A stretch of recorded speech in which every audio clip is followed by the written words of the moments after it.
Dear ladies and gentlemen, distinguished speakers and guests from all around Europe and the world, welcome to the launch event of the new EIT Strategy, an event under the Portuguese presidency of the Council and the EIT Stakeholders Forum, co-organized by my team here in the beautiful city of Braga, Portugal, the International Iberian Nanotechnology Laboratory, and the EIT.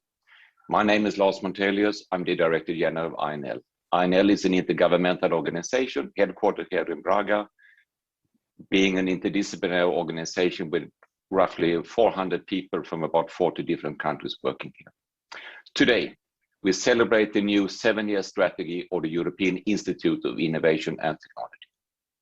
It is an exciting day for the EIT community, but also for all of us working on the front line of EU's research and innovation endeavors. The EIT has been supporting students, innovators, and entrepreneurs in every step of the journey for more than a decade now.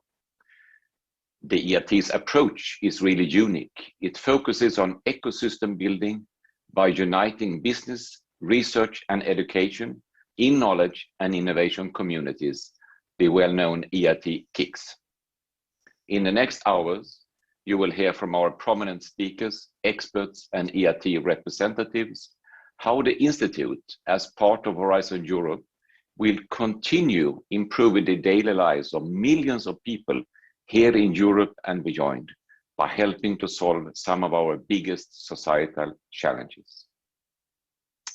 In concrete numbers, by 2027, the EIT is aiming to support 700 additional startups, involve over 25,000 students in its educational activities, help launch 4,000 innovative products and services on the market, involve nearly 700 higher education institutions in its activities, and boost the number of its partners from less innovative regions by 100%.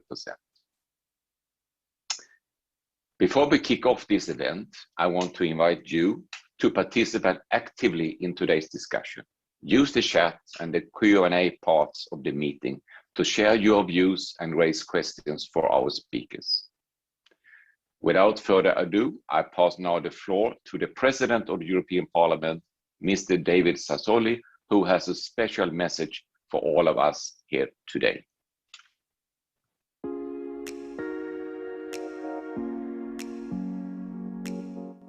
Buongiorno a tutti, desidero ringraziare Gioia Ghezzi, Martin Kern per il gentile invito, saluto la commissaria, Gabriel, il ministro Heitor e tutti gli ospiti presenti a questo importante evento. La pandemia Covid-19 ha avuto un impatto devastante sui nostri modelli economici, sociali, sulle vite dei cittadini, ma allo stesso tempo ci ha permesso di ripensare alle nostre priorità, di guardare alla contemporaneità con uno sguardo nuovo. In questo periodo abbiamo capito l'importanza di avere sistemi resilienti, la necessità di adottare approcci multilaterali e comuni per affrontare le sfide dei nostri innovazione, dal lavoro dei nostri ricercatori agli studenti con qualità e talento. Oggi abbiamo le risorse, voi giocate nell'affrontare le sfide future. Il vostro approccio dal basso verso l'alto permette una cooperazione proficua tra individui, tra paesi e tra centri di ricerca. Il vostro istituto ha contribuito a creare dei veri e propri centri che hanno permesso agli europei di condividere esperienze in termini di imprenditorialità e di innovazione. E in particolare siamo molto soddisfatti per la creazione di 2 nuove comunità della conoscenza e dell'innovazione. Come sappiamo, il settore culturale e le industrie creative hanno sofferto particolarmente durante questa crisi. Adesso che stiamo preparando la nostra ripresa, dobbiamo garantire loro il giusto spazio e delle condizioni adeguate per la ricostruzione. L'alto potenziale del patrimonio culturale europeo. In termini di innovazione e sviluppo economico è troppo spesso non sfruttato e questo non è più accettabile. La ricerca scientifica e l'innovazione sono il cuore dello sviluppo economico e naturalmente dobbiamo assicurare gli strumenti adeguati a coloro che operano in questi ambiti. Per questo, ora più che mai, l'Istituto Europeo di Innovazione e Tecnologia, con la sua nuova strategia, sarà uno dei motori del progresso per la creazione di veri e propri ecosistemi innovativi che colleghino le nostre menti e ci sostengano lungo tutto il percorso. Istruzione, imprenditorialità, innovazione sono le chiavi per avere successo e per costruire un futuro migliore per le prossime generazioni. Signore e signori, per più di 20 anni il Parlamento europeo ha difeso un'ambiziosa politica per la ricerca europea. Ha sostenuto la necessità di un aumento dei bilanci globali con l'obiettivo di rafforzare la competitività. Oggi, in un momento in cui stiamo per lasciarci alle spalle la crisi, riaffermiamo questo nostro impegno. Un impegno al vostro fianco per un'Europa che non lasci indietro nessuno, che affronti le sfide economiche, digitali e sociali, creando opportunità, nuove opportunità significative per le nostre società e per i nostri cittadini. Vi auguro buon lavoro, spero naturalmente di incontrarvi al più presto, anche di presenza, appena questo tempo così difficile lo permetterà.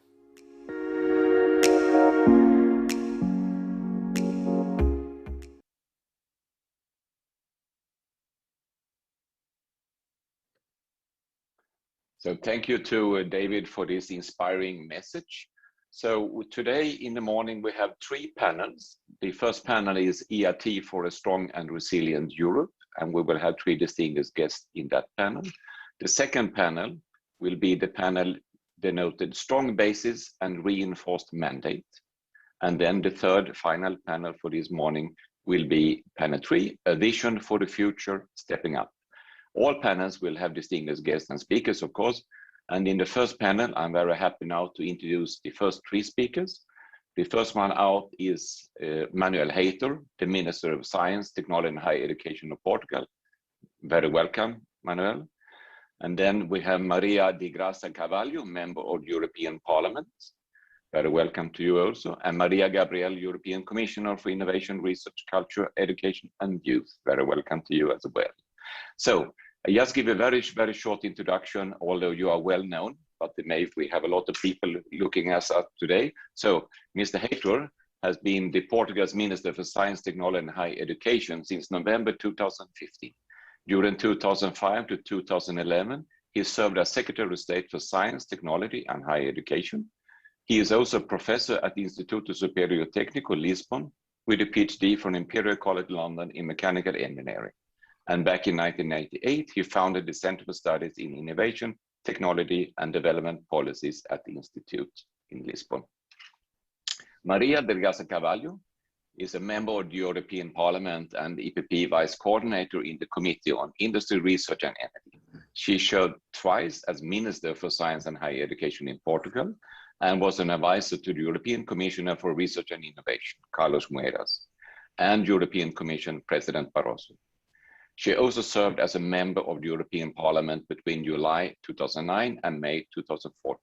Dr. Carvalho received a PhD in energy-intensive industries from Imperial College in London. And then Maria Gabriel, European Commissioner. Maria Gabriel is the current European Commissioner for Innovation, Research, Culture, Education and Youth. Since November 2019, she has been Vice President of the European People's Party, EPP. She was the European Commissioner for Digital Economy and Society during 2017 to 2019, and the Vice President of the EPP Group in the European Parliament during 2014 to 2017. Maria was a member of the European Parliament from 2009 to 2017. She is on project teams for the digital single market, energy union, budget and human resources, and jobs, growth, investment, and competitiveness. So to all 3 of you, very, very welcome. So I would like to start by introducing to the Minister Hayter a question. Just a second.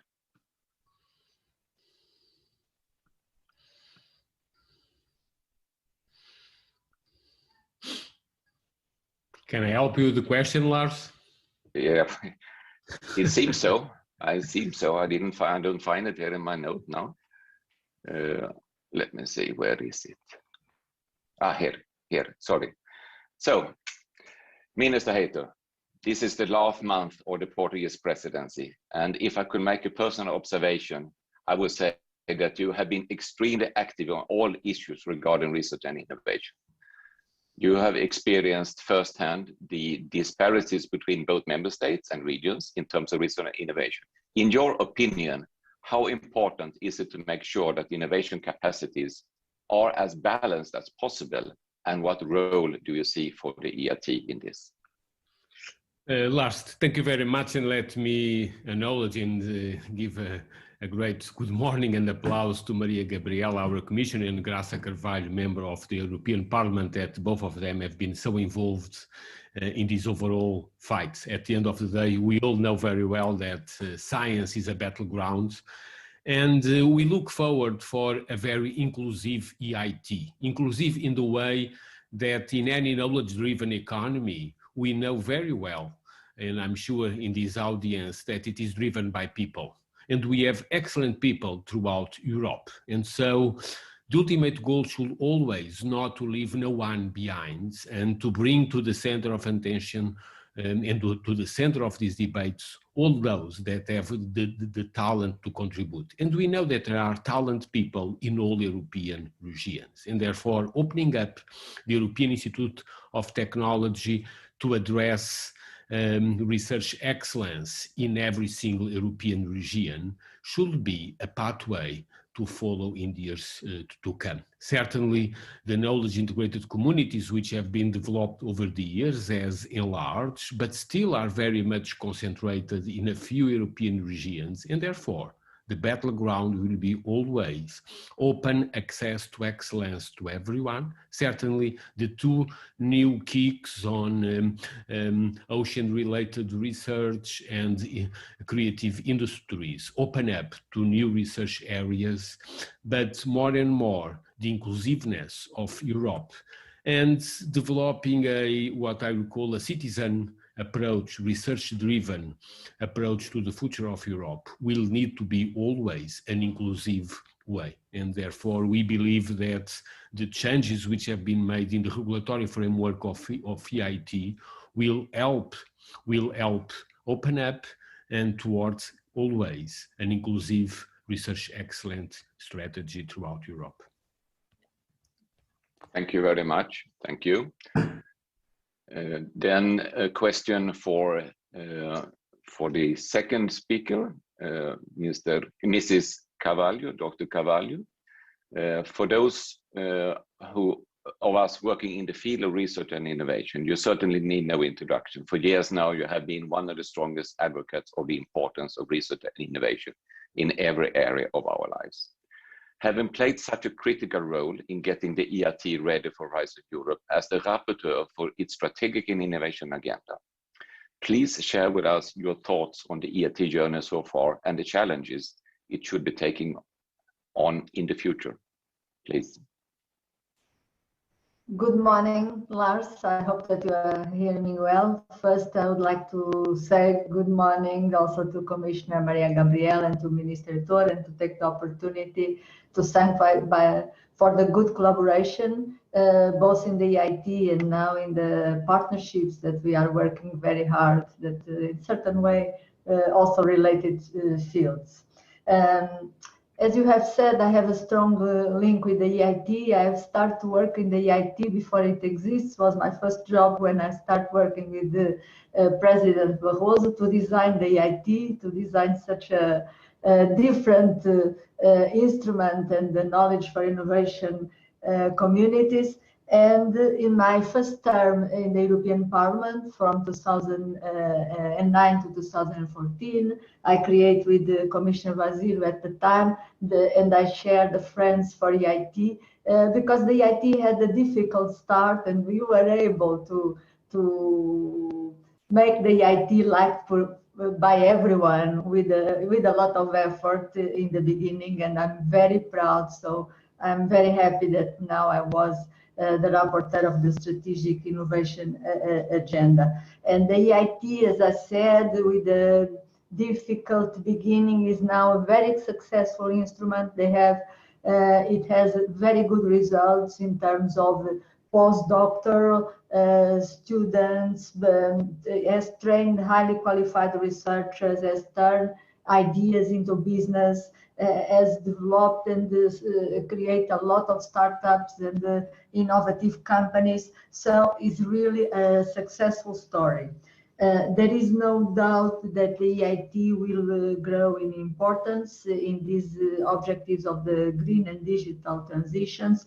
However, there are some challenges that the EIT has to face. Minister Reitor has already mentioned some.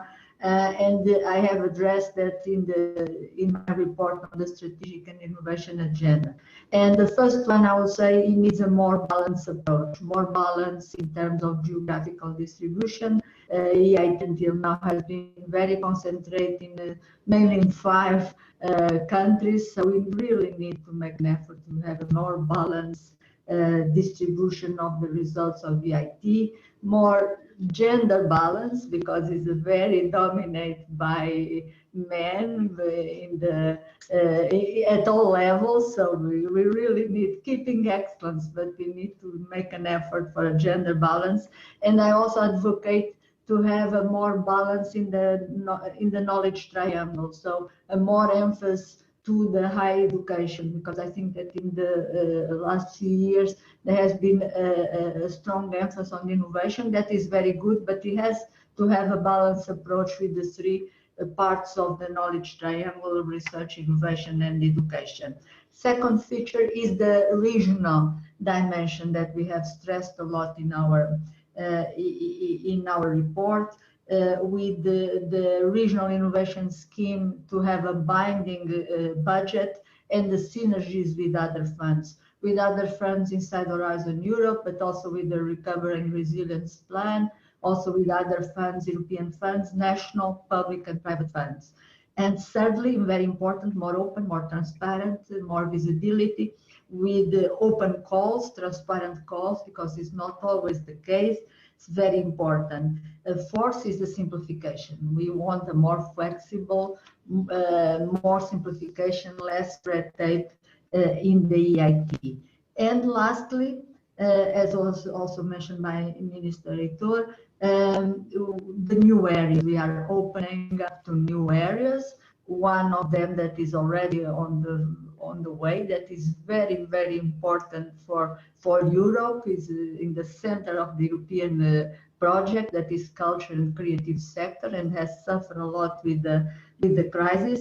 And the second area that we have created, also very important for all over Europe, is water, quality of water, the availability of water, but also the ocean, that is so important for Europe, not only for the countries that are near the ocean, but for all over Europe. But in particular to my own country, that we are very linked to oceans. I am very happy that we managed to launch a kick on water. So a lot of challenge for the EIT in the near future. Thank you very much. And then to Commissioner Gabriel, you praised many times the European scientists and innovators for the work and determination towards developing rapid response to the crisis. EIT is a stellar example of your portfolio to that end, as it was the only EU instrument that responded to applicants of its crisis response initiative call in the record time of 2 weeks. Could you share with us your thoughts on how you see the role of EIT within the overall EU research and innovation landscape in 2021 and beyond? In other words, in what way is the EIT unique, and how will it complement the other EU instruments? Please. Thank you very much, Lars. First of all, I would like to say big thank you to Minister Reitor and to Maria Graça Carvalho for their extraordinary support, extraordinary cooperation, and extraordinary engagement in favor of innovation and EIT. So I would like to start by saying that we have to seize a real momentum, because now everywhere in all our member states, we see that there will be an extraordinary level of investment, and we would like here to face some of the main challenges for our economy and society, but like any profound change, this transformation will be driven by talented and motivated individuals, men and women from across the EU. And that's why first I count on EIT to equip these change makers, students, researchers, innovators with the skills and mindset to unlock their potential. Because immediately after, now we have a real ambition to ensure that European Union becomes the global powerhouse for startups. And that's why we need to build a true pan-European innovation ecosystem. Who else that EIT can be a driver for this? Because yes, EIT will play a key role in building this pan-European innovation ecosystem, because the ecosystem approach is in the DNA of the EIT since its creation in 2008, and has proven to be the most successful way of fostering innovation. Because you mentioned it at the beginning, through its KICs, the EIT has managed to create the largest network of innovation partners across Europe, more than 2,400. And that's why articulating local innovation ecosystems in a pan-European innovation ecosystem is particularly relevant when we want to reduce the innovation gap between countries or regions, including rural areas. And I have really, as Maria Grasa said too, great expectations in the reinforced regional innovation scheme in this regard. Another important aspect that I would like to highlight from the EIT is its emphasis on the individuals behind innovations, because we have so many amazing success stories of innovators who, after having been through an EIT education and training program, went to achieve outstanding commitments. Take the yearly Forbes 30 under 30 list. It is a clear testimony of the EIT's capacity to identify talents and to unlock their potential.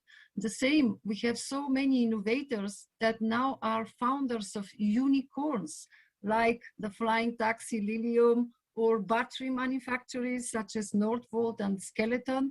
And EIT is the first and only European program that has been able to support some of the existing unicorns in European Union. And I'm really very confident that EIT will continue with this amazing track record in this new period. Last, with synergies with what we have as the opportunities at this moment, these are the game changers. So now back to some other questions. So Minister Hayter, aside from your political career, you have an extensive academic experience. And drawing on your experience on higher education, what two things would you change to help boost the place of research and innovation in the minds of young Europeans? Lars, thank you very much for the question. If you ask for two things, I will certainly vote, first of all, for what the European University Association has called the University Without Walls, and therefore promoting more and more a citizen-driven, say, research-based approach to higher education, which certainly requires what Graça Carvalho mentioned about the triangulation of knowledge, education, research, and innovation, which certainly is a challenge for all over Europe in terms of certainly the enlargement of the social support for higher education, because about, in average, 40% of European citizens between 30 and 34 years old higher education degree, and our target should move to 50% by 2030. But we know that this enlargement do require a clear movement towards diversification and specialization, and this can only be done with more research and innovation. The second point, which has become actually the center of the debates and of the conclusions adopted by the Council on the 28th of May, during the Portuguese presidency, with the strong support of the Commission, but very consensual among all member states, is the key question of research careers, because overall Europe needs more scientists, and these do require certainly improving research careers and, above all, providing access for young researchers to research careers. We certainly compete worldwide in a increasingly issue for the skilled human resources, particularly research skills. And this can only be, or we can only face this challenge by improving research careers. Certainly, higher education institutions and universities in particular do play a critical role in this process of improving research careers, certainly in addition, in complement and in articulation with scientific institutions. And again, these two issues, first, the university without walls, second, the career and the access to research careers for young researchers, needs to be fully integrated in the European University Alliances. Actually, again, on the 19th of May, the Education Council adopted conclusions on the way or the pathway towards improving and strengthening the European education area through European University Alliances, as a way to create really test beds for good practices in terms of the integration of higher education, research and innovation, but also of research careers, particularly assuming a stepwise process for joint recruitment, and again,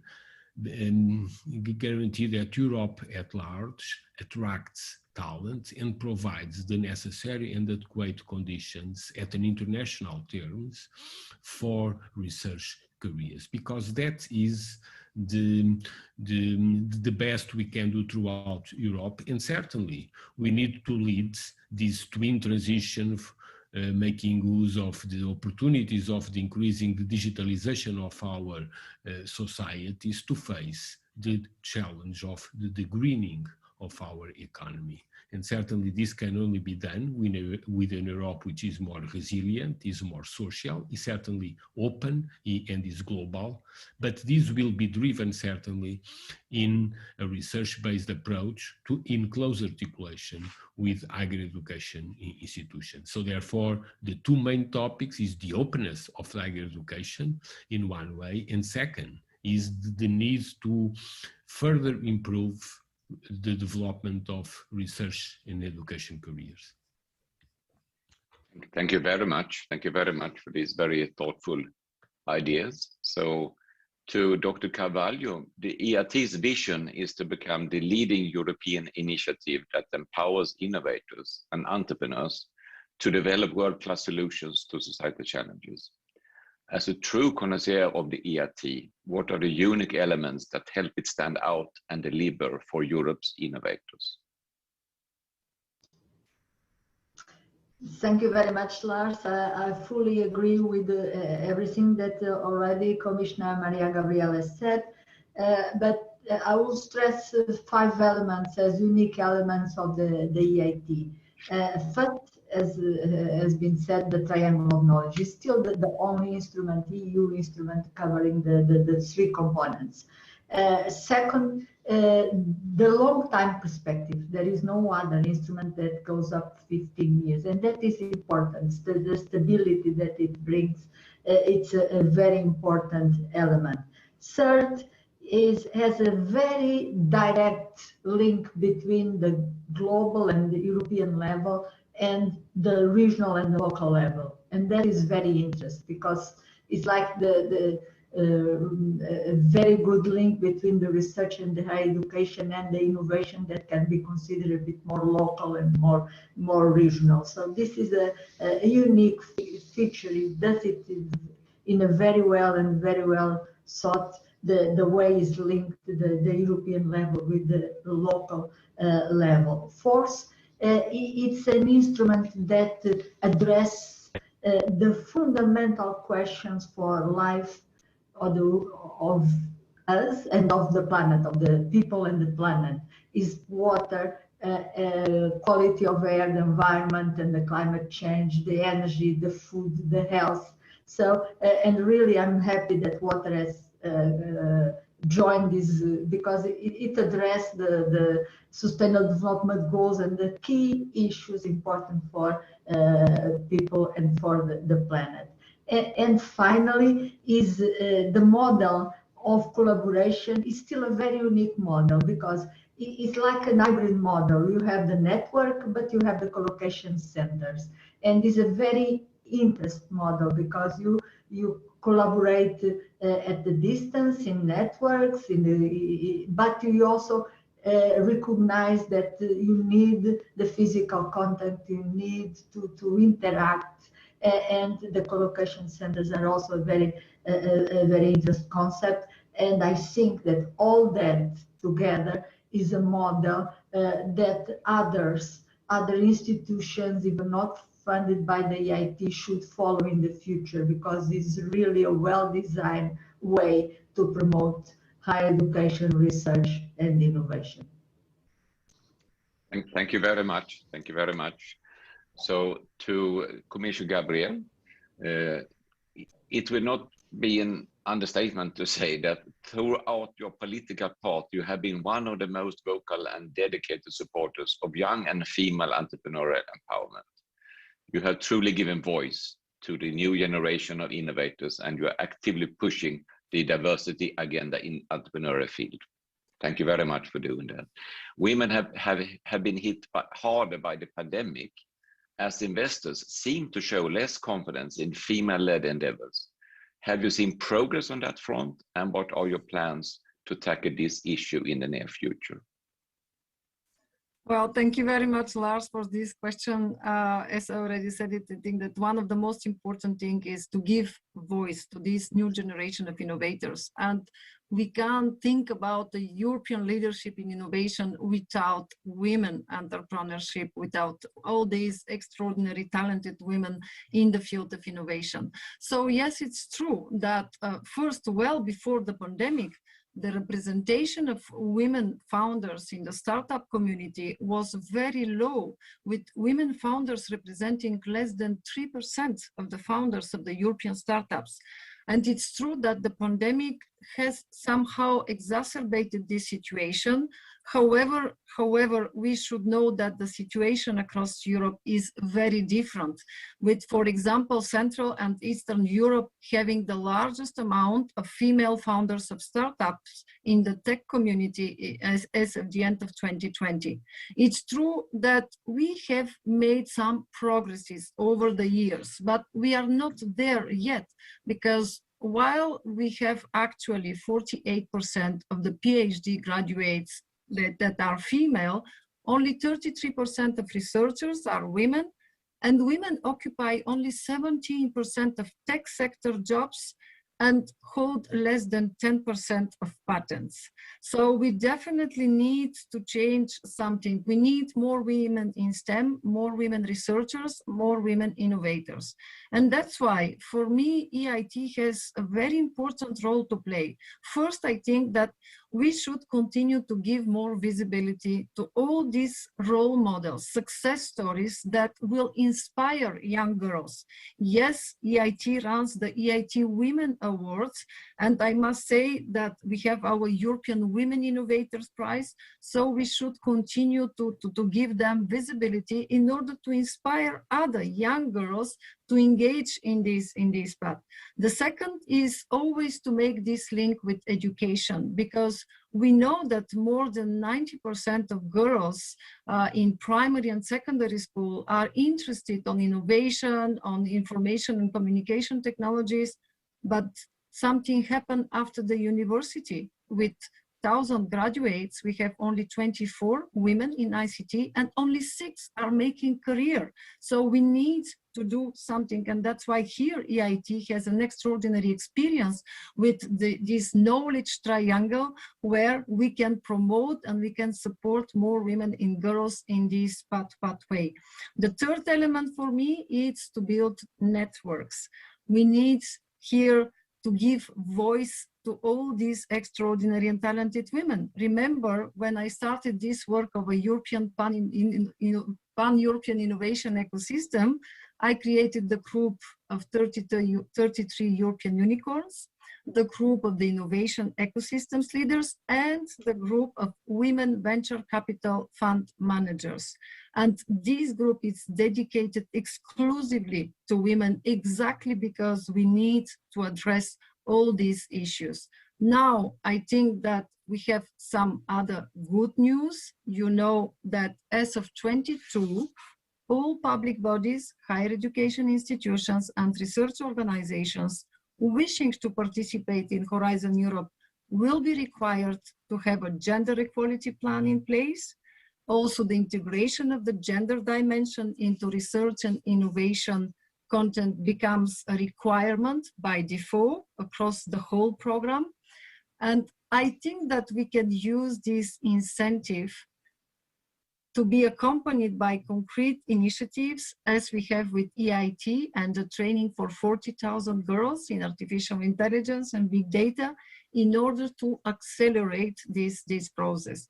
Finally, our last initiative, Women Tech EU, we decided really to invest in women-led companies in the deep tech, and for that, I'm sure that we'll have a lot of success stories that will inspire others. So if I have to resume, give more visibility to all the talented and successful women, make a huge and very concrete link with education where we can intervene in order not only to inspire, but to support. And third, build networks between the different women innovators and entrepreneurs or women leaders in order not only to talk about this issue, but to act. So I think that here you have they all know that they have my full support. Now I count on them for more success stories, for more examples, because that's above all their strength, the example. Thank you very much, Commissioner Maria Gabriel. And with these words, the first panel now about the strong, resilient Europe has been addressed by our 3 prominent guest speakers in this first panel. And I think the message is clear that the EIT is here to support for a really strong and resilient Europe. And we will put the focus on, I would say, the game changers that we are needing. And I think women is a very important part of that. I'm a bit proud of INL because we have 50% women and male scientists at INL, and 50% of our innovators starting companies are female. So it's good from that perspective, but there are much more things needed to be done, of course. But I think we're on a very good track. So I would like to thank you all very much. And then I will introduce the next panel, the second panel of today. So thank you again for your contribution. Thank you. And now we go to the second panel. It's a strong basis and reinforced mandate. And I will start to introduce the chairman of this panel, which is the chair of the EIT governing board, Goya Getzi, who is who will host this session. So just to say a few words about Goya Getzi before.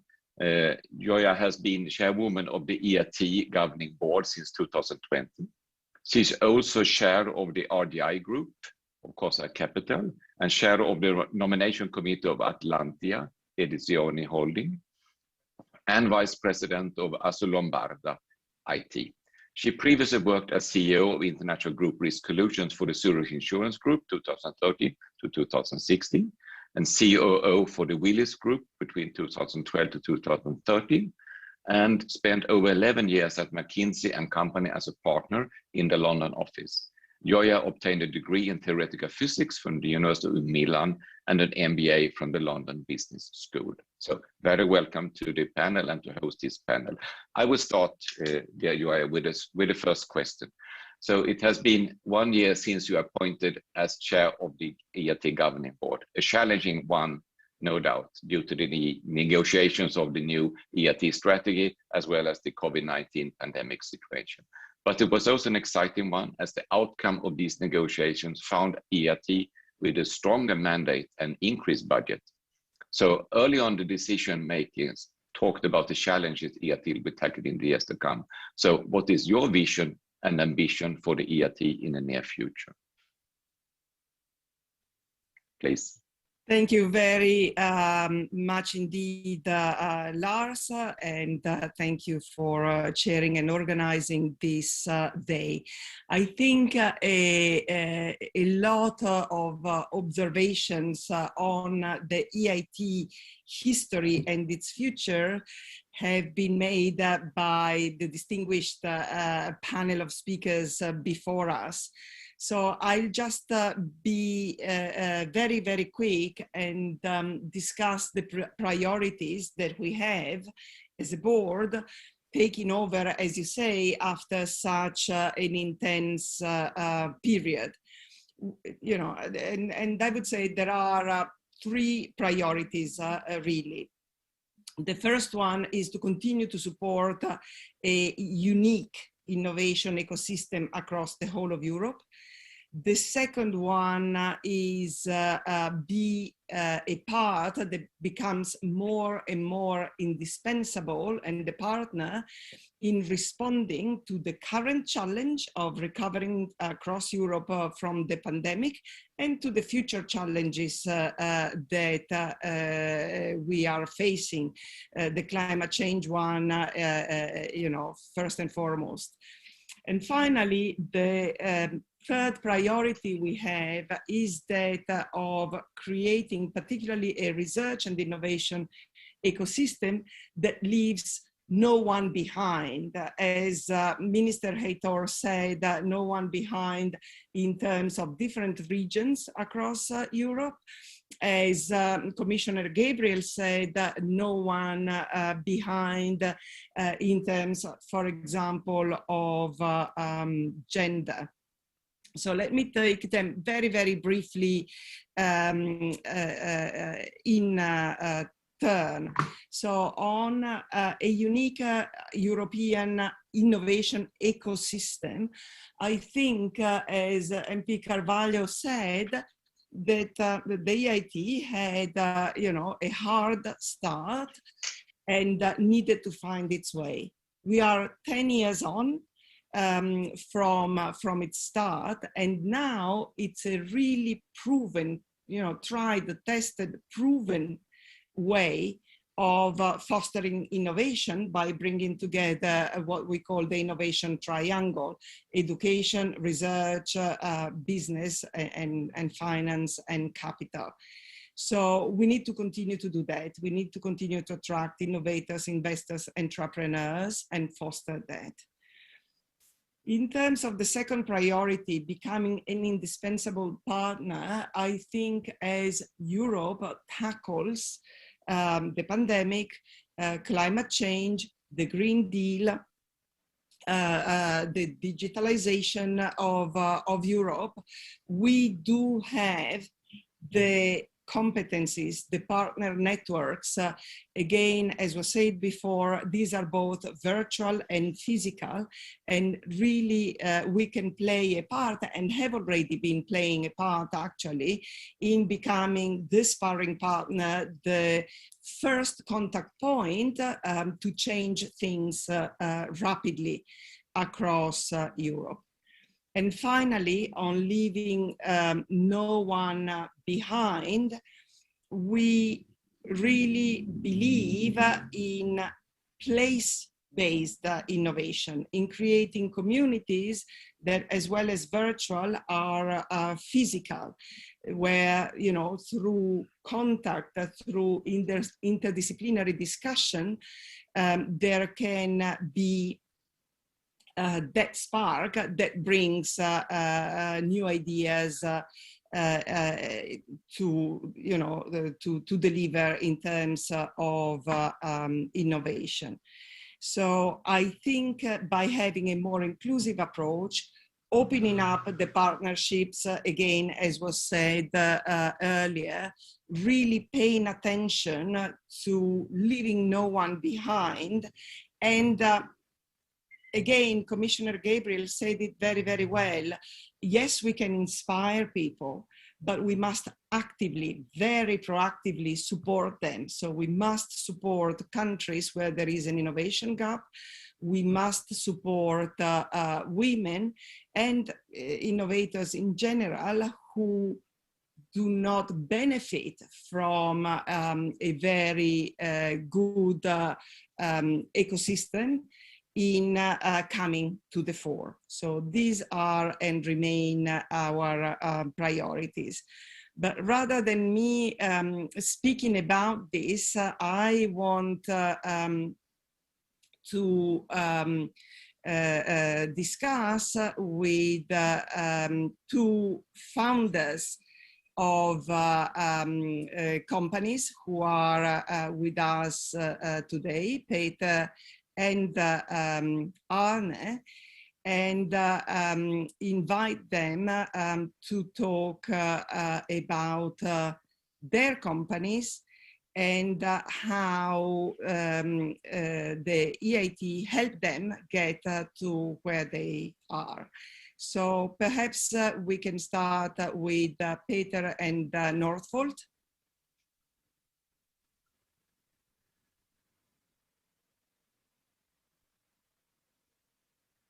Peter, you are on mute. Yes, here we go. Thank you. Yes, so we've been we've been working with two different parts of EIT, EIT raw materials, and we've been working with InnoEnergy. And I think we have had really good experience with both these. The projects that we have evolved has been very defined. They've been hands-on, and they've been very supportive to us in a time where maybe there was more difficulties in just finding the generic capital in early stages of key development. I must also say that the support of the EIT organization in order to understand the European EU governance structure and how to understand what is on the agenda in the EU structure, but also how to get to the right stakeholders within the EU government organization. We have had instrumental help from the EIT organization, and it's been super important for us with that. Also, when it comes to understand how to be able to impact policy and other things that will pave way for new innovation and new startups. So our experience have been extraordinarily good overall. Thank you, Peter. And Arne, you co-founded Clinomics. Tell us a bit also about the company and again, which role the EIT played in supporting you. Absolutely. Thank you very much for the kind invitation. My name is Arne Peine. I am a medical doctor by training, intensivist, and also one of the co-founders of the startup Clinomic. We develop medical products, in particular a smart assistant system for the intensive care unit, something that is very important, in particular in these times. You can see the device behind me. And I would say, I mean, we are more or less a direct success of the EIT health ecosystem. So we have started as an innovation project approximately 1.5 years ago, and since then received an enormous support in all kinds of different areas, starting from financial support that is very important, but also all different areas like mentorship, access to different European markets, introduction to regulatory experts, and also, as Peter kindly mentioned, also to understand the European, I would say, ecosystem of different stakeholders of how to access those markets. And in this particular, the EIT Health has been extremely supportive, and we are, I can safely say, we would not be here without the support of the EIT Health ecosystem, both in a financial direction, but also in like mentoring, guiding you through the sea of different areas, in particular, also managing of how to introduce a medical product very fast within just 18 months to the European market. And the EIT Health has been immensely supportive in this regard. And I can safely say without them, we wouldn't be here. Thank you, Arne. Maybe you can give us a concrete example of how the EIT ecosystem really supported you, perhaps especially in the beginning. Now you are already a quite successful company.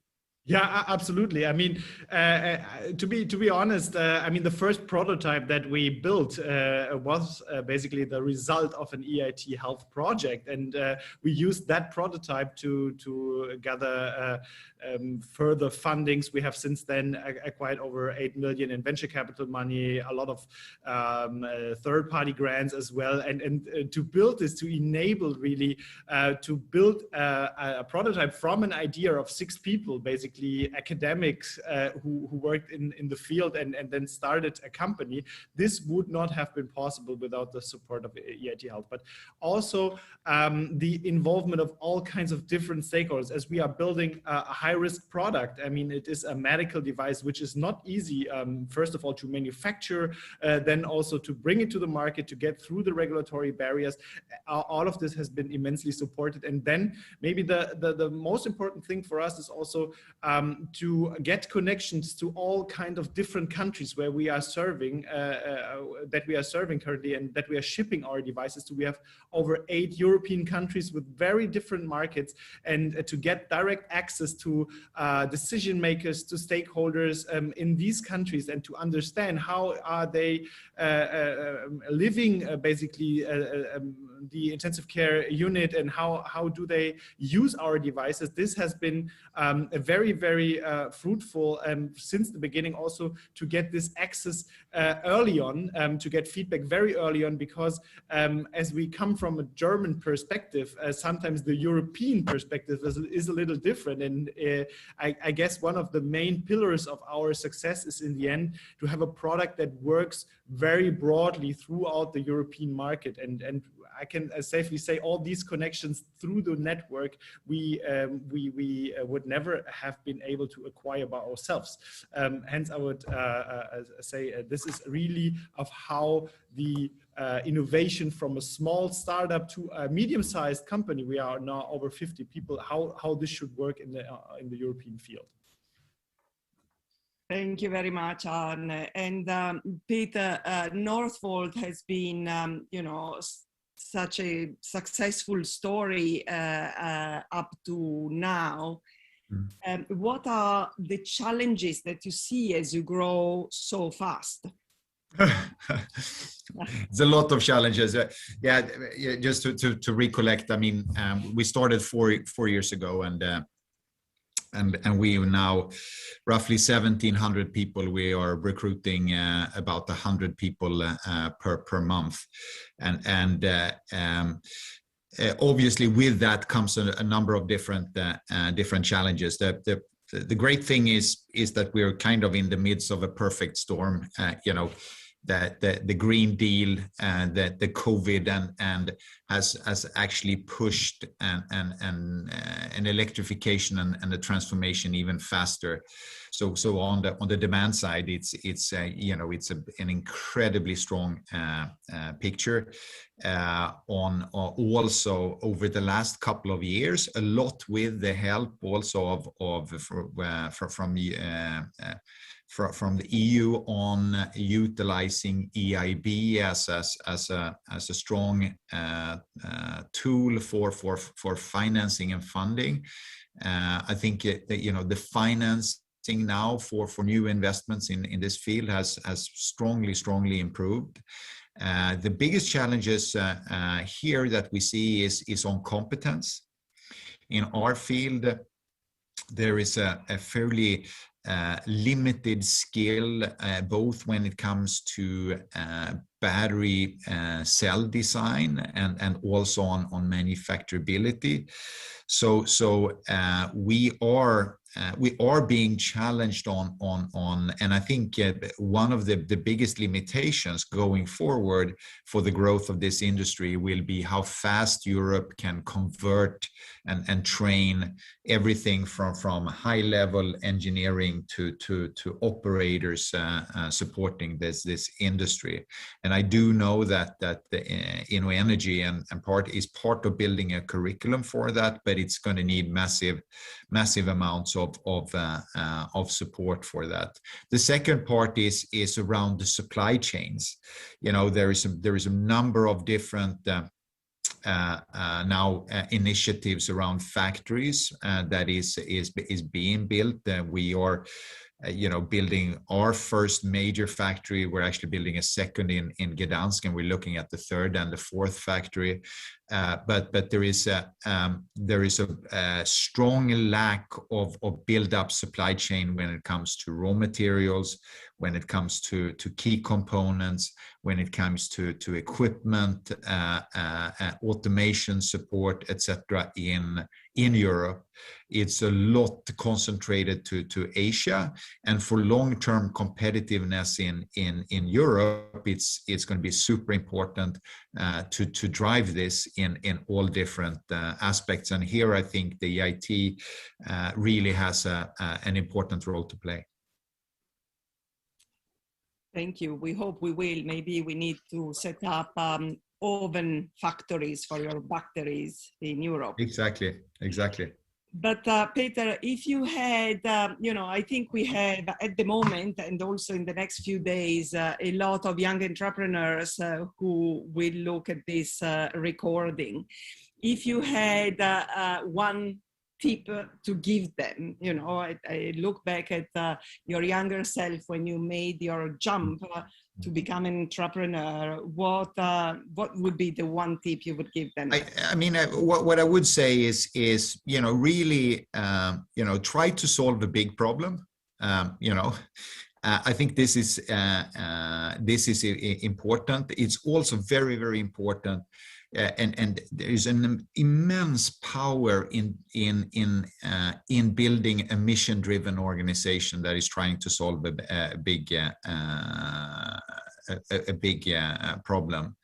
And then don't limit yourself towards trying to find competence in your local labor market. But think big also when it comes to attracting key competence, because if you want to build something world class, then you need to look for the best people wherever you can find them. I fully agree. And Arne, what is your tip? I mean, I can only underline the points that Peter has already said. I mean, to really see the European Union as a resource for also acquiring the top talent throughout the continent, it's extremely important for us. But I would add an additional point, that is involve stakeholders as soon as possible. So we summarize this often under the point fail fast, and that is something that I can see in many smaller companies nowadays, that they do not involve the potential customers since the very beginning, and it is a painful process in the beginning. You are very proud of your product, you bring it to them, and then they just say, okay, this is not what we wanted, but it basically gives you the opportunity to reevaluate what you have been doing, and it gives you a way more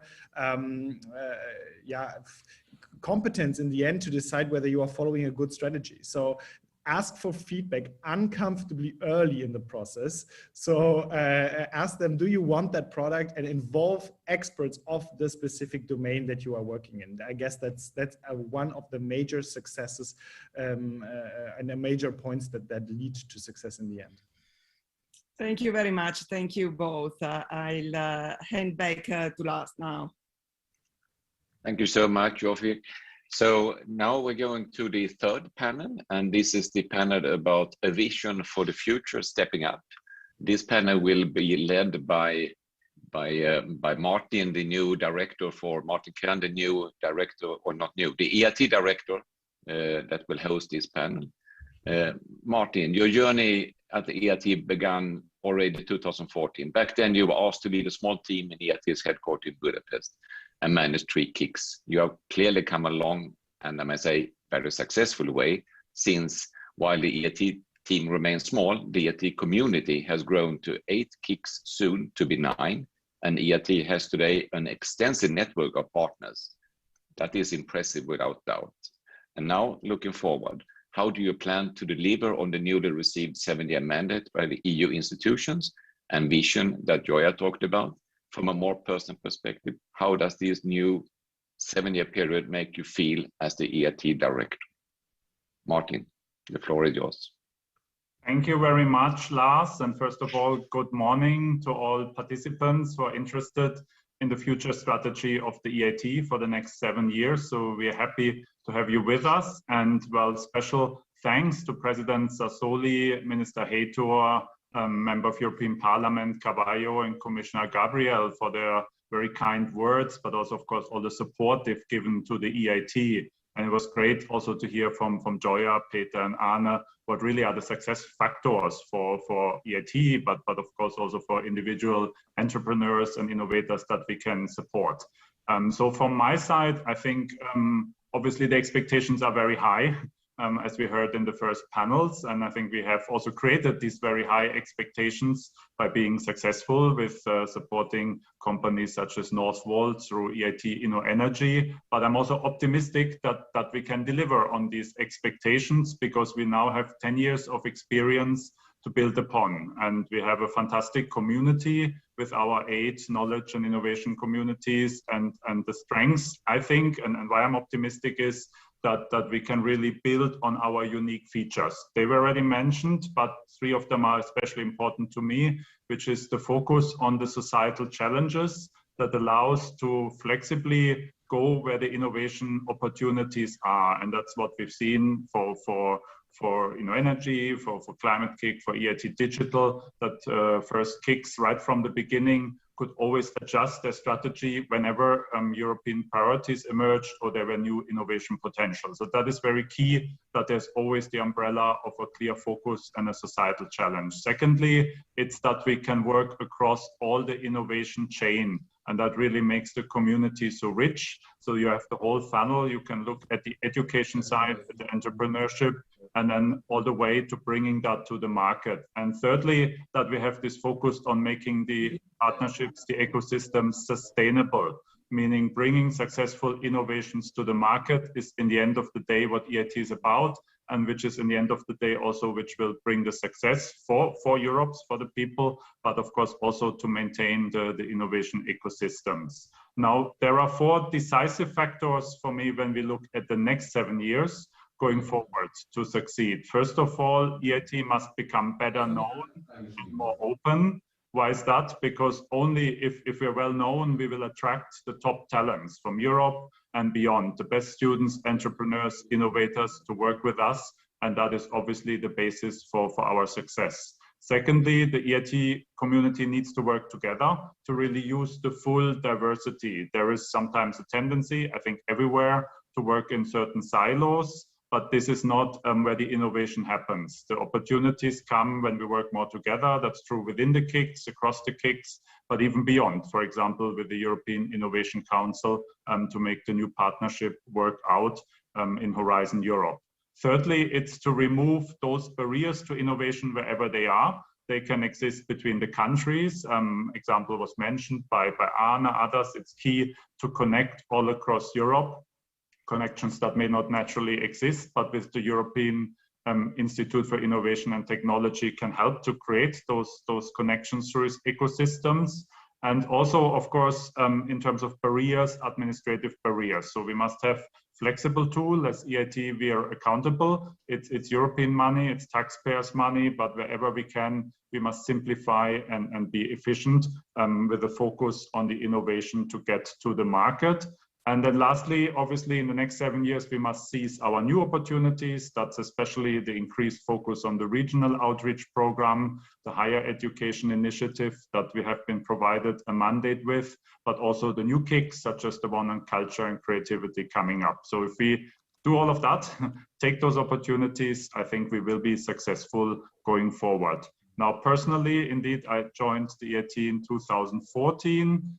For me, a very important element that sort of accompanied my journey is the regional innovation scheme that was introduced at the same time and really was a tool to open up and really help to find the great ideas because they exist all over Europe and help to support them. So I'm really happy, having spent a lot of my career on enlargement of the European Union, coming from the French-German border region, seeing how that grows together and now seeing how we can work together all across Europe. And really that is true to do so within the European Union, but also with our neighbors, such as the Western Balkan countries. So I'm really excited with the new mandate that the EIT has in the regional innovation scheme, and that will certainly be one of the success factors. So that would be it from my side. And now I think I would like to invite Kirsten Dunlop, the CEO of EIT Climate KIC since 2017, and Susanna Sargento, the CEO of the networking company Veniam and winner of the EU's Woman Award 2016.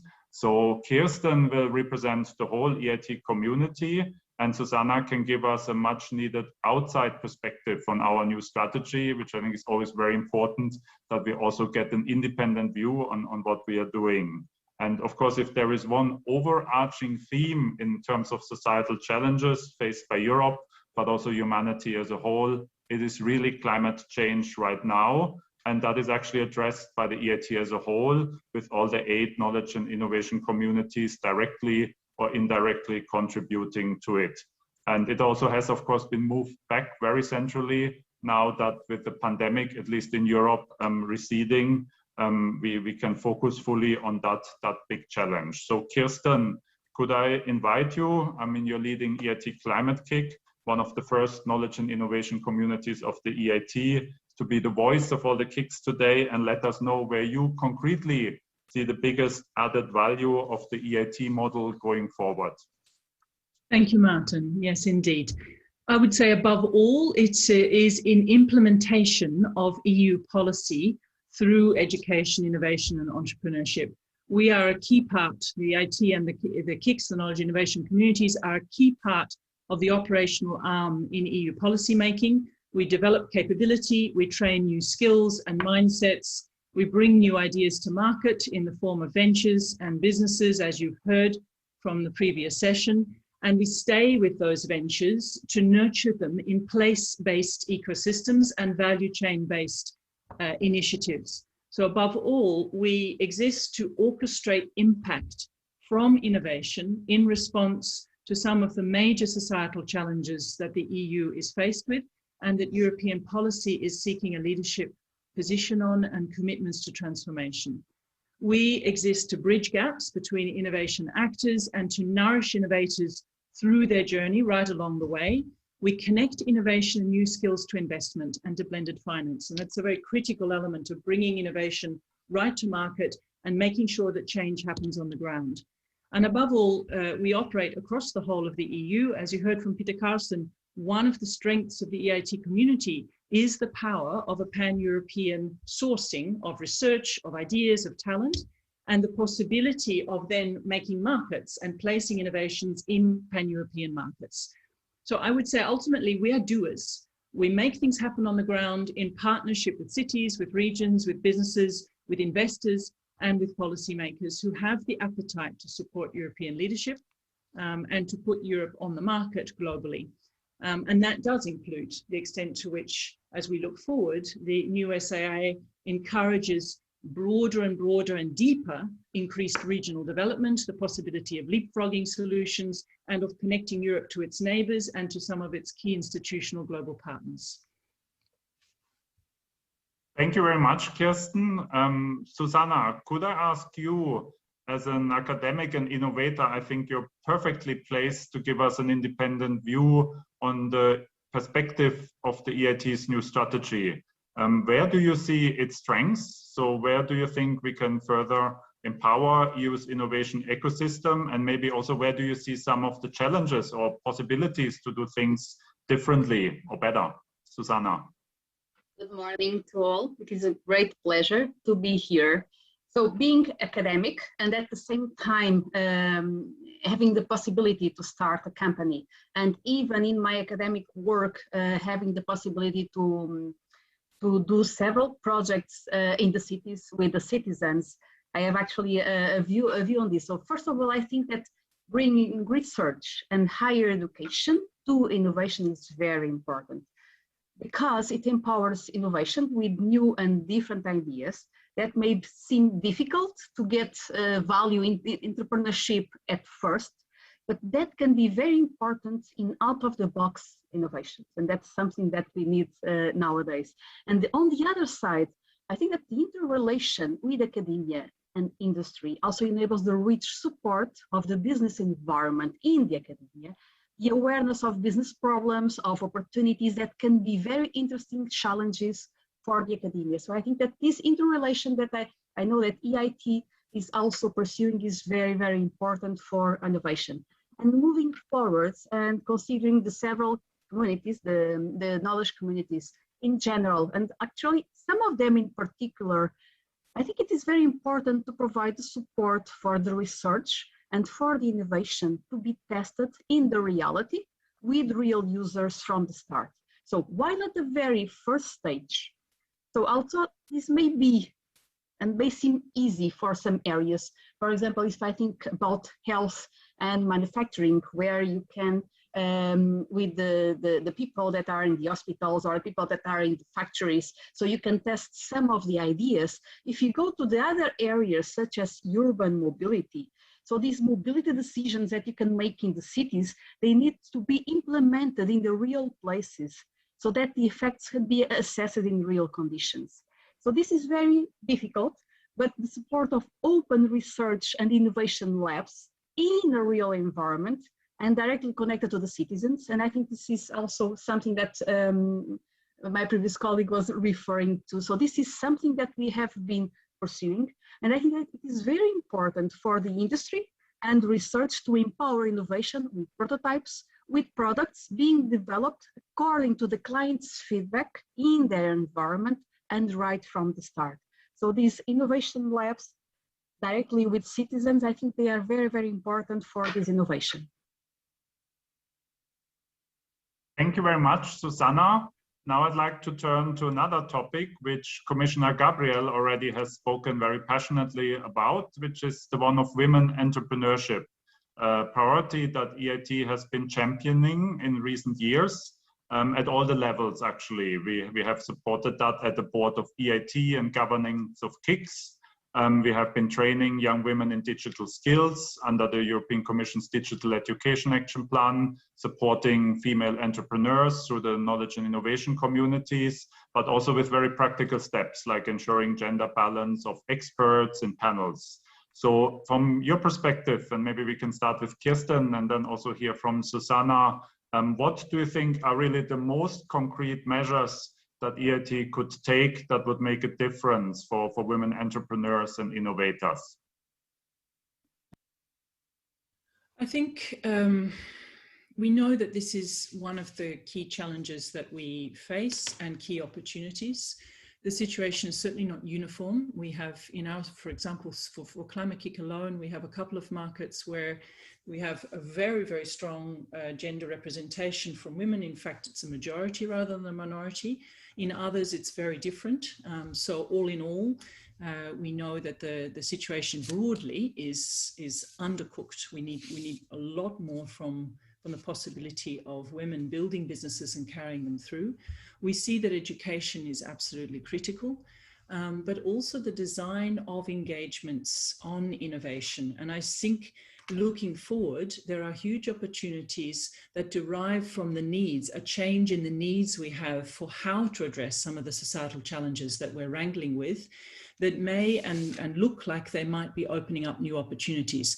And I'm making these comments based on the work that we've been doing to do a gender mainstreaming assessment across some of our key programs, to work with UN Women, supporting developing a toolkit to look at the accelerators, both in our case, the Climate Launchpad and the Climate Accelerators, but we know that this is part of the world of the KICs generally, and seeking to understand diagnostically what might the barriers be, build much stronger vision and story and narrative that encourages women to think about possibility and think about the possibilities rather than the obstacles first.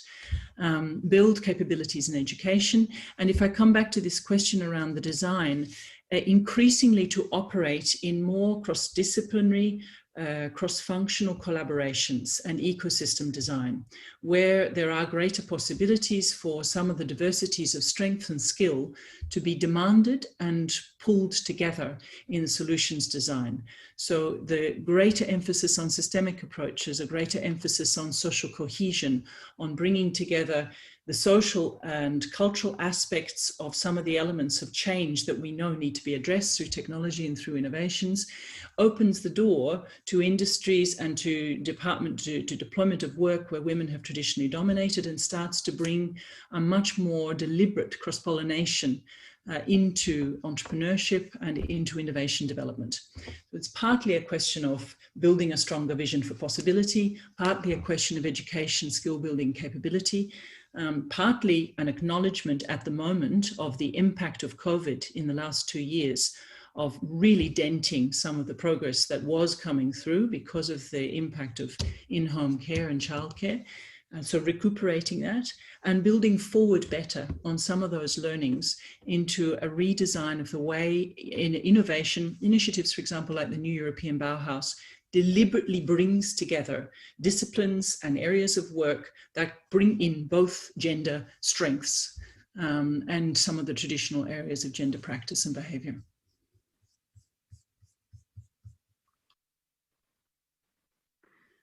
Hello. So let me just address a bit of my experience. So when I was doing this work on vehicular networks, and I was thinking, so this is something different that does not exist, and it would be interesting to fund and start a company. I was a bit afraid because I didn't know how to do it.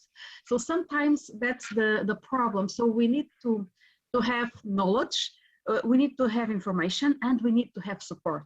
Okay, so through these years, and we started in 2012, now it's 9 years later, I think that the support we can get and the support that EIT can give is very, very important. And how is this support?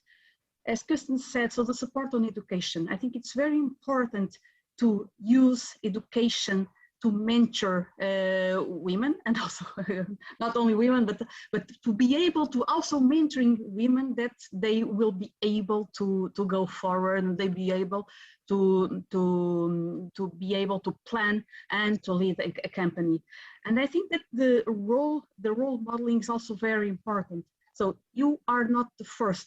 There are many as you that started their lives were like this, and you will be able to join and follow the same part, the same path. I think this is very, very important. So the knowledge in education and knowledge in the support.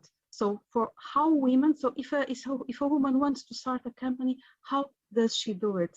What she will need to be able to start.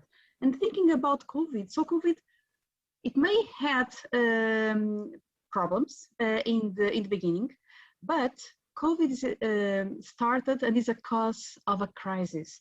And we know that when we have a crisis, we also have challenges, we also have opportunities, and we also have then a boom of new ideas, a boom of companies. And I have to tell you that when I started this company, Portugal was in crisis. And actually this was one of the reasons that made us, we are professors in university, but we need to do more because we are in crisis, so we need to do more. And to do more for us and to do more for our students that were working with us and that wanted to really go forward. We knew that we could do it in Portugal. So let's look into the COVID and into this crisis as opportunities to do something that was never done before. Let me just give you an example that actually happened to be too. So I was working and with a company trying to develop the best communication strategy with access points at home. So trying to provide the best connection of access points at home. So it wasn't something interesting for the normal people, but then people started to go home for working. Their kids went home also to have remote classes. People needed to have internet access in all the places at home. And then I was being asked, and this company was being asked for to have these equipments ready right on the time because they needed to have this internet access all at all the parts of the home. So there are many, many opportunities. So let's support now very specifically women, also men, but very specifically women, because we know that this is a great time to get new ideas and to get new opportunities for all of us. Thank you very much, Susanna and Kirsten. Clearly, we are in a period of creative destruction. And thank you very much for sharing your insights. That's also the questions from my side. We still have a short time for Q&A. So I would like to thank you very much and pass back to Lars to see if there are any questions from the audience. Lars, the floor is yours. Thank you, Martin, and thank you for the speakers, Kirsten and Susanna. There are some questions. So I would like, the first question is for Joya. And the question is from, let me see who wrote the question. It's from Alexandra Metsibrodsky. I'm sorry if I don't pronounce your name right. So the question is the following. Some funding frameworks like Horizon 2020 have actually contributed to increasing the R&I divide between Western and Eastern Europe. How does the new EIT strategy aim to overcome this issue? So the changes that have happened. Any comment? Yeah. Yes, indeed. You know, part of the Horizon Europe strategy is exactly that of closing this innovation gap and divide.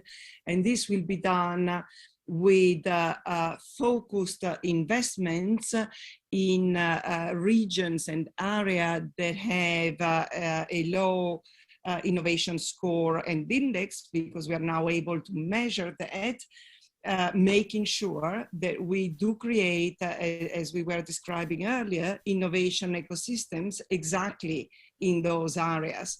So by putting, you know, hubs there that will have not only research, which is the topic you raised, but also education. So, you know, a pipeline of people who can do research and entrepreneurship, and then actual business expertise mentorship, and financial capital for innovation to thrive. This has been discussed at length. It's the will of the EU. It's been put down in paper in our strategy, and we were working on this before, but now we have higher means to effect a change in this direction.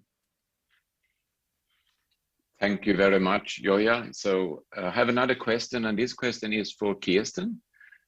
So Kirsten, it's a question about unicorns, and the question is principally saying that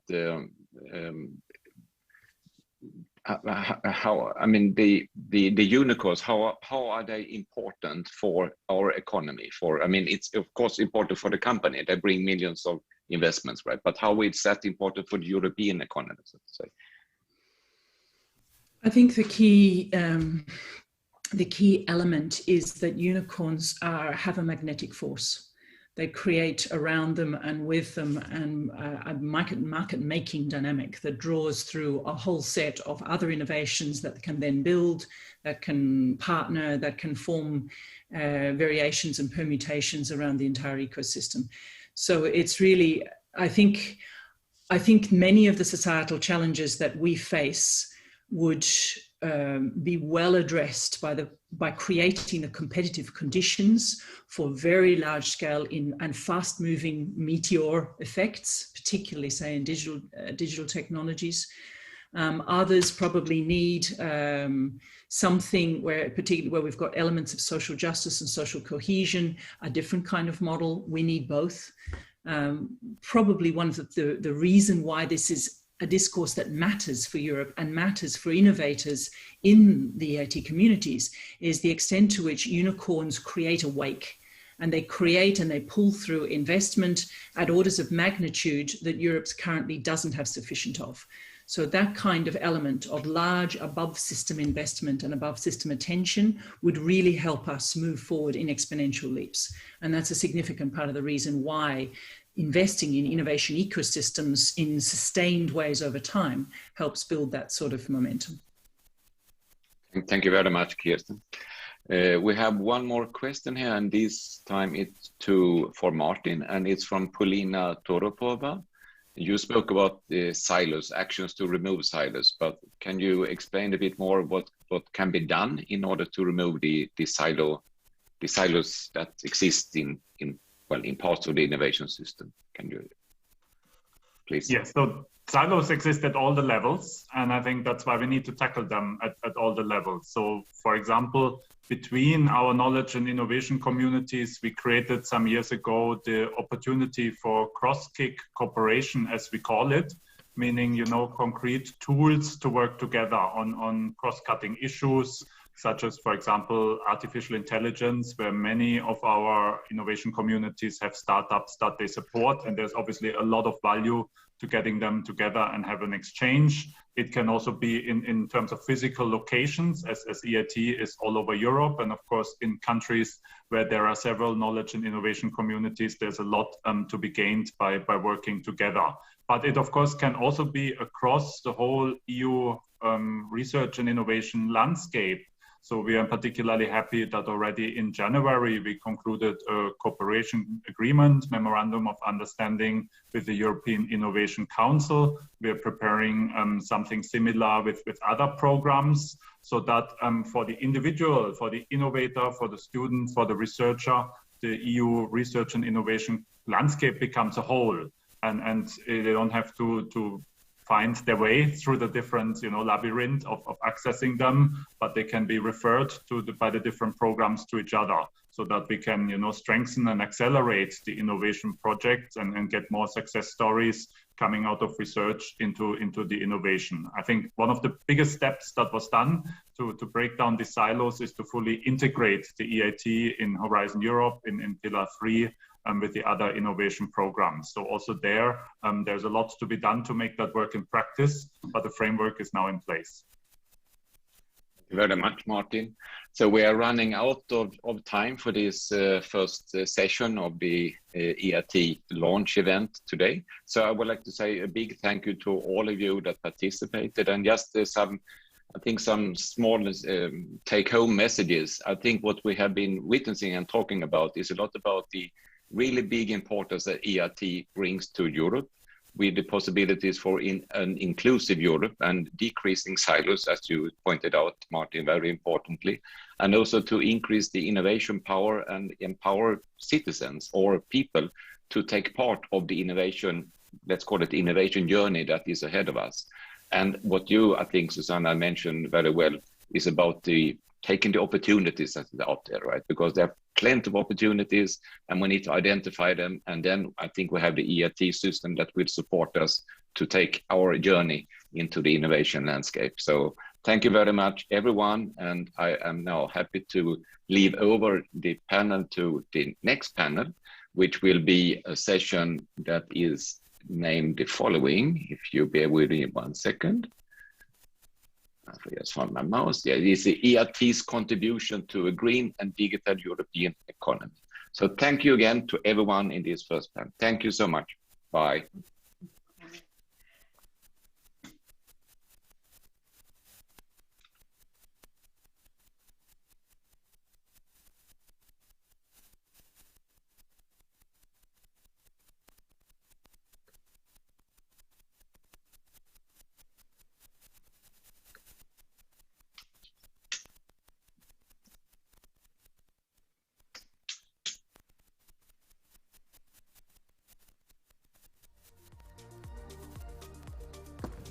Thank you very much for the previous session with the global picture on where EIT will go in the coming period. And as was already announced, this session is on 2 key transitions that Europe is facing and where also EIT is contributing, and that's the green transition and the digital transition. And we will start with a session on the digital transition. And the digital transition is something everybody experiences on a daily basis. And especially, of course, during the pandemic, we have seen an enormous acceleration of the digital transition, but we have also seen an enormous exposure to the digital transition because a lot of work has been moved from physical presence to online presence. And we have seen an enormous boost in platforms, the use of communication platforms, but also the sales over digital platforms.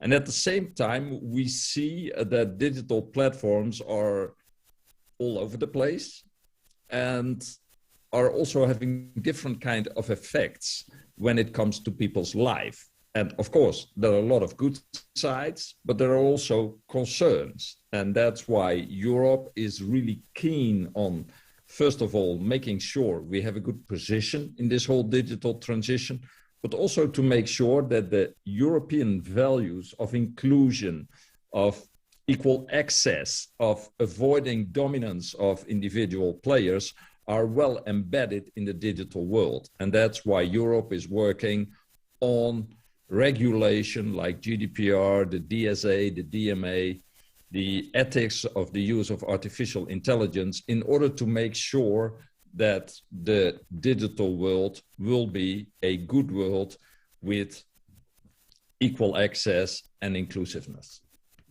So that's setting a little bit the scene. What we will do in this session, we will focus on a couple of concrete companies that are working in this whole area of digital transition and applying digital technology in various domains.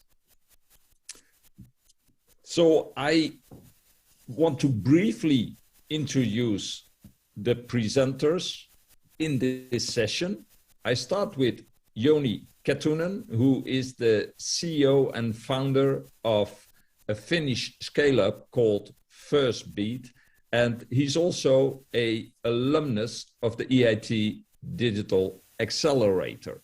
And we will come to the role of Firstbeat in the first question. Then I'm very happy to have Marc Julien, who is co-CEO of a French scale-up, Diabeloop, that's a partner of EIT Health, and it was the winner of the 2019 EIT Innovation Award. And finally, there is Amparo Roca, and she's the Chief Operating Officer of a Spanish startup company that applies artificial intelligence in different sectors.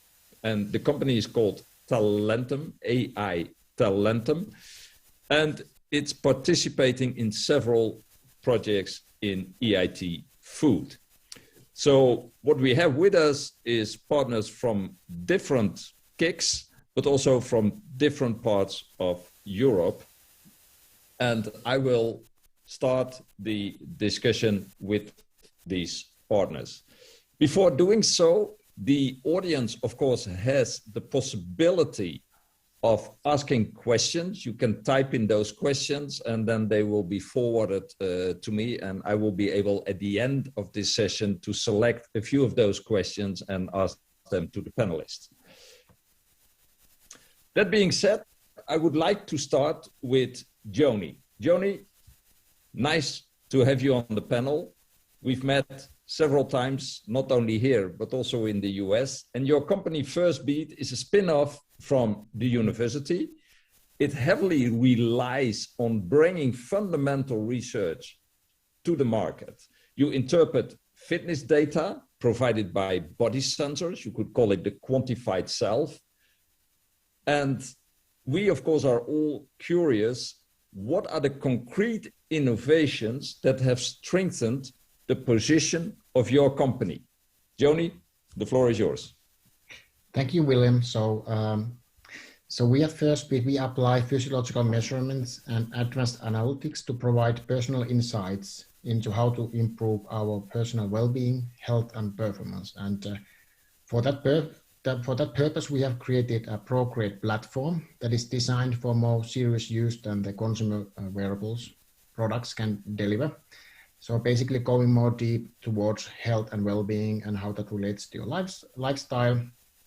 And as of today, our products are being used by hundreds of sports teams like Manchester United, Chicago Bulls, or New York Rangers. And but more importantly, we are building a product platform and partner network for employee health, where we partner with different health providers to deliver advanced physiology-based personalized advice on how to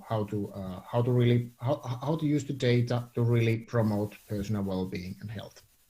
And all of our innovations are related to how to record the data, how to analyze the data, how to present the data to make an impact on well-being. Thank you very much, Joni. We've discussed this before. You have an impressive customer list of your applications and your products. And we will come later to the question of how you interacted with the EIT Digital Accelerator. But before doing that, I will move on to Marc. And Marc, your company Diabeloop is about applying self-learning algorithms to automate and personalize the treatment of type 1 diabetes. Where is the emphasis in your company? So what is it in terms of innovation that your company is standing out from the competition? Well, thank you very much, Willem, for this opportunity to interact with everybody in the crowd. Yes, indeed, we have a revolutionized innovation that transformed the life of patients with type 1 diabetes. And the core of our technology is around artificial intelligence, machine learning, and auto learning. Basically, the system works as such. It gets the glycemia information, so the level of sugar that the patient has in his body every 5 minutes, calculate the exact amount of insulin that the patient needs through those systems you just described, and then give the order to the insulin pump to deliver that insulin. And so where the patient normally has to take around 100 decisions per day and per night on his treatment, our system make it all automated. but not only automated, but also personalized, as you said, because in it, there's some auto-learning system that check that the parameters are fit for that person. And if it's not, then automatically adjust those parameters to make sure that the treatment is fully adapted and personalized for that specific patient. And this is, this is a major revolution, because it's the first time that a treatment, a drug, is being delivered by an artificial intelligence, by a machine learning system, without intervention of a human being a doctor or a patient. It's all the treatment is all automated. And as you can imagine, that means that the patient can start living without interruption their life. Mark, it's really impressive. I think everybody knows someone who has diabetes and knows the cumbersome injections that have to be done several times a day. And if you can have a completely automated system to replace that, you indeed enhance the quality of life of those patients enormously. So this is a very impressive progress that you see by applying digital technology. I will move on to Amparo. Amparo, your company, AI Talentum, and I really like the name because the word talent is there, and EIT is also all about talent. Yeah. Your company is about designing and developing artificial intelligence algorithms for predictive models that facilitate and automate decision-making processes. Well, that's a whole thing. You apply this in the context of EIT food to specific food applications. Please tell us a little bit more. What are you exactly doing, and what is the innovation you bring here to the table? Of course. Well, we have worked in different areas of the food sector, but I would say the most important innovations are those in the fields of food safety and personalized nutrition. Regarding the first one, having robust and rapid methods for the detection of potentially harmful bacteria linked to food is really a strong need for the food industry. But before any rapid method can be implemented by the industry and used in food processing plants, it needs to be validated in a lab. But time is money, and this process also the risk of having to recall contaminated products that are big food processing companies spend on average about 50,000 euros per year per company for the validation. And at EIT Talentum, we have developed an algorithm to speed up the validation of new rapid methods for the detection of salmonella. Salmonella is a common cause of foodborne disease outbreaks. Only it's reported each year. So by using AI, we can reduce the cost and time for the validation of the detection method because we need fewer samples to test. And this algorithm was validated by the University of Turin, and also was validated for my PepsiCo, which tests a solution that made possible to have the validation results in 24 hours instead of days. And it was tested in two common food products, minced meat and meat powder. And regarding personalized nutrition, we use the AI to give personalized recommendations through a nutritional chatbot. This chatbot is integrated into a platform which contains a wide range of data about the profile of the user, family size, age, gender, food, allergies. In addition to better understand the user's diet and make sure the advice they receive is tailored, we also analyze their grocery receipts. So we help them to improve the nutritional habits and diet. Thank you very much. The line was breaking up a little bit at my side. I hope it was not the case at other places. Of course, you mentioned salmonella. That's very important to be able to quickly detect that. You also mentioned personalization, looking at specific allergies that people may have. And that's actually a common denominator I see in the three companies we have here. Artificial intelligence, data collection, sensor technology can be used to even further personalize all kind of applications and make them really, really very specific to your situation, which is the big advantage, of course, that we see when you have lots of data and analysis technology available. We will now shift a little bit gears from what your company does and what is the innovation that you bring to the table to why did you engage with EIT? What did engaging with EIT Digital bring you as a company? And we would like to hear a bit more about that. And maybe, Joni, you could tell us a bit about this. You were part of the EIT Digital Accelerator in 2017. You're in Finland. You interacted with the ecosystem there locally, but also more widely. As I said, you also went to our hub in San Francisco. So maybe you can tell us a little bit what you gained from engaging with EIT. Yes, certainly. So we joined the program, and this allowed us to link with the EIT's network and ecosystem of senior level business experts and leaders with a lot of experience in different industries, and that helped us to have coaching discussions and planning sessions with them, and then following up how we have progressed. And without the network, I mean, this expertise was outside of our typical scope of contacts. So this basically helped us to develop faster, get a little bit more understanding on the market and make better plans, decisions. And some of the topics that we covered were around our overall strategy, go-to-market, brand positioning, and also we did some preparation work for our equity story and regarding investors. So this we did see quite valuable these discussions and coaching, as it helped us to speed our development. Thank you very much. I very much remember our dinner that we had in San Francisco. You were just flying in, wearing already a bit tired.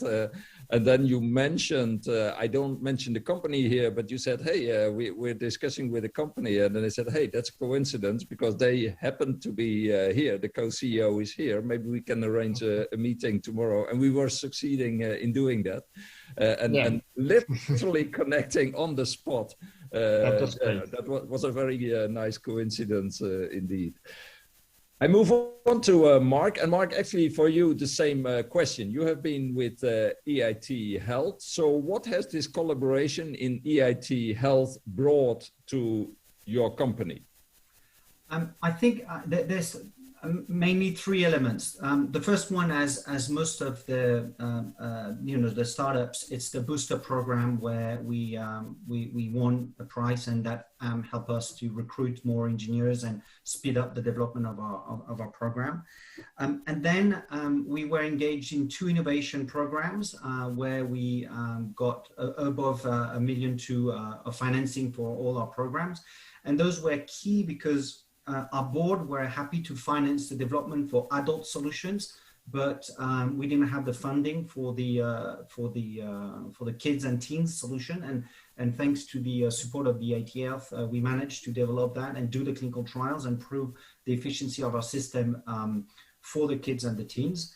Of course, it's not just about the money, it's also about the connection that you get. And with that, we managed to connect with a number of companies with whom we continue working quite intensively and even support us in developing our business in some geographies. And I just want to mention one, which is quite key in the EIT Health program, is Profile, the company called Profile, a German company that is specialized in doing clinical trials for in the diabetes world.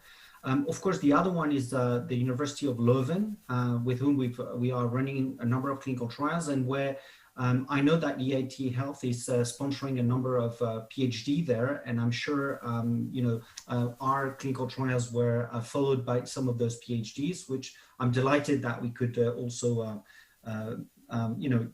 make good use of those support from the EIT Health on that pillar.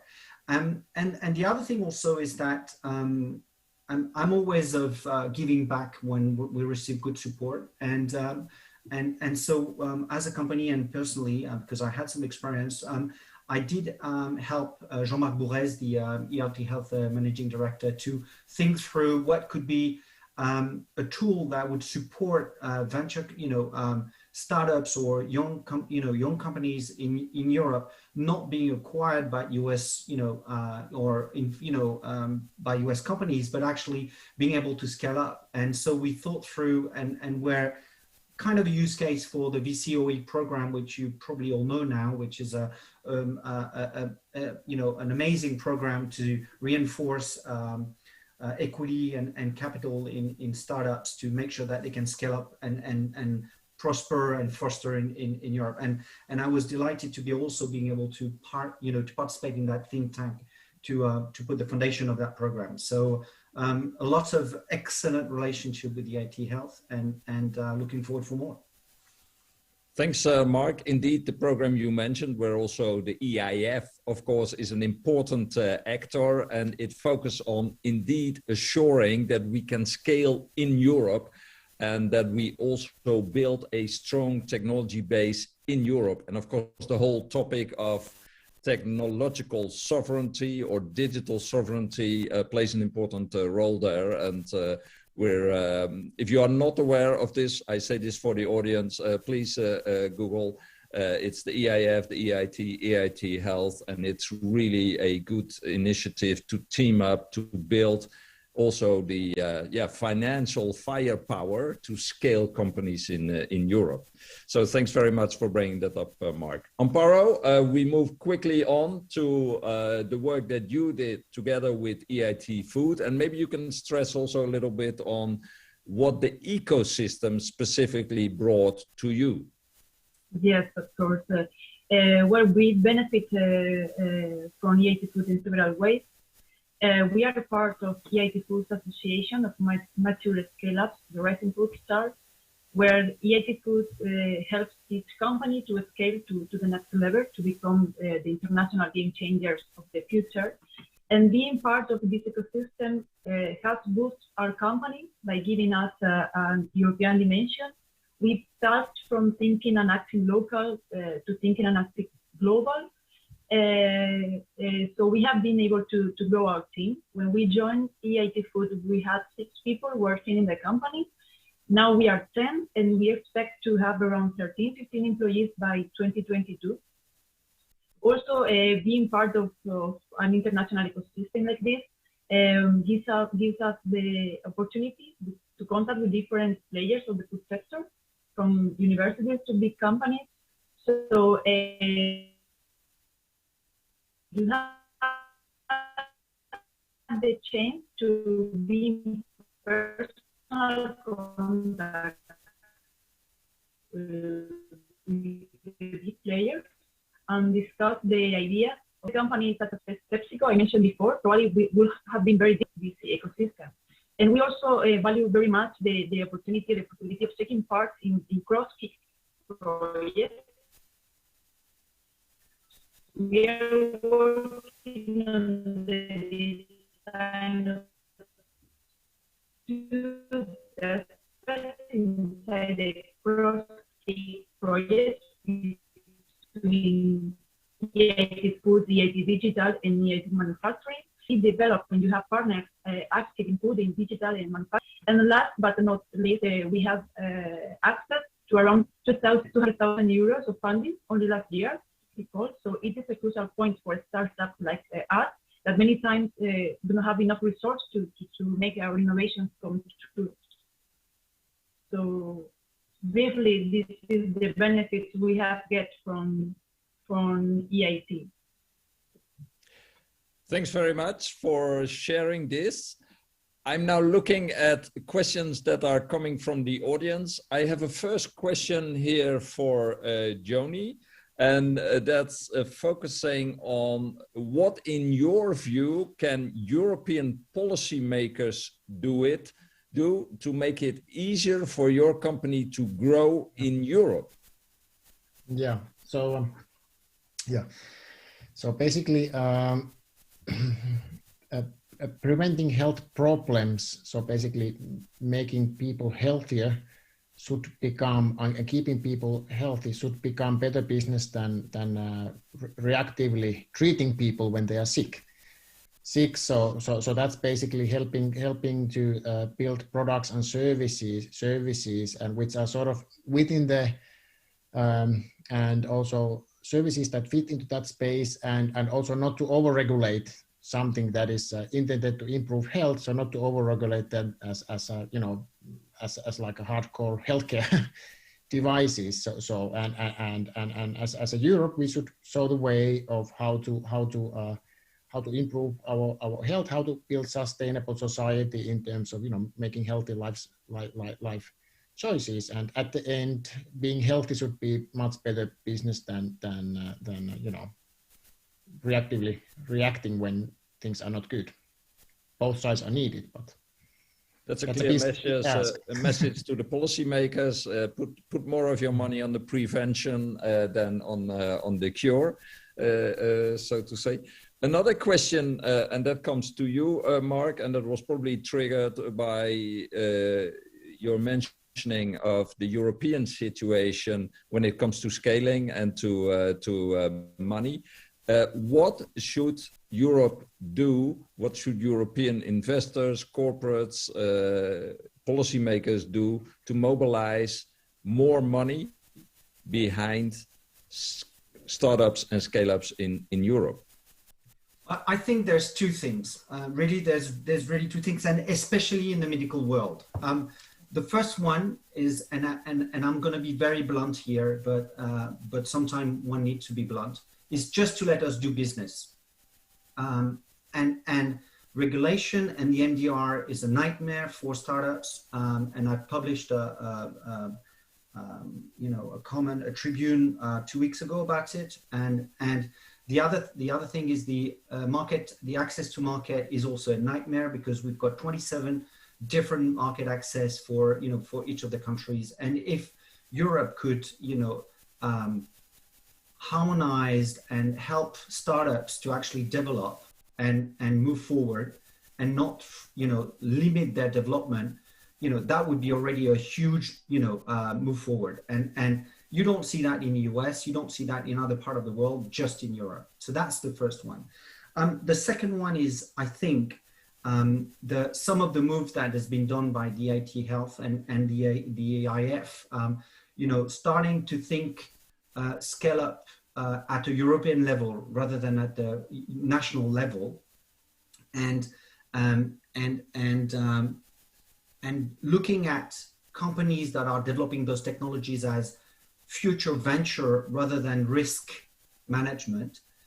Also shifting that mindset, towards the future development of the company rather than the risk that one is taking when they invest in a company, is also something that would for sure help the development of unicorn in Europe. I mean, when you talk to just a very short example to you, I mean, and it will, I'm sure resonate to a lot of people, is when you go to the US, some investors, when you ask them for $30 million, they come back to you and say, okay, if I were to give you 60, what would you do?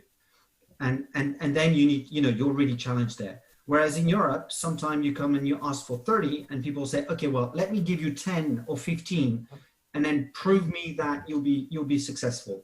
And that sort of mindset really is a rein to development and making sure that we get some unicorn.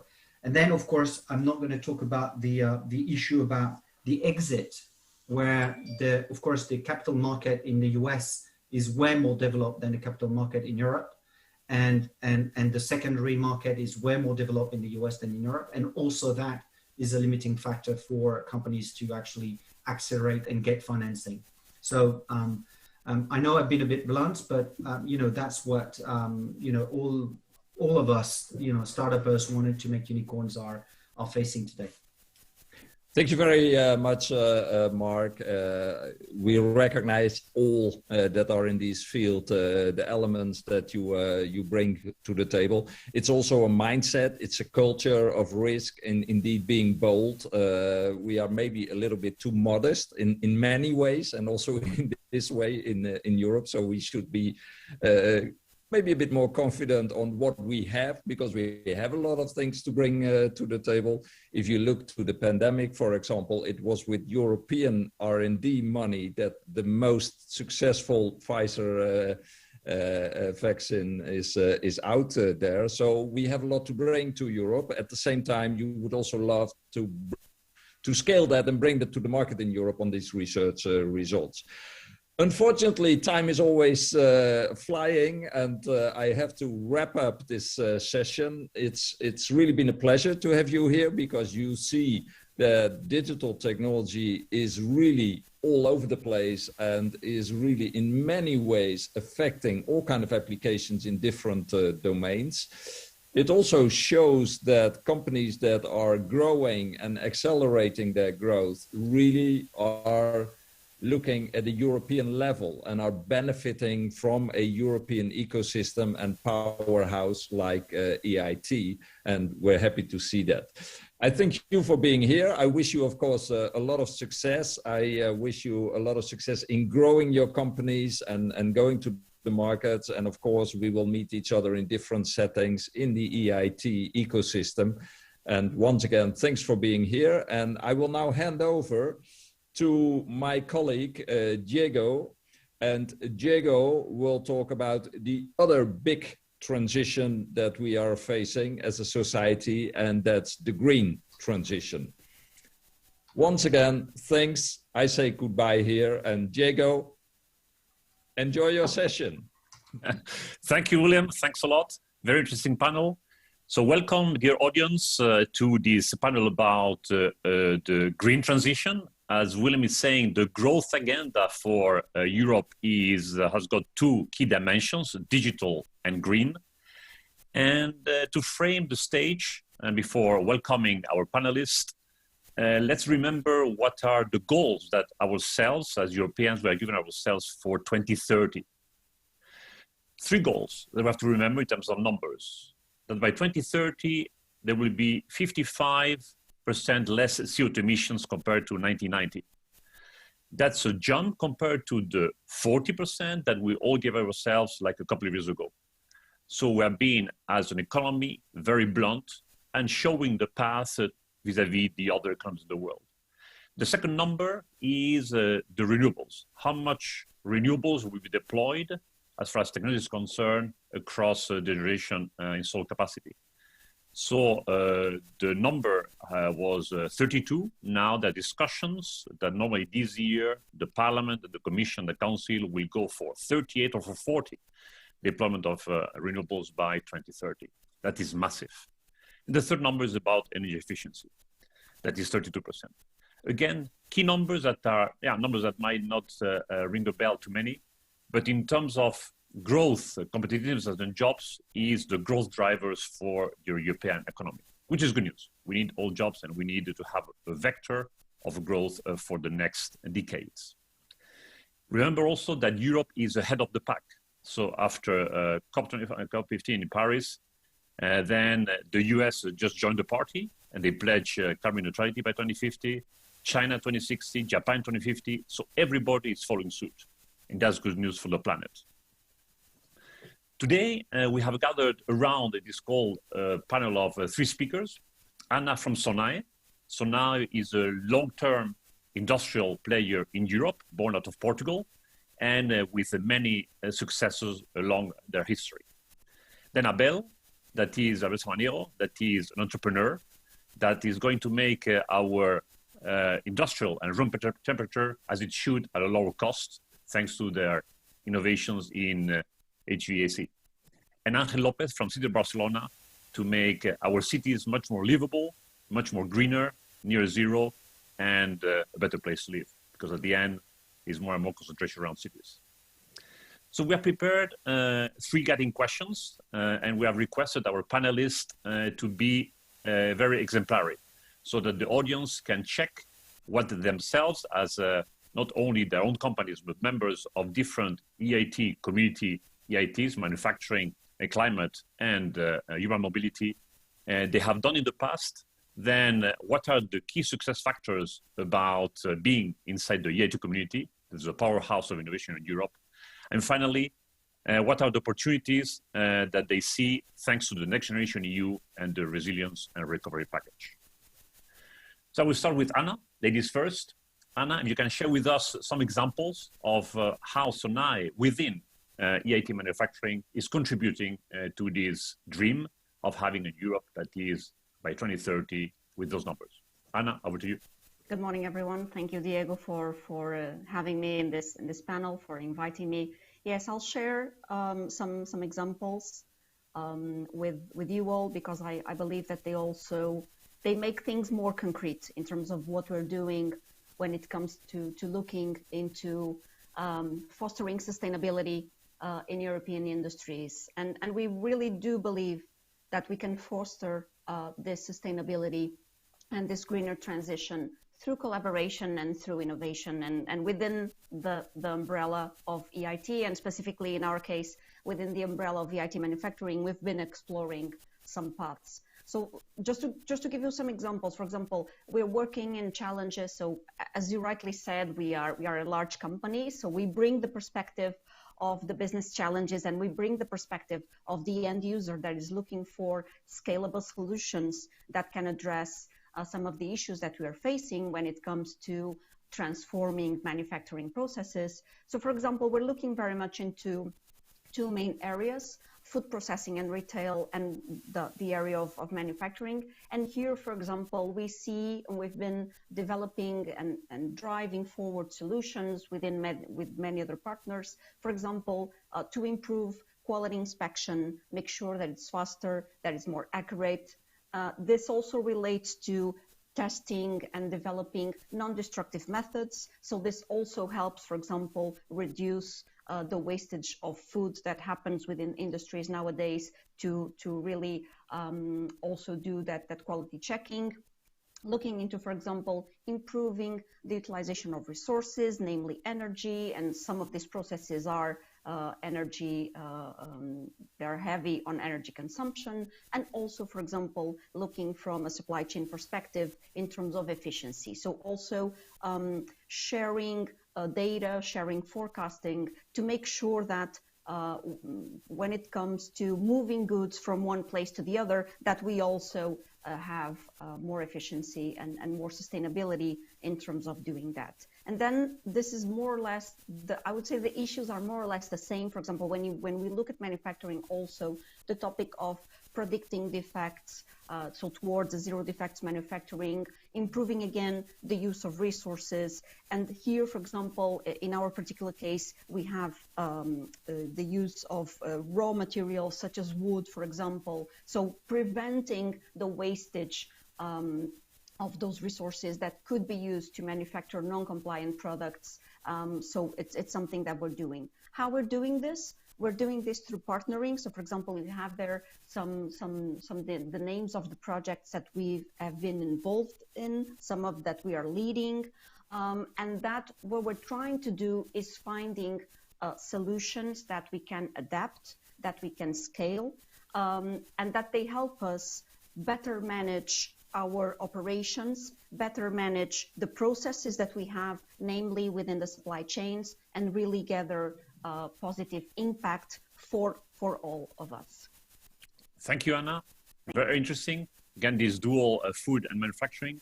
And now we go from an incumbent in terms of industrialization across value chains, in those value chains, to a newcomer that is Abel, and that is going to make both our buildings, the industry and so on, cooler, and with the right management of the energy for keeping us cool or hot.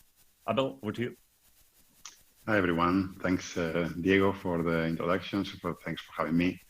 Very interesting, Anna, what you mentioned. So happy to hear that we are all joining forces to push this forward. I think that is the main goal, or should be the main goal of this kind of events.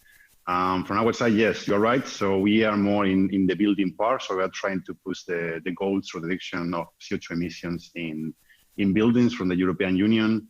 How is Abel really pushing this forward? We are a pure software solution that is focusing on the legacy of real estate, meaning, yes, it's true that we need to renovate, to do a lot in our more than 75% inefficient real estate stock that we have in Europe. But we have to start with something that can have an impact now and not in 20 years. So the mission was to develop the most scalable software solution, including sustainability and cost efficient, that can make those buildings as quickly as possible more efficient. Meaning, we take this mission and we put this in practice already. We have buildings all around Europe, also in other continents, even in New Zealand or in China. So I'm developing a pure software solution that we can put on top of the current infrastructure. And in less than 4 weeks, we are able to reduce up to 40% the energy consumption and CO2 emissions from the HVACs, from heating, ventilation, and air conditioning systems. So meaning we are focusing on the legacy equipment. We can go tomorrow to a building, to a commercial building that have already something in place. And in less than 2-3 days, they can start already directly saving at least 20%. Our focus obviously is in different phases. So right now we are focusing around 30% of the portfolio that have already what is called a building automation system or a building management system. And then making also those accounts to believe again that this possible to do it fast with no risk, with no investment, and then work with our partners and of course all the ecosystem from EIT. I hope that will grow more in the next years to achieve together the goal. So meaning in the meantime, we can renovate, we can improve building efficiency, but we can have an impact in the next 5 years and not have to wait again 20 years, because I think we don't have this time to really take this. Thank you, Abel. I think that your value proposition of not having to change the hardware, but just to put a layer on top of the existing infrastructure to make those savings in so short time, it's definitely a unique selling proposition. So let's see now if Angel, in all the buildings that City of Barcelona is owning, will potentially become a customer or an off-taker of your HVAC. Angel, over to you. You can share with us some examples. Thank you very much.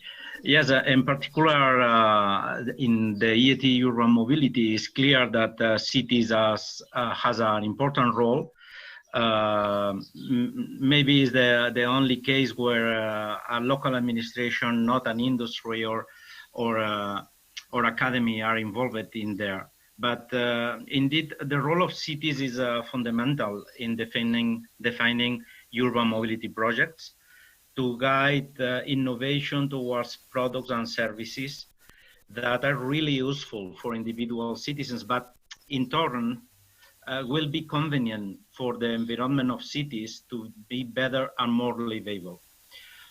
We have several examples around improvement of connected but congested traffic, fostering bicycles services, managing crowded spaces as the tourism demand increase, or designing better public spaces to have a livable public realm, as the tactic urbanism we have tried to implement in this 2020 year.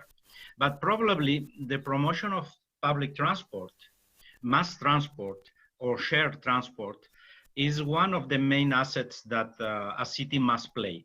As is for that, as the City Club, we try to convince and guide to the EIT urban mobility to apply the innovation to a target where more people with less impact, so a greener city, we can achieve.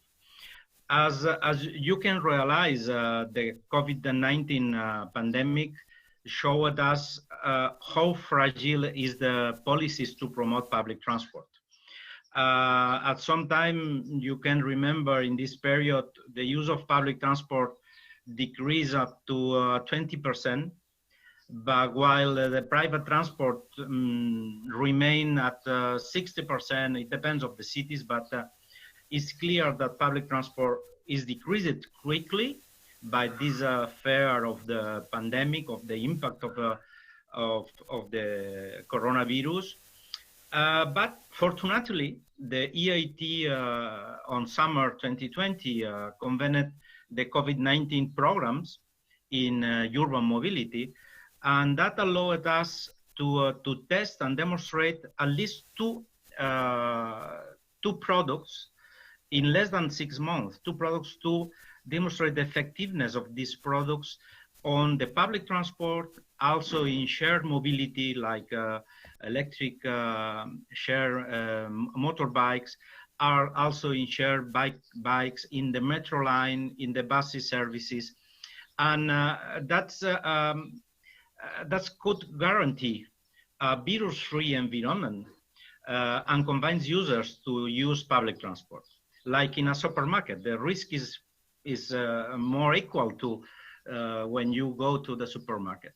So it's not a direct effect on the green, clearly, because this is more, maybe you consider that this is an EIT health, but probably with the synergies between health and urban mobility, we can look for a more ecosystem where we achieve green deals, but using the health as a path to improve the fare of the users to the public transport, because public transport or shared mobility will be the keys for the future urban mobility and to achieve this Green Deal. In short, and to finalize, local authorities drives the real needs of citizens. In this pandemic period, the real needs was to be comfortable in the public transport. And that is to achieve cities that are more respectful with the environment and with a better quality of life. Thank you, Angel. Do you think, Angel, that this push of the scooters, the e-bikes, all in the cities because of the pandemic and not sharing close spaces with other citizens has been a boost for something that will remain, or is just a peak, a hockey stick, and then it will disappear and people will go back to the old behaviors? No, I think is a new paradigm in the mobility. We will need to recover the amount of the mass transport, the mass transit. We will recover that, at least in Barcelona with these applied technologies. We hope, we guess, to achieve at least the 90% of the transport mode in 19. But this is clear that these individual vehicles, like small scooters, like bicycles, like electric bicycles, and so on, will be increased and probably will change the face of our cities. In this period, for example, in this working on the space, we have developed a lot of bike lanes, for example, but bike lanes are useful also for these scooters. Also the improvement of accessibility that allows these small vehicles to be used. So a change is coming, not a drastically change, but this new individual mobility patterns will remain. Also, we will talk after about the commerce and the deliveries. That another a very important change in urban mobility. Totally, Angel. So it is here to stay. So now we'll ask the panelists to highlight two things that makes the EIT community unique in terms of growth, in terms of scaling up, in terms of ecosystem. So the two top that for you have been the most important for the development of your startup or your big industry or your city, the top two. So Anna? Well, as top two, I would say probably an opportunity to work on finding some of these solutions. So combining data, combining artificial intelligence, combining emergent technologies, robotics, etc., artificial vision, and also bringing different competencies to do very focused projects. I think that this is probably the main difference from other running programs. We are talking about very focused projects where we can really bring a number of complementary skills to then drive and validate new solutions. So I would say that one is the ability to do these focused projects. And the second one is the ability to continue bridging the gap between what is the research space, the technology space, and then let's say the real industry concept, because we know, or cortex, because we know that there's probably where things need to combine. So we have this hypothesis, this promise of a new solution, and then we have to find ways to promote the gathering of this technology within a specific use case and validate it within that specific use case. And I think that the EIT community does that very, very well. Thanks a lot, Anna, because I think that this is one of the key differentiators of the EIT community. We are all objective and use case based. It's not about exploratory, it's about bring a solution to something special. And second, to bring all the competencies that are required for this case. So thanks a lot, because those top two is really what makes one of the things that makes the EIT outstanding. So Abel? Yeah, I think I completely agree with Anna. I pick up on you. It was a really, it's true. So for us, I mean, I guess it was a different level for us when I started. Actually, we participate in the Climate Cake Accelerator. We were there in the 3 stages. So from 1 to 3, we are one of the few that go through the whole 1 year and a half, actually, 18 months program. And they helped us to do exactly that. We didn't even have some kind of business model when we entered the program. And thanks to the network of experts and the workshops and the possibility also to generate trust, because you have like EIT Climate Cake in your back, like validating somehow that your technology makes sense, and someone has to be brave to test it. So they believe on us, they see the potential before we went into the market. They help us to build the business cases, the use cases actually, and then thanks to that, then scale it and grow it until what we are doing right now. So, and can you share with us, Abel, on the scaling up? Because again, to curate the case is important. Yeah. And then the scale up with people like Sonai, it's easy because basically they have their own commercial networks. But for a startup, which kind of support you got in scaling up, in growing? Yeah, a very important point, especially me, for example, that my background is as an engineer.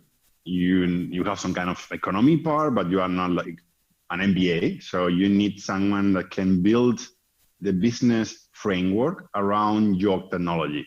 And that was the key point for me. So bringing it to be able to go to the first pilot projects and be able to professionalize and standardize the process. Thank you, Abel. And Angel, the top two for you? The top two that the EIT community brings that you wouldn't find elsewhere? No. Well, first of all, I want to remark that this scheme of the EIT around the business model, around the grounding of the companies, about the innovation, with this very short cycle of the projects, the time of the project is very, very, very short. For us, for cities, is a bit shocking. We are used to plan... Positively or negatively shocking? We need to get the positively things and manage the negative things, okay? For us, we are used to plan, to have several years project. For example, these are the Horizon Europe or the Horizon 2020 are more accommodate for us. We have a time to thought, a time to plan, a time to execute, a time to evaluate. Here, no, we have the opportunity to test, and we test and we reach the results. So that is, I don't know if this is positive or negative, but that means a change on the way that cities can incorporate the innovation. Obviously, we have some departments with managing accelerator of startups, but usually are not connected to the traditional departments as the Department of Urban Mobility. So some changes is provoked in indoor. Okay. Another important thing is that has needed in the City Club. I am the chairman of the City Club. I am very honored to be there because on the cities involved in the EIT urban mobility, we are trying to be able to be prepared to have living lab networks in the Europe, as any product, any service that can appear in the north of Europe can have a place to be tested quickly. So maybe this product is not able to be tested on winter on Norway, but can be tested on Malaga, in Malaga or in Barcelona in winter, and that rechecked in Germany. So an opportunity, an advantage, a positive thing is we are creating this network of living labs where each living lab has a characteristic, and every startup can look for this list of living labs as only one entity and choose where they will be better to test the product or the service. So, okay, so it's like the one-stop shop for any of the innovators, so they can find the best off-taker. One place market, one place market. And second one, you said in the beginning, for me, it's very important, is the speed. Innovators, we need speed to make things, to check things and to make them. Sometimes the speed is not the best way to innovate, but it's the best way to know if you are wrong or you are right. So you can rectify quickly. It's another way to do things. Another question I will put you afterwards, Angel, is the power that you have in the cities with public procurement. You have something that you can drive the type of product that you want to purchase for your own needs. That is a tremendous force. It's not to supply euros, it's demand euros. So think about the question, and then afterwards you answer the question. And then one question from the three of you that is about the famous Next Generation EU and the Resilience and Recovery Package. So today we're already 1 year after the whole idea was launched. Now it seems that it's coming to reality in terms of all the countries have delivered their national recovery and resilience plans. So now it's going to be about implementation. So what is, a couple of comments from your side, whether that will be helping innovation to be brought up, whether you feel that will be pretty much traditional old economy. How do you feel about the Next Generation EU and what it could be the role of the EIT? So Anna? So we definitely see that as helping, let's say, as another instrument, because I totally agree with Angel. So we have probably business challenges and innovation opportunities that have a space or that have a fit within the EIT model, and others that have not. For example, so I totally agree with what Angel was saying between the speed and the time. So I think that's there are challenges that we bring to the EIT and challenges that we bring not, that we take to Horizon 2020 or Horizon Europe, for example, and some that we will probably also take to this new opportunity. So definitely what we believe is that anything that helps businesses, SMEs, startups, research entities come together and find new solutions, I think that they are helpful. Then, of course, the devil is always in the details, but let's wait and see. And again, because we also believe that many of these opportunities will continue to drive sustainable solutions or solutions that help businesses, cities, also even the researching that we do, that they help drive sustainability, and that's the way forward. So, but I would like to provoke you, Anna, because we know that 37% of all the next generation funds should go to clean or green related solutions. 37% of 750 billion, that's a lot of money. Do we have enough deal flow, enough pipeline of good cases to deploy 37% of those monies into this pipeline? Oh, for sure. For sure. Yep. Because what we see when it's interesting, because when we talk about green transition, when we talk about sustainability, the topic is so vast. No. And we have things like, for example, the solution that Abel was presenting. So you have You have challenges within efficiency of buildings, whether offices or whether production plants. They are transversal. You can go from food to textiles, from textiles to wood panels, from there to chemicals, and you have common challenges, and then you have, let's say, they're like T-shaped. So you have the common things, and then you have the specific things. And within that scope, there are a number of use cases that really need to be tackled, and we need to find together. We need to find new solutions. So, for example, let me give you an example. When we talk about CO2 emissions and climate change, I mean, where to start? Where to start? From what we generate in processes, what we generate within the supply chains, what is the footprint of a specific product, independent of if it is a box of mangoes or something else. So challenges, they are abundant. I don't see there an issue with supply of use cases. Definitely not. Thank you, Anna. Abel, how do you see the Next Generation EU contributing to your case, to the growth of Abel? Yeah, for our case, I think already some kind of a step in on that. So we are taking some kind of, maybe not now, but in the future, so some part of this, but to put on pragmatic way the innovation, the R&D that we were making in the last 3-4 years. You know, you were asking about if we are able to deploy, if we are able to do it, right? I think I completely agree with Anna. Absolutely, yes. Maybe we need to be also more or able to filter it in a more pragmatic way.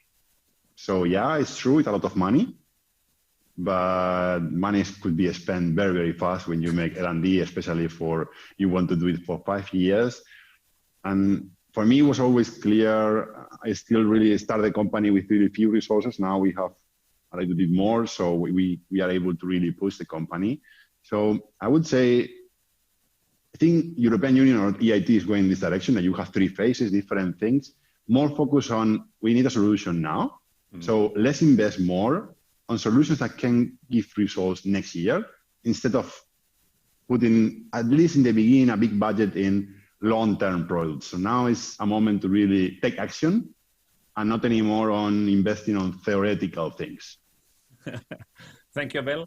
So last question before we go to the Q&A. So Angel, back to you on the public procurement. Why the question? Because as an innovator, supply side money is good, but the best thing for innovator is demand side money, so customer money. So what is your views on the force that you have as a cities to use public procurement as a driver to offtake of innovation? Yeah, but also linking to the previous question on Horizon Europe, it's clear that a lot of traditional technology on this Green Deal is available. So we can procure with not a special tenders. We can procure in the conventional way, and a lot of money will go there. At least for us, for example, in buying public service buses, or for example, buying some more electrified vehicles for the public services. We think a big part of the money on this digitalization and greener vehicles can be done quickly, only by a conventional procurement. But it's clear that an organization or a KIC as the EIT Urban Mobility can allow a faster way to make innovation in procurement. For example, we are doing some tendering, not buying vehicles, but buying services. That is new in the way we are doing that. Some years ago, we started with other kind of services, but that can be. But another thing is, what about new vehicles? For example, for buildings, for construction. There is a lot of pollution, a lot of particulates, a lot of noise coming from this machinery that is working in our cities. We guess to allow that the industry can have some synergies with cities, and we will have better and green vehicles also in this segment. Okay.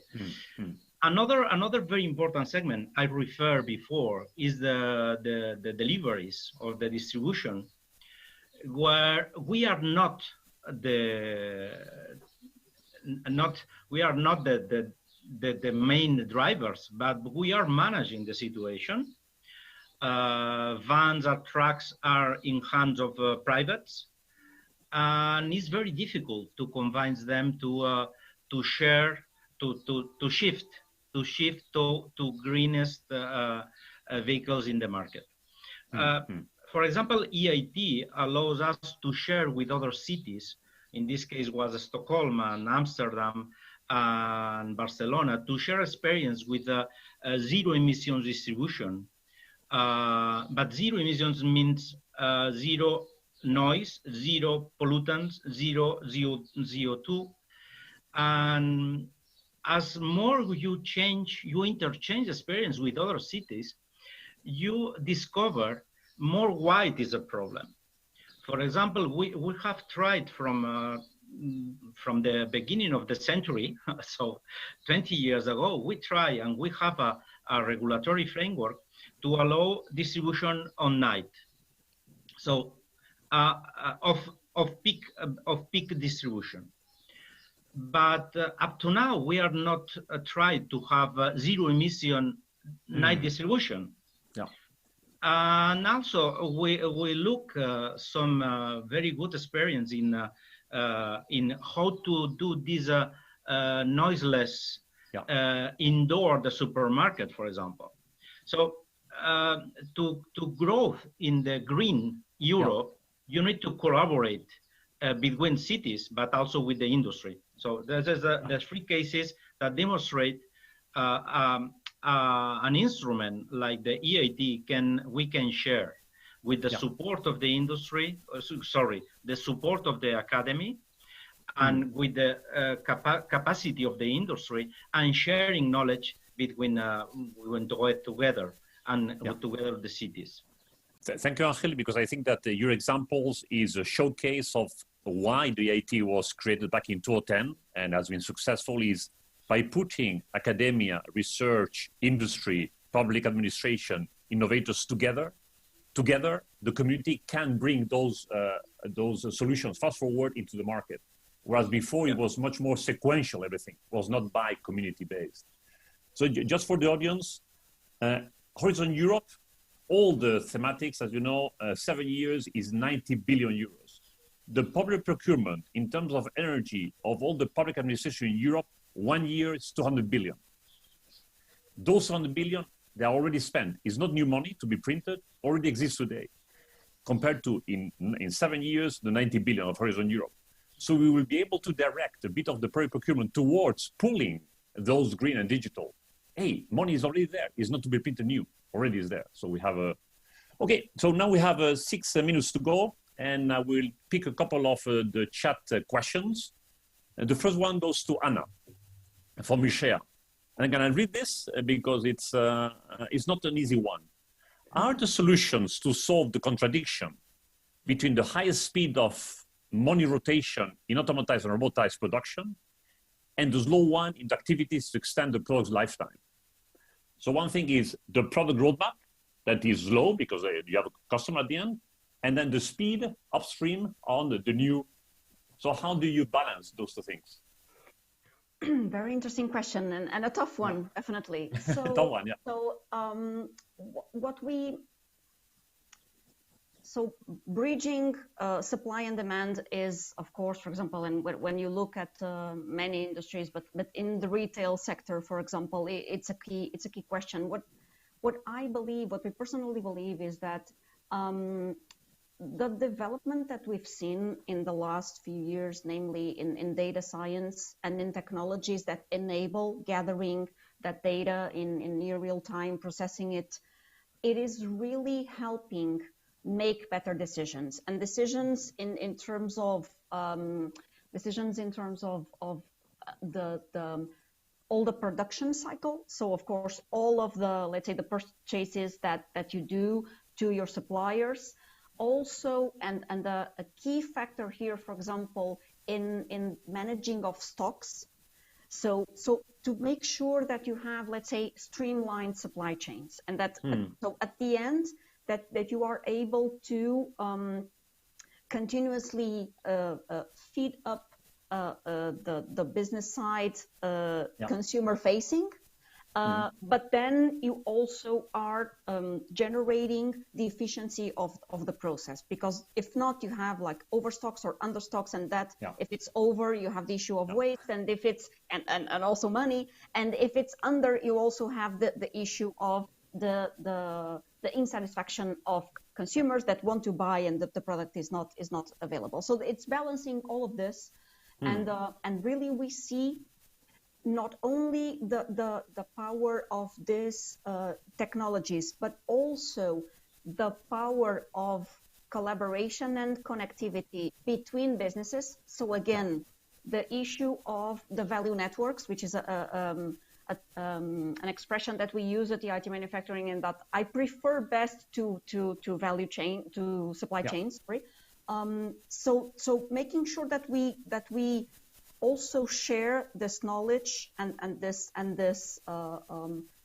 data that allows us, all of us together, to make better decisions.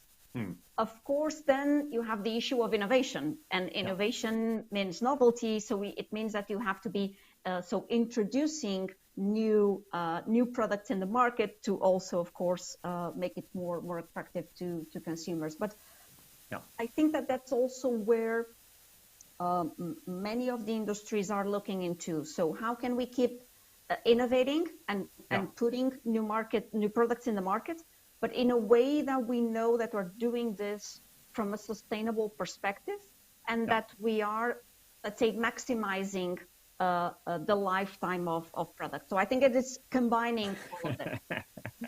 It's a balancing act. So we've got 3 minutes. We've got 3 minutes. I will ask each one of you one tool that the EIT should bring in the toolbox, because you have already identified why the EIT is bringing you so much value. Is there any tool in the toolbox of the EIT that you are missing that could make the EIT even better? One tool, whatever is more financing, more ecosystem, more whatever. So Angel? Yeah, I think disruption can be the word that allows to innovate with a really risk to fail.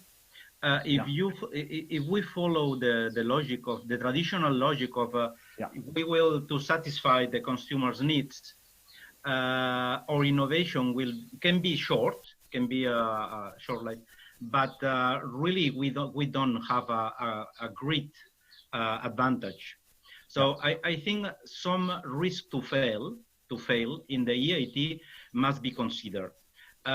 So I recover the what I say, that the opportunity to try, to test, to fail, to be wrong, and to redesign, to be quickly, to have a rapid prototyping. Okay. Yeah.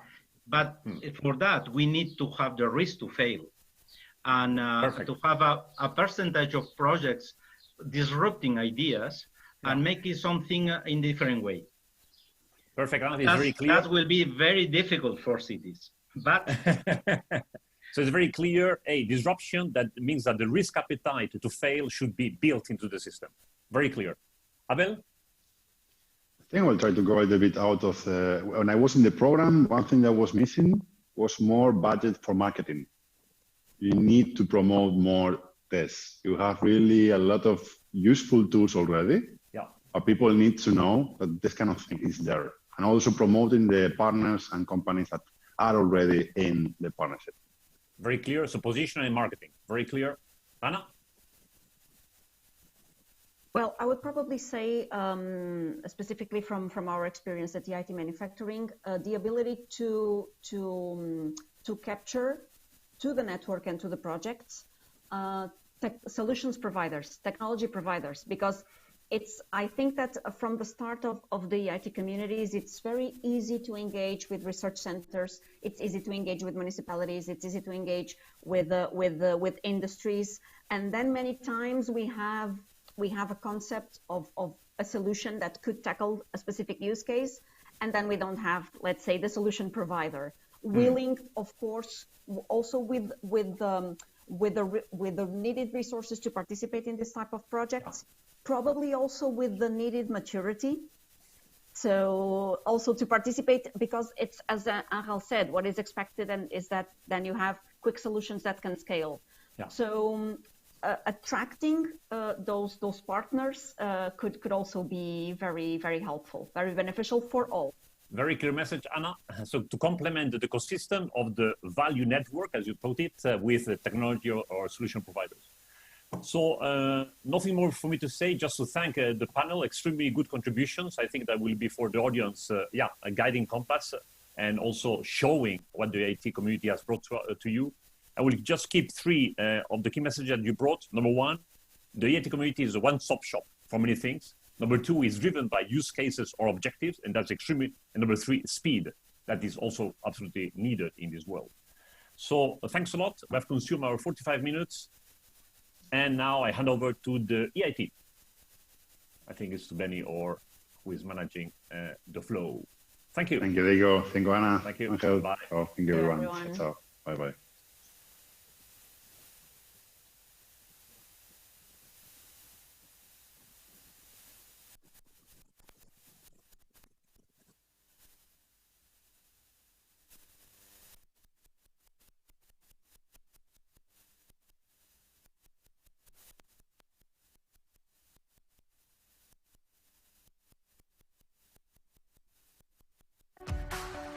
Every great project starts with an idea. They're brought to life by our excellent researchers, entrepreneurs, and citizens.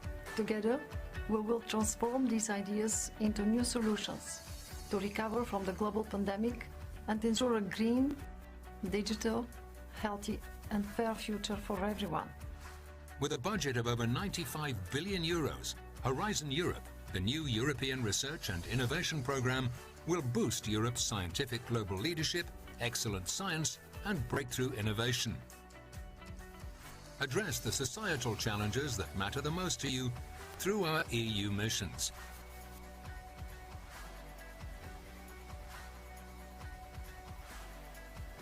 Expand international cooperation to team up the best talent across Europe and beyond. And form new partnerships between research, innovation, and industry to bring solutions directly to you. Tens of thousands of you have already shared your views and ideas, making Horizon Europe our most ambitious European program ever. Europe is full of innovative ideas. Let's use them to build a green, digital, and healthy future for everyone.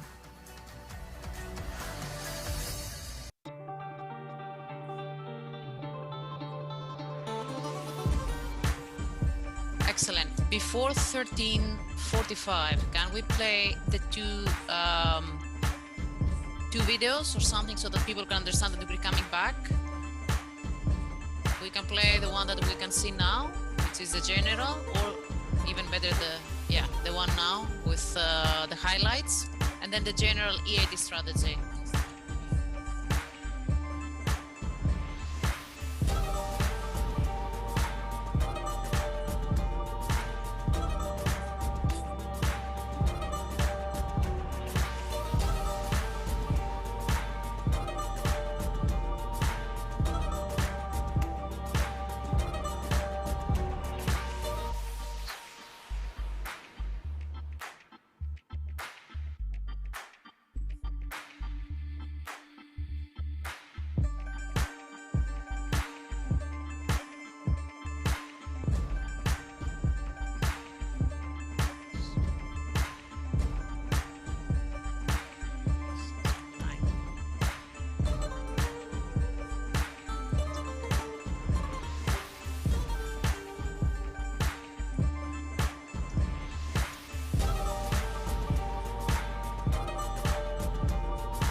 We're constantly bombarded with society's challenges and the issues we have to overcome.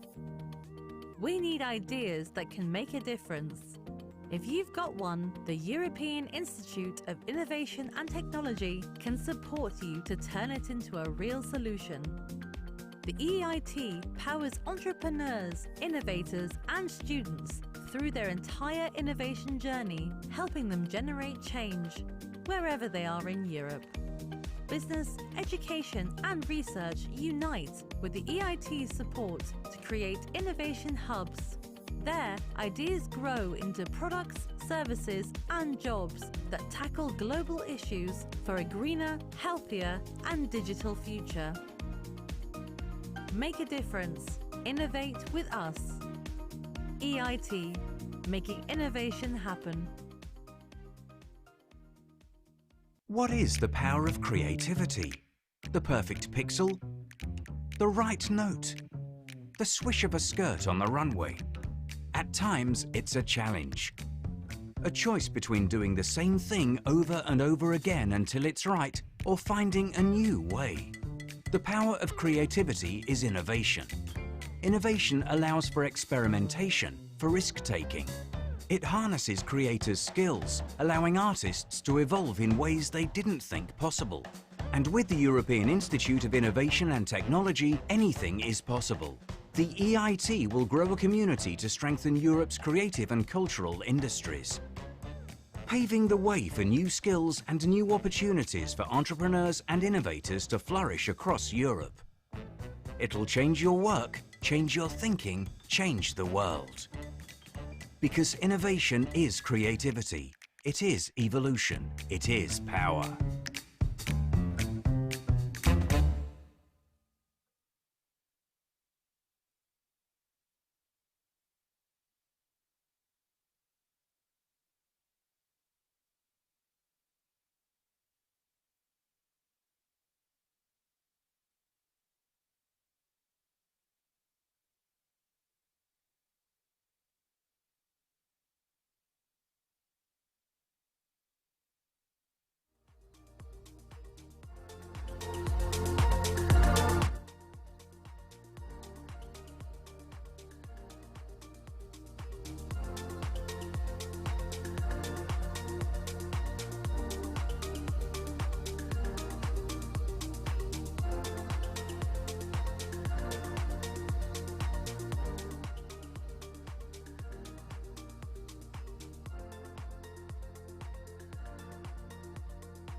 Felipe.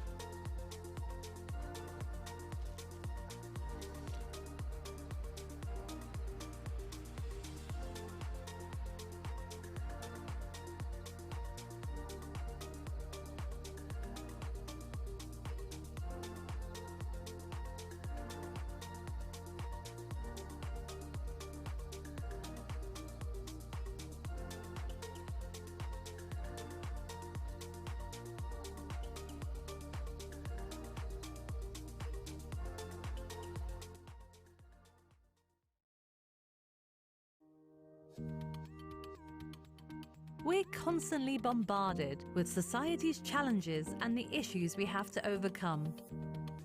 We need ideas that can make a difference. If you've got one, the European Institute of Innovation and Technology can support you to turn it into a real solution. The EIT powers entrepreneurs, innovators, and students through their entire innovation journey, helping them generate change wherever they are in Europe. Business, education, and research unite with the EIT's support to create innovation hubs. There, ideas grow into products, services, and jobs that tackle global issues for a greener, healthier, and digital future. Make a difference. Innovate with us. EIT, making innovation happen. Hi, welcome again to this afternoon session. Let me introduce myself. My name is Miguel Mador. I'm the EIT Alumni President.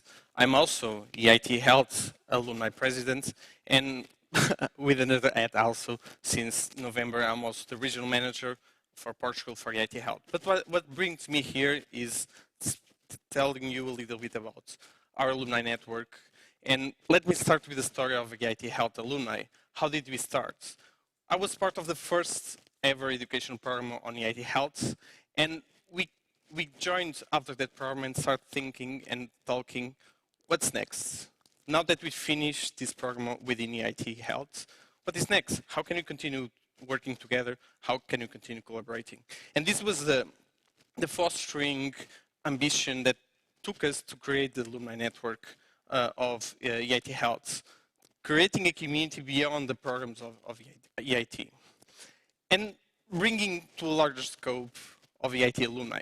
So why do we have EIT alumni?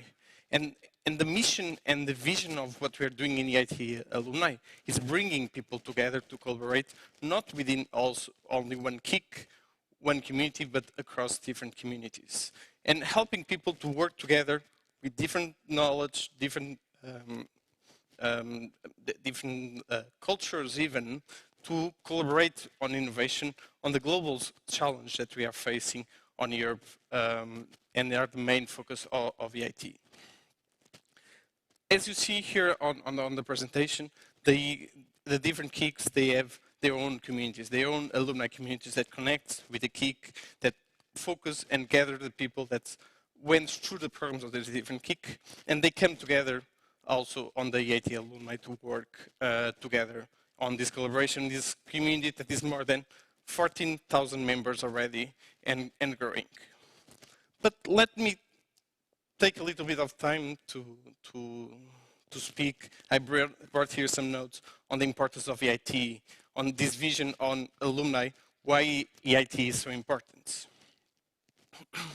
And let me point you that EIT is important for you beyond the funding. EIT is much more important beyond the funding because it creates actually real innovation communities.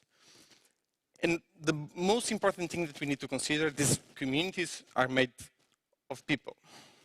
EIT is unique, bringing people together, but more than just bringing people together, also empower those people to work on innovation, to challenge change, and to drive the change that we foresee.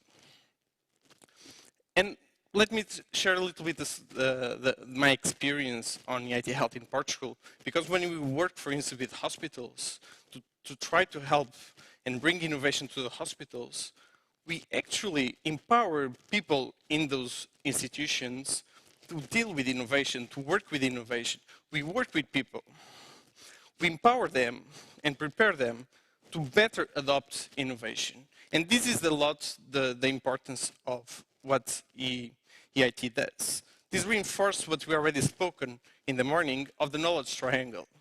A knowledge triangle that often we think that is innovation is in the center, but the reality is that what is in the center are people. And is the people that learned yesterday, start doing innovation today, and the ones that will be building the business in the future. And this is a quick message and the quick, in some way, role of people that we can never forget within EIT.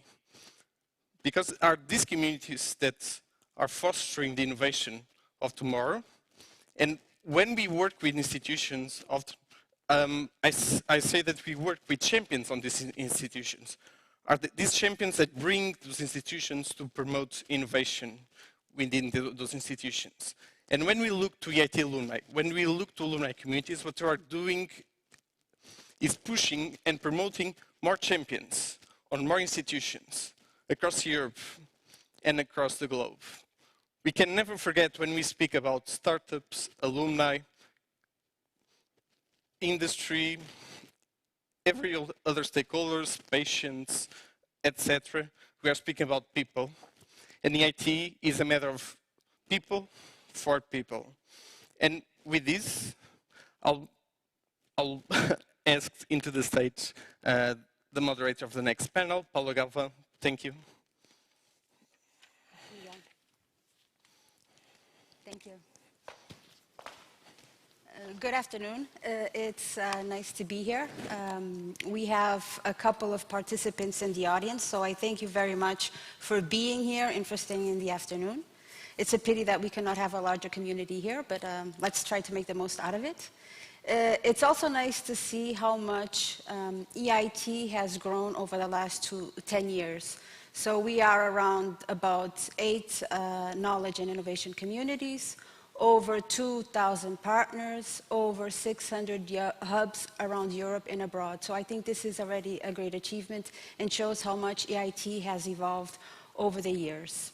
My name is Paula Galvão. I'm a Business and Strategic Relations Officer at INL, so the host of this event, and was kindly invited to moderate this event. The event, this panel will basically be based on evaluating how EIT has evolved, how EIT central offices plan to better maximize the impact of the operations, how what will be the changes on the multi-annual framework contracts and in combination with Horizon Europe, so there will be some changes there.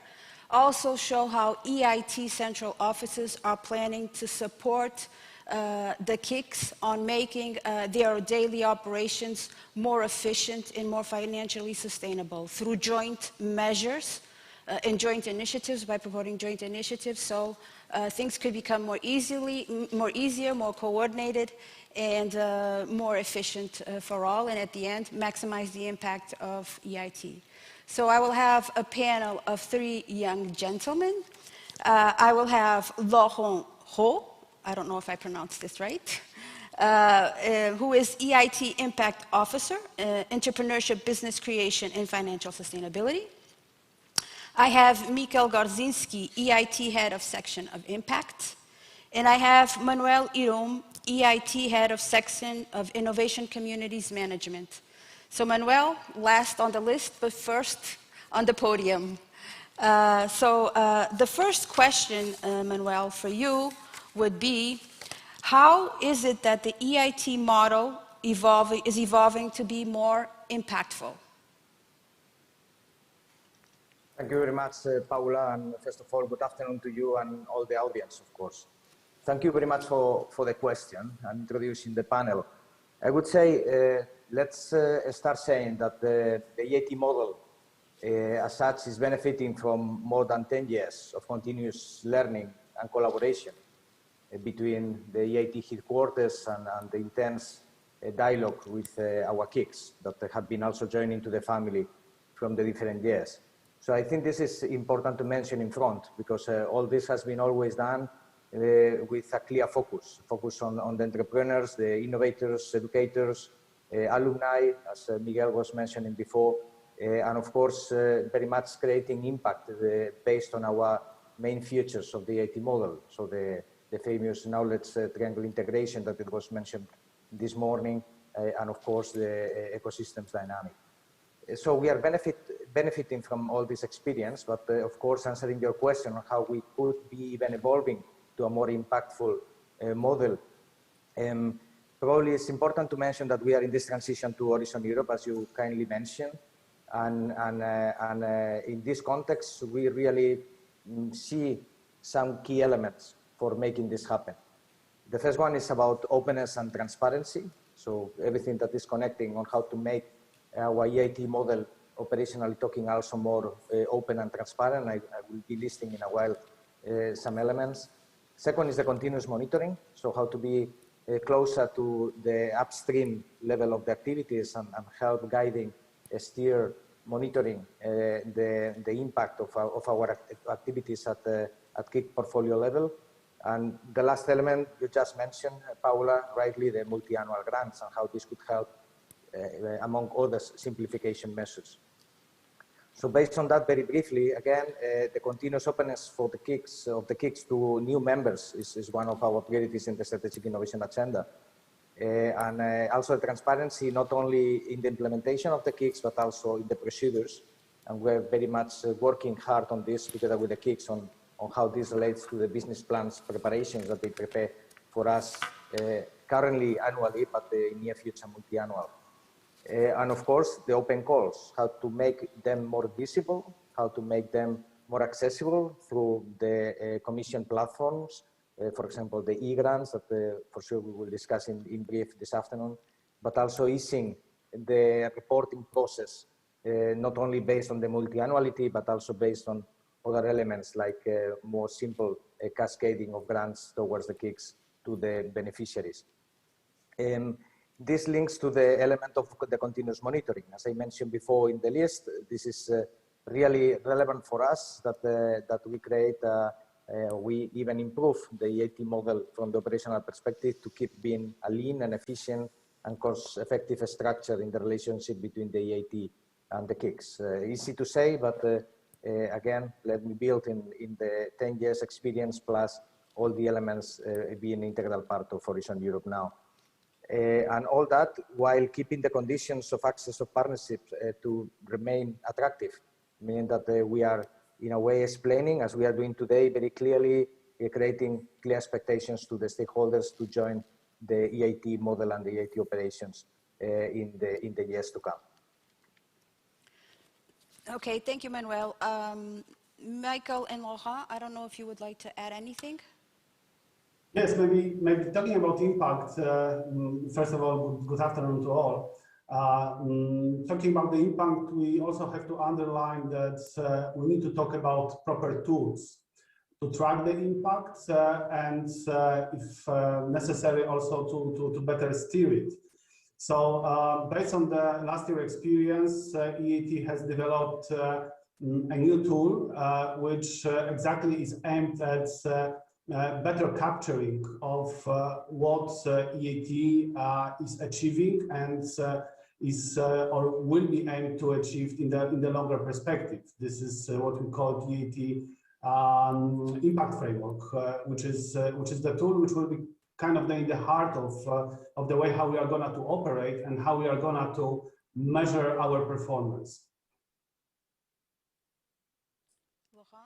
Yeah, maybe to build on Michal and Manuel. So good afternoon, everybody.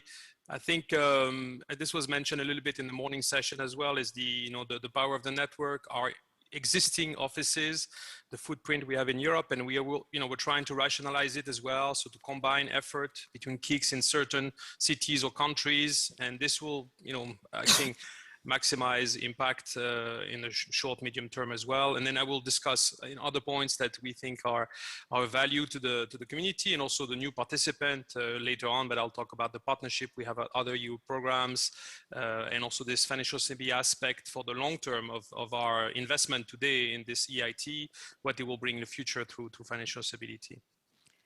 Okay, to Manuel, I'll get back to you regarding the simplified measures at the end, because I'm sure everybody would like to hear a bit more about that. But let's continue our discussion on the impact part. So when we talk about making EIT more impactful, can you explain a bit how the EIT model is expected to be more impact-driven and sustainable? I would ask this question to Michael and Laurent. Yeah, so maybe I will start talking about impact. Yes, I mean, when we talk about impact, we need to look at different dimensions.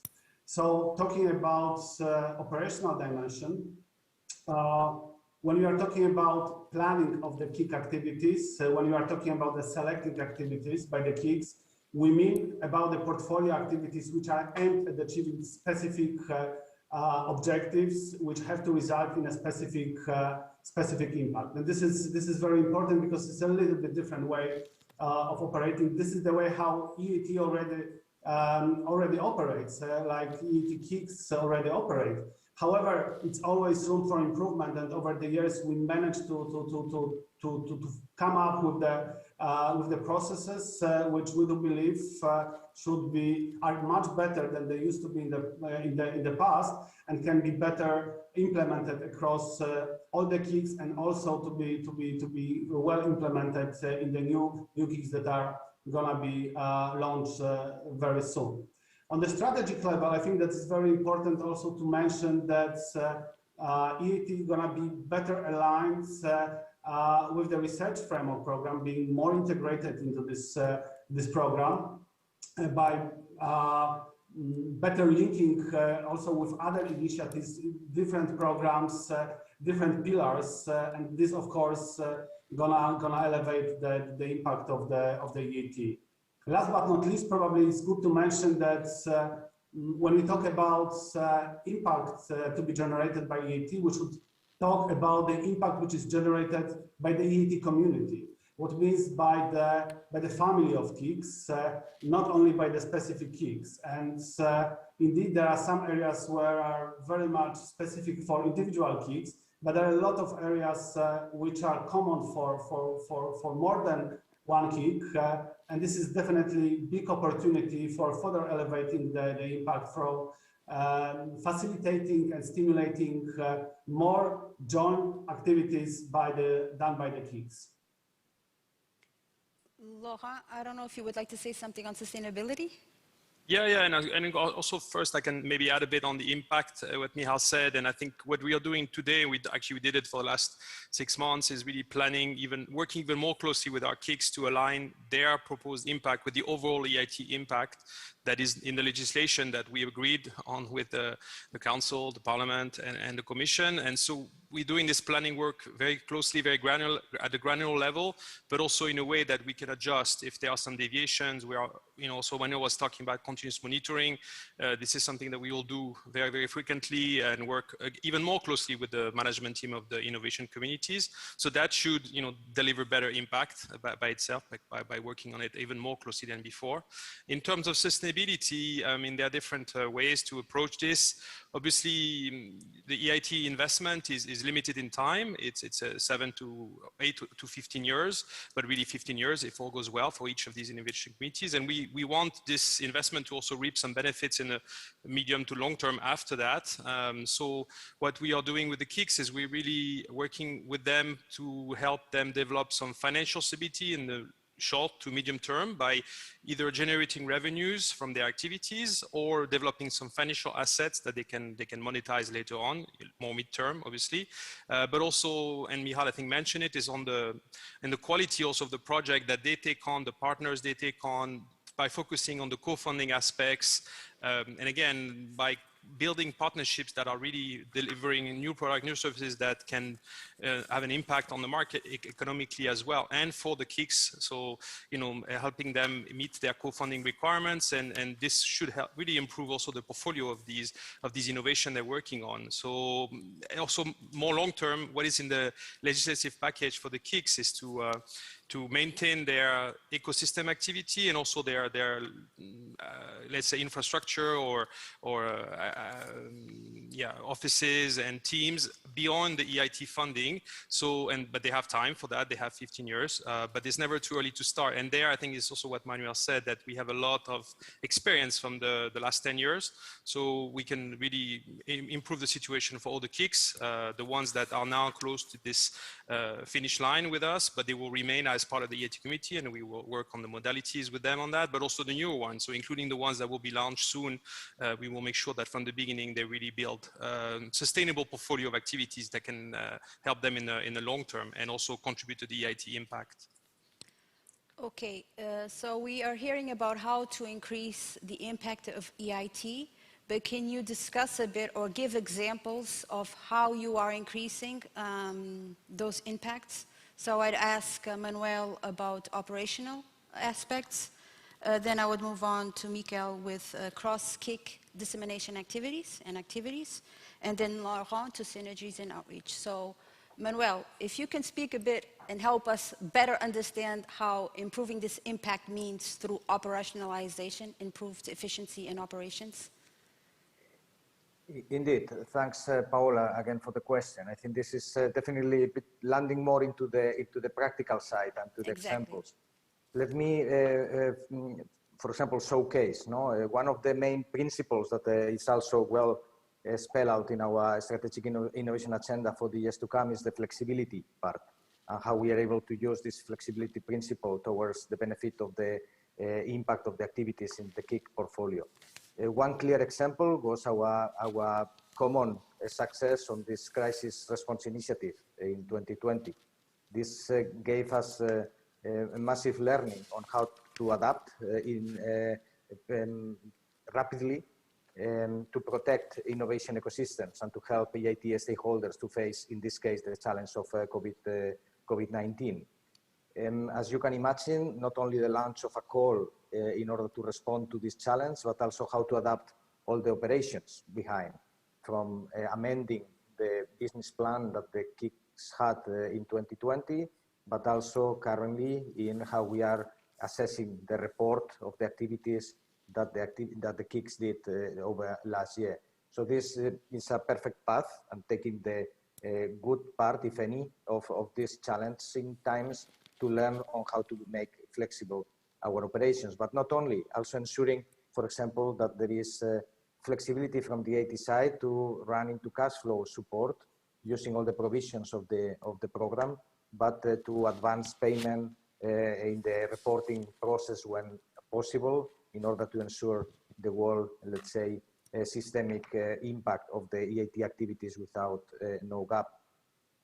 Let me move then also to a second element from the operational perspective. We mentioned before the multi-annual, so I will not insist, but the grand cascading, and we are moving into this new way of understanding the EIT activities, meaning that our relationship with the knowledge innovation legal entity and the co-location centers is the one also that help us to channel the grant in a more easy way to simplify the different operational process. And this very much based, if you want to see like this, in principles.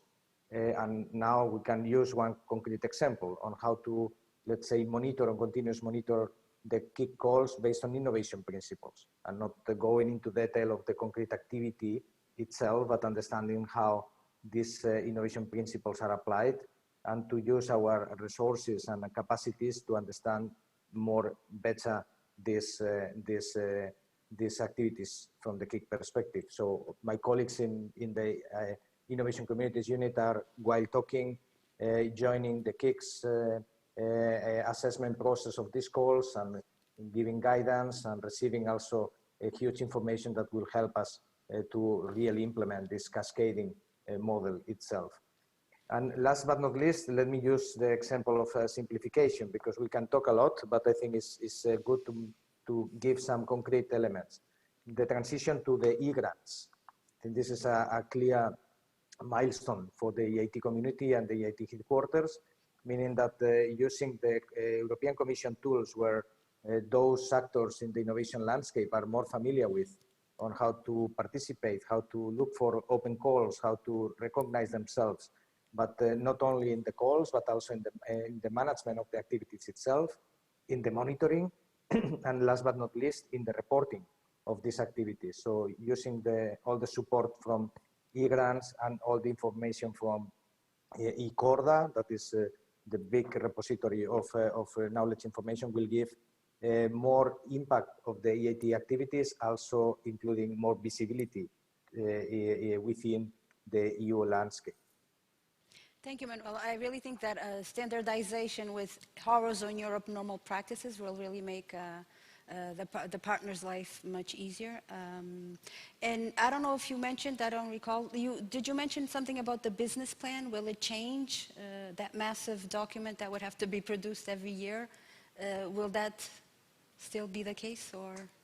No, we are changing dramatically, as I just penciled it on the cascading and then the portfolio level, but I'm happy to explain a bit more detail in the simplification. Okay, at the end, if we have time, because we already have a couple of questions from the audience that we will take at the end. Okay, Michal, so can you also speak about, or give examples in how EIT offices are increasing the impact to the communities through cross-kick activities, let's say, and shared dissemination activities? Yes, thank you very much for this question and pointing out these two areas which are critical from the point of view of elevating impact of the EIT community. So as the KIC community is growing in terms of number of the KICs, but also growing in terms of the maturity, there is more and more impact to be capitalized on, and more synergies which are developed across the KICs. And we recognized it already. We introduced some years ago instrument which is called cross-kick activities. These are the activities which are aimed at increasing operational effectiveness of the KICs, or increasing the impact in some specific areas which are common for more than one KIC. So far we have around 18 cross-kick activities. We every year, and for the next years, will allocating to this instrument more than 20 few million euro a year. And these are, for example, such activities like cross-kick activity on AI, on artificial intelligence. When you have at least 5 KICs like EIT Digital, EIT Health, EIT Foods, EIT Raw Materials, EIT Manufacturing, EIT Urban Mobility, which are really working with startups and projects which are or developing AI algorithms or are applying these technologies. So it's this natural synergy that we are developing the support program, which is common for all these KICs, which might provide proper advice, proper support, proper help for around 180 AI startups that we have in our portfolio, or around 50-60 AI projects that we are developing. We are also quite important contributor to the discussion on the EU level, having such broad portfolio of activities, being probably the largest EU innovation program in terms of artificial intelligence. So that was one of the examples, but there are several cross-kick activities in circular economy, in education, and a few more. Talking about the dissemination, this is definitely one area that is still untapped potential for the EIT. And we are talking about disseminating the results coming from the results of the activities.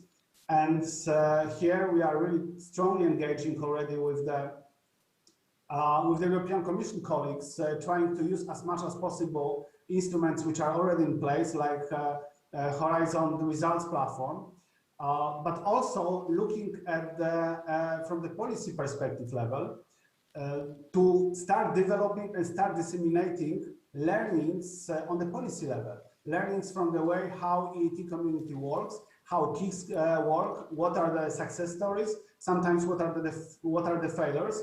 And we did it in the past, but probably there is still some room for improvement, and we're definitely gonna to improve this. Laurent, if you can mention something on synergies and outreach. Yes, yes. So I'll start with synergies. I mean, and this was also mentioned this morning by our commissioner, by some of the CEOs of the existing innovation committees, and requested also more of it by some of the innovators that we work with. And we, essentially, we want to make the life for innovators and entrepreneurs easier in terms of financing, for example. So as they grow from early stage to sometime unicorns, but there are also many levels in between where they require some financing. So what we are doing is working very closely now with first EIC, the European Innovation Council, to make the two programs as connected as possible in terms of offering for the entrepreneurs. So in both directions, companies that have joined EIC first and they want to benefit from some of the services that the KICs, the innovation committees, can afford them, and vice versa for our companies to access, for example, the blended finance programs of the EIC or some other programs that the EIC offers. That's one very key partner that we will have for many years, and we are working on the same commissioner, and we've done a lot already, but this will get structured very actively, I think, from the second half of this year and then going into Horizon Europe. That's one key partner. And then also, this was mentioned this morning, the EIF, the European Investment Fund, is, as you know, deploying a lot of new capital through VCs for innovators and entrepreneurs around Europe, and we want to partner with them. We've done it already with EIT Health. This was the one that was discussed this morning. We have an online investment platform, common platform, EIF and EIT Health, with some commission money, and then also private investors funding really innovative health-based companies in Europe. And we want to extend this model to other verticals, and we will start with some of the other key domains that we cover with the EIT, I think, in 2022. Again, it's a key partner. They have also a similar footprint with their VCs and their investors across Europe. They work, our key strategic priorities align very well. We all work on the Horizon Europe, the Green Deal, digitization, and so on. So it's a very important for us to work with them. And finally, we are working with the European Investment Bank, and that's more for the larger type of funding that some of our innovation projects and innovators require when they scale. So the Skeleton and other companies that are really heavy in CapEx, once they exit our programs, they need to be able to find 20, 30, 50 million euro for certain projects, and EIB can do this. So we are, again, building here on the experience we have. I think that's what Manuel was saying, the last five years, at least with EIT Raw Materials and EIT InnoEnergy. I've worked with EIB for helping some of their innovators, and now we are structuring this in a very systematic way to prepare a pipeline of investment opportunities for EIB of our most, let's say, in need of this type of financing, a startup and scale up and innovation projects. And all this will, basically provide really quality access to finance to innovators and entrepreneurs that are in our communities, and again, deliver more impact, so help them grow, help them employ more people, be national, European level, and even maybe global leaders in certain areas. So this is really going to accelerate now for the period to come. Thank you, Laurent. I think it's nice to see that there's a clear coordination with EIC, and also that you're establishing connections with EIF and EIB to support the entrepreneurs, the ventures, and the startups, let's say, that have potential to succeed. And I guess with these connections, you will really support these startups in getting additional funding, which is good.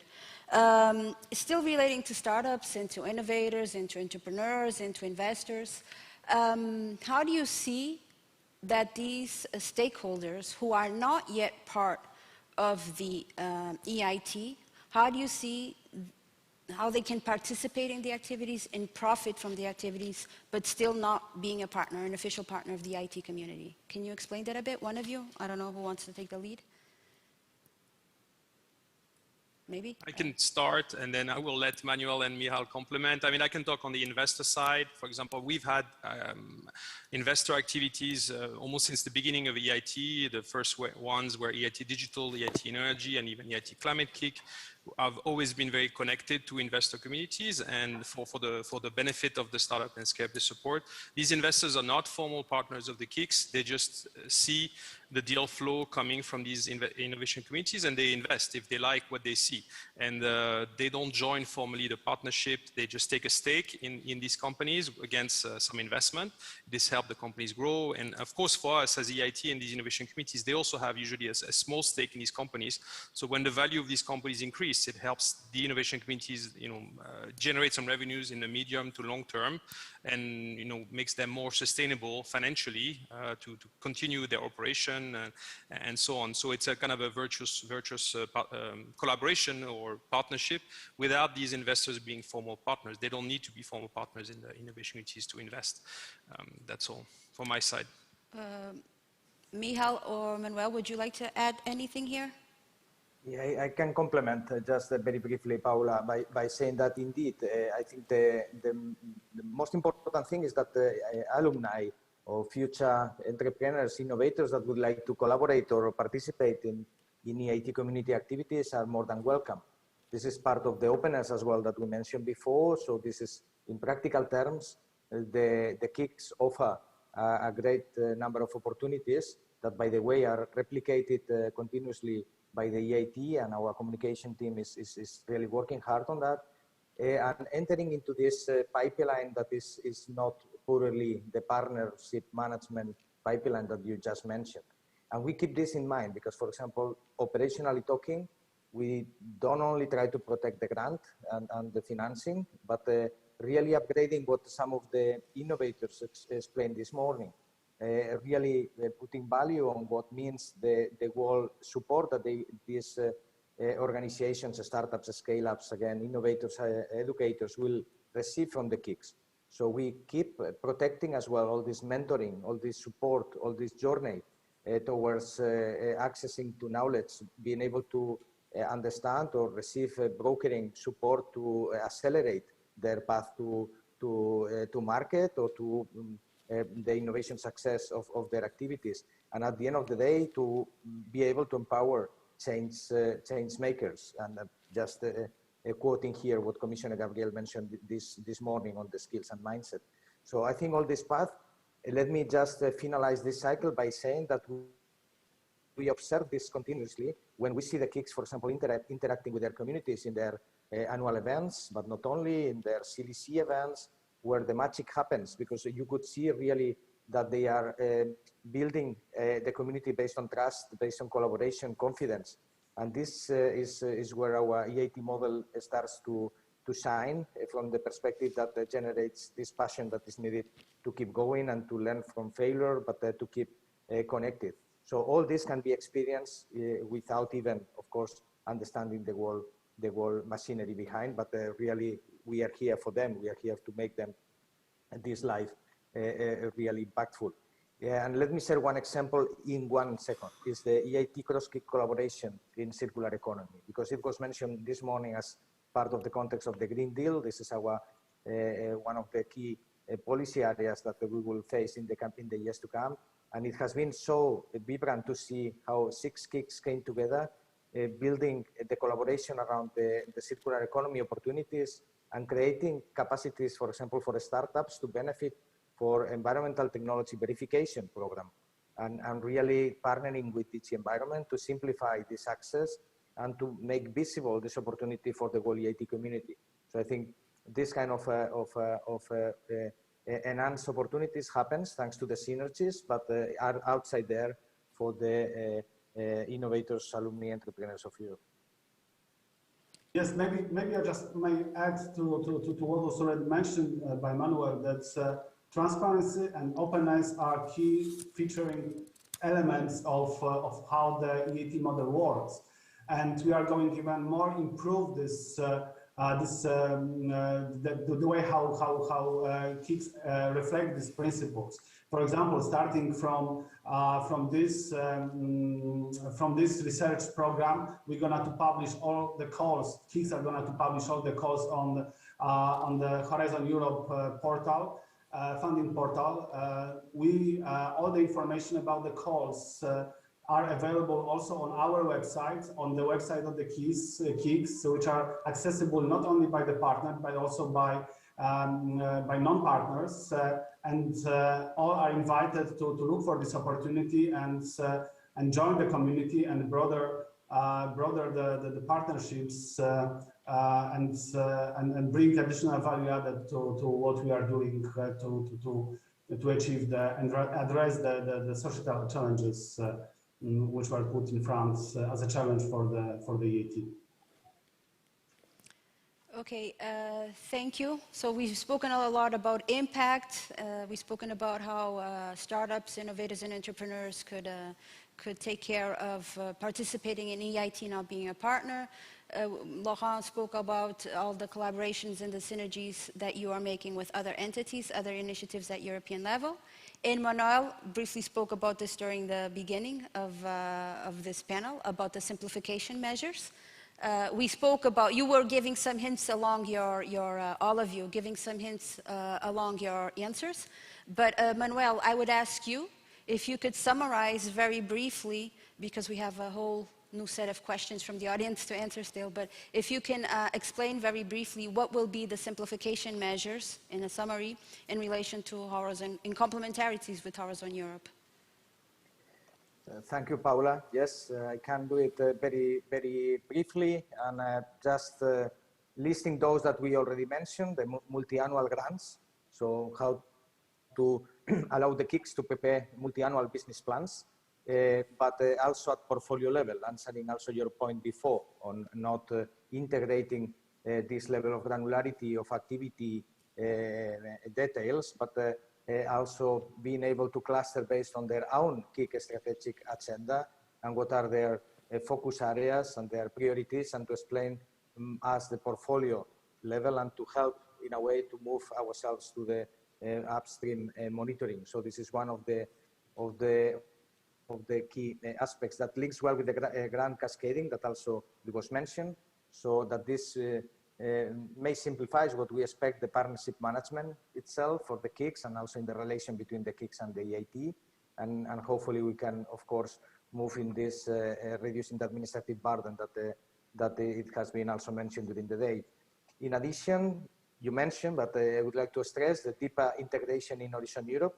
I share some examples on the e-grants and e-Corda, but we have high expectations on this, not only because the EIT community and not only open to future members are familiar with this, and hopefully we can also make synergies with all this knowledge repository in the Commission.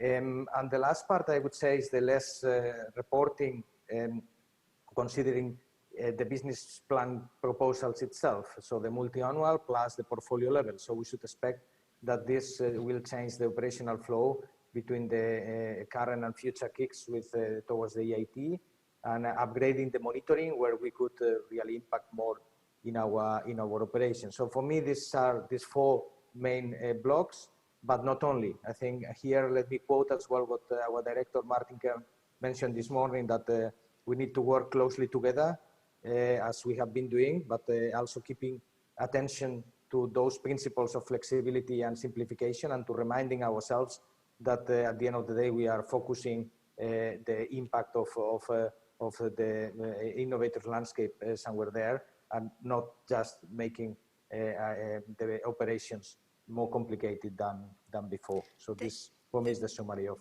what you were mentioning. Thank you, Manuel. You ended very well. At the end, it's all about making EIT more impactful and not make it so heavy in terms of operations.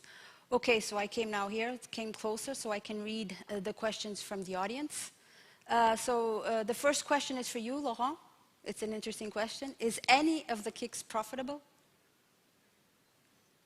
I mean, they're not businesses, first of all, so they're meant to build revenues, obviously, and for the future, but they're not meant to be profitable. So they're already reinvesting some of their revenues into operation. There's a few good examples, such as EIT Energy, for example. That would be one good one.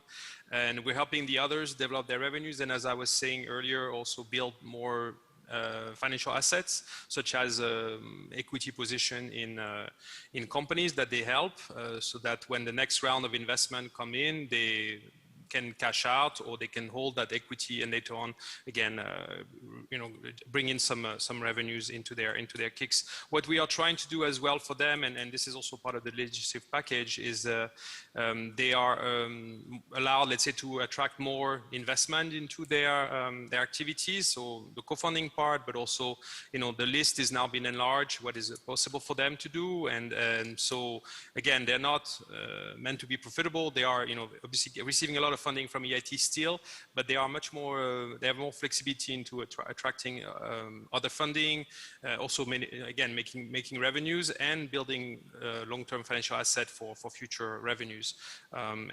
This has all been also signed off in their strategic agenda, so they are committed to it.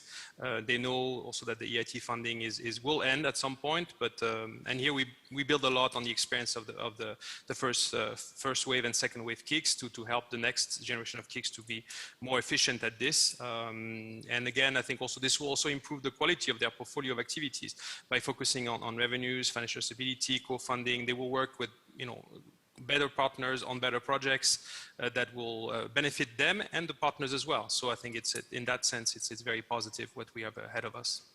I agree. I think 10 years ago, when this was a huge challenge that was launched, and it's not easy for the KICs to be profitable. So yes, we're learning from the experience of the first ones, and hopefully some years from now, the KICs will be able to be profitable. But for sure, for now, we don't have the conditions, but are getting the conditions to get there. Thank you, Laurent.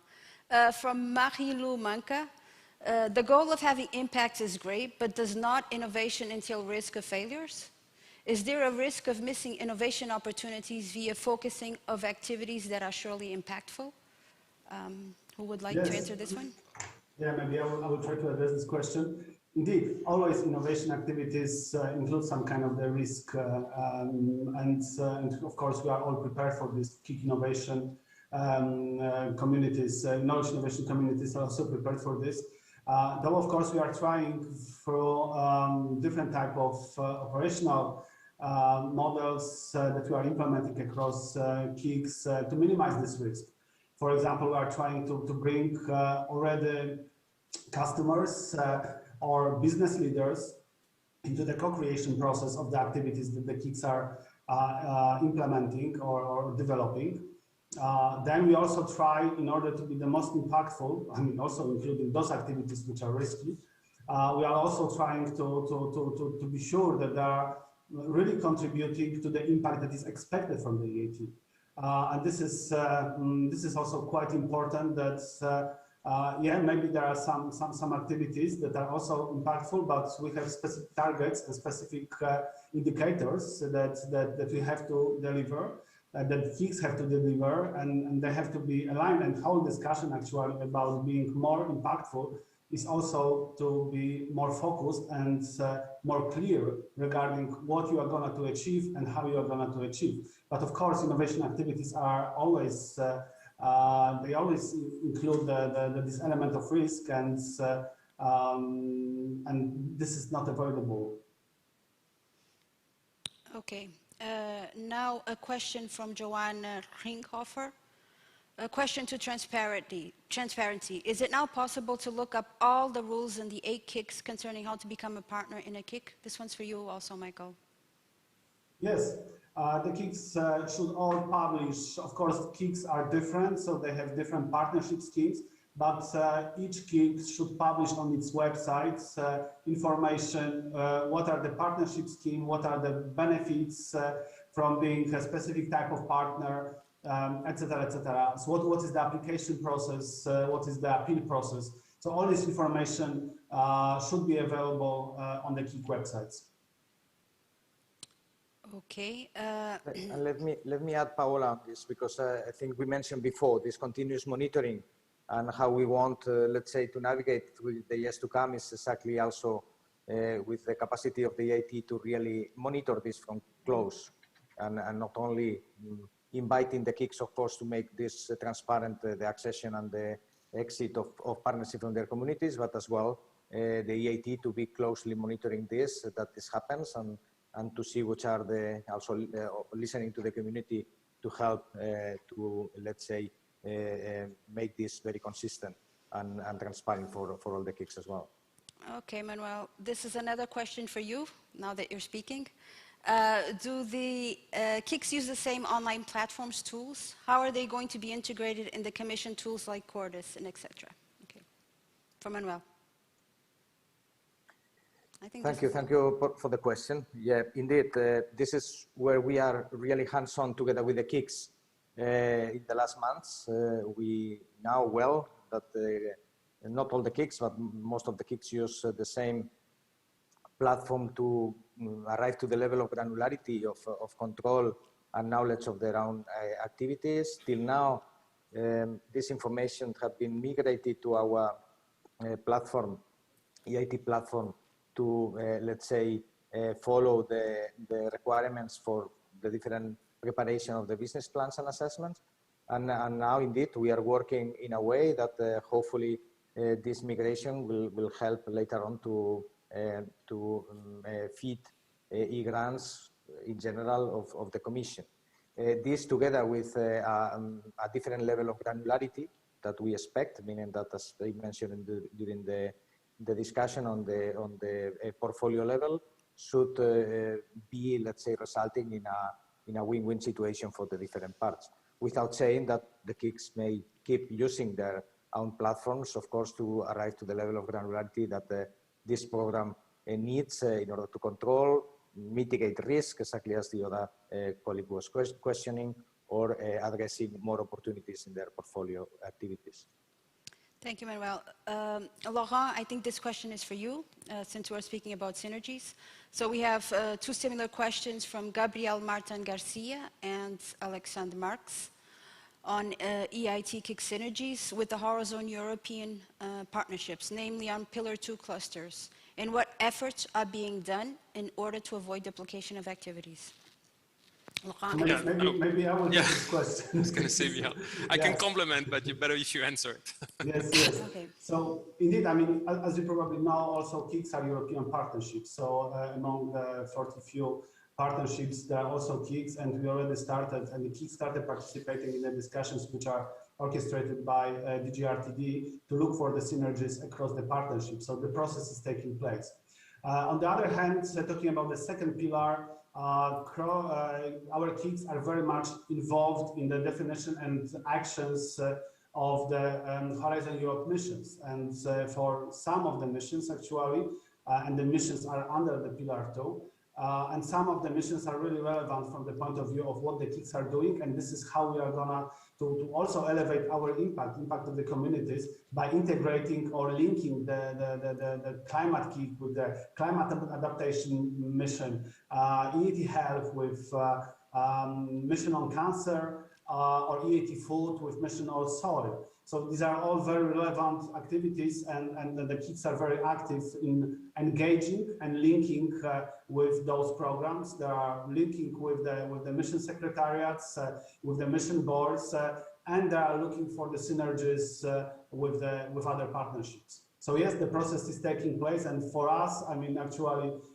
establishing and linking, establishing synergies and linking with activities under second pillar and even first pillar, where is ERC, is very important and instrumental from the point of view of enhancing our impact. Okay, I think we have to end now. Time is up. I would like to thank you for taking your time and to explain all that's happening in EIT. I think you are having, from what I see, a very proactive, a very aggressive approach, everything towards improving the impact of the EIT community, everything about simplifying the daily work, about establishing synergies, about making everything more efficient and more targeted towards, which is the main objective of the IT, which is towards innovation. So I think over the last 10 years, you came a long way, clearly in the right path, clearly very proactive, very aggressive, I think in the right path. So I would like to thank you, the EIT team, you, the three of you that are representing EIT here today, and all the EIT office, and then obviously all of us that are part of the EIT community. I think we also should all be happy about what we've been achieving and the way forward, the challenges ahead. So thank you all. Thank you very much. I would now pass on the word to the next session. I think I have to go to my notes. So the next session is on boosting innovation capacity, higher education. And I would pass the word to Wesley Kroc, who is the moderator of the next session and is head of education of EIT Raw Materials. So Wesley, I pass on the word to you. Thank you very much. Thank you very much, and welcome everyone to the Boosting Innovation in Higher Education session. My name is Wesley Kroc. I'm the head of education at EIT Raw Materials, and I'm the lead of the HEI initiative, which is a cross-KIC program involving all 8 EIT KICs. And over the next 45 minutes, we're going to have a discussion about what the objectives are of the HEI initiative, as well as present the results of the first applications that we've received to the first pilot call, and then involve the panel who has joined me today to have a discussion with a few questions from us at EIT, but then also from you all in the audience. So I would like to welcome Antoaneta Angelova-Krasteva, who is the Director for Innovation, Digital Education, and International Cooperation at DG EAC, and also Patrick Prendergast, who is a former EIT Governing Board member and chair of the task force that actually set up the HEI initiative, and is the provost at Trinity College Dublin. So without further ado, I'm going to share my screen. I hope this works.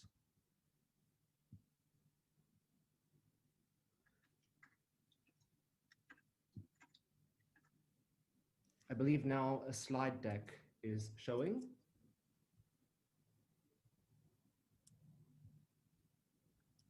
Wonderful. So before we start with introducing the HEI initiative and the results of the applications submitted to the pilot call for proposals, I believe it's really, really important to establish the policy context, which contextualizes the overall objectives and rationale of the Higher Education Institution Initiative. So as part of Horizon Europe, and as part of the reason that we are actually meeting all today online and in Portugal, is that the new strategic innovation agenda expects the KICs to raise the bar in higher education. And they expect us then to create systemic impact in higher education at institutional level. And this means that we will depart from where we currently are engaging predominantly with higher education institutions at the faculty level, and sometimes even program level, based on the intrinsic focus of the particular EIT KICs and the intrinsic disciplinary focus of the individual faculties and programs, and strengthen the innovation and entrepreneurial capacity of entire institutions, as well as empower them to integrate more within their innovation ecosystems. And the goal is actually to spark HEIs to become engines of innovation in their local and regional innovation ecosystems. And in order to deliver on this, the EIT and the EIT KICs have established the HEI initiative, Innovation Capacity Building for Higher Education. So what we aim to achieve with the HEI initiative is we want to really contribute to an underlying objective of the entire EIT, which is boosting the sustainable, inclusive economic growth of European member states by really reinforcing and building their innovation capacity. And as already mentioned before, we want to extend EIT education beyond this faculty and program and departmental focus, and really engage the entire institution and all different levels of the education value chain. We also want to leverage the investment that all of the KICs have made over the past 10 years in creating innovation and entrepreneurial capacity building programs that have been made available to faculties and departments. And imagine if they would then be made available to all faculties within an entire higher education institution. So we really want to leverage and build on what was created so far, and scale this to ensure that entire institutions can benefit from what has been created. We also want to open up. We want to open up to non-partner higher education institutions and bring them into the EIT KICS to collaborate with the partners of EIT KICS, to collaborate, co-create, and mutually learn from each other. We also, which is really an important highlight of the HEI initiative, is that we don't want to tell HEIs what to do. We want HEIs to look at what they are currently doing, look at their own practices, look at their own boundary conditions and the opportunities that exist inherently therein to create real impact within their own contexts, within their ecosystems. And then finally, although we're talking about institutions, which is awfully important when we're talking about systemic impact, we really want to cultivate this entrepreneurial culture and mindset in the people. This is all about people in the end, that will then inspire them and enable them to transform their expertise into tangible societal value. So the HEI initiative is a 3-year pilot, which kicked off this year in 2021, which is steered by the EIT Governing Board. The EIT Governing Board will also decide if the HEI initiative should be continuing, scaled up, or even stopped for the final 4 years of the Horizon Europe framework periods. And the projects that we select through each call of the HEI initiative will have a maximum duration of 2 years. The maximum budget of the initiative is actually 3% of the total EIT budget, which amounts to maximum 90 million euros over this 3-year pilot phase. And the total maximum budget that we award to each project that is selected, that goes through this independent external evaluation, is 1.2 million euros per project. The HEI initiative is a cross-KIC program. All 8 KICs are meaningfully involved in the co-design and co-implementation of the cross-KIC program. This was also highlighted in the previous session by the panelists. And something that's an important feature is the leadership that all KICs take in the implementation of the initiative. There are 8 work packages through which we implement the initiative, and half of and 4 KICs are then taking on a leadership role of an individual work package. So really meaningfully involving them in the project execution. The projects that we fund, that we select, consist of consortia of HEIs, but also non-HEIs that are selected through open calls for proposals. And the first pilot call was launched on the 24th of March of this year, 2021. So now let's get to the results of the pilot call. This is the first time that this information is actually being shared. So this is quite hot off the presses, news for everyone. For the 2 months that the call was opened, we've received 64 applications in the pilot call for proposals. And this exceeded our expectations, although we had expected that we would receive quite substantial applications based on the number of participants in our public info sessions. There were 1,800 registrations at our public info session. So we were aware and anticipating this flood of applications.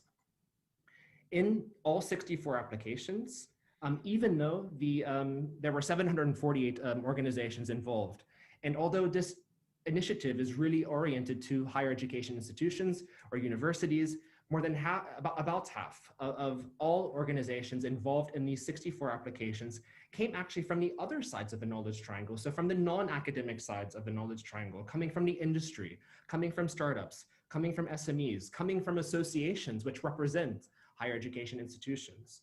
So this knowledge triangle integration, which is a cornerstone of the EIT philosophy, was also omnipresent, not only in the call, but also omnipresent in the applications that were submitted. There were 319 higher education institutions involved in these 64 applications, which averaged about 5 higher education institutions per application. If we consider that the eligibility criteria were requiring only 3 higher education institutions per proposal, with 1.2 million euros available, this shows us that actually, although the funding is important, the more higher education institutions you involve in one proposal, the smaller amount of funding that is available to the participants. So it's a signal to us that actually the collaboration with many organizations that is meaningful for that particular consortium was more important than the maximum funding that they could actually receive in the end. This number is also quite substantial, and it really represents a desire to us at EIT of the number of HEIs that wish to engage with the EIT, which may have not had the opportunity without this initiative to really get involved in the EIT activities. And one other interesting point to make is that under the SIA 2021 to 2027, the target that we are expected to reach, the target number of HEIs in all EIT activities is 680 higher education institutions by 2027 and 285 higher education institutions by 2023. Well, just through these applications, we've already reached 47% of the target that we expected to reach by the end of Horizon Europe, and we've already exceeded the target that we've set for 2023, at least in the number of HEIs involved in the applications submitted to the initiative.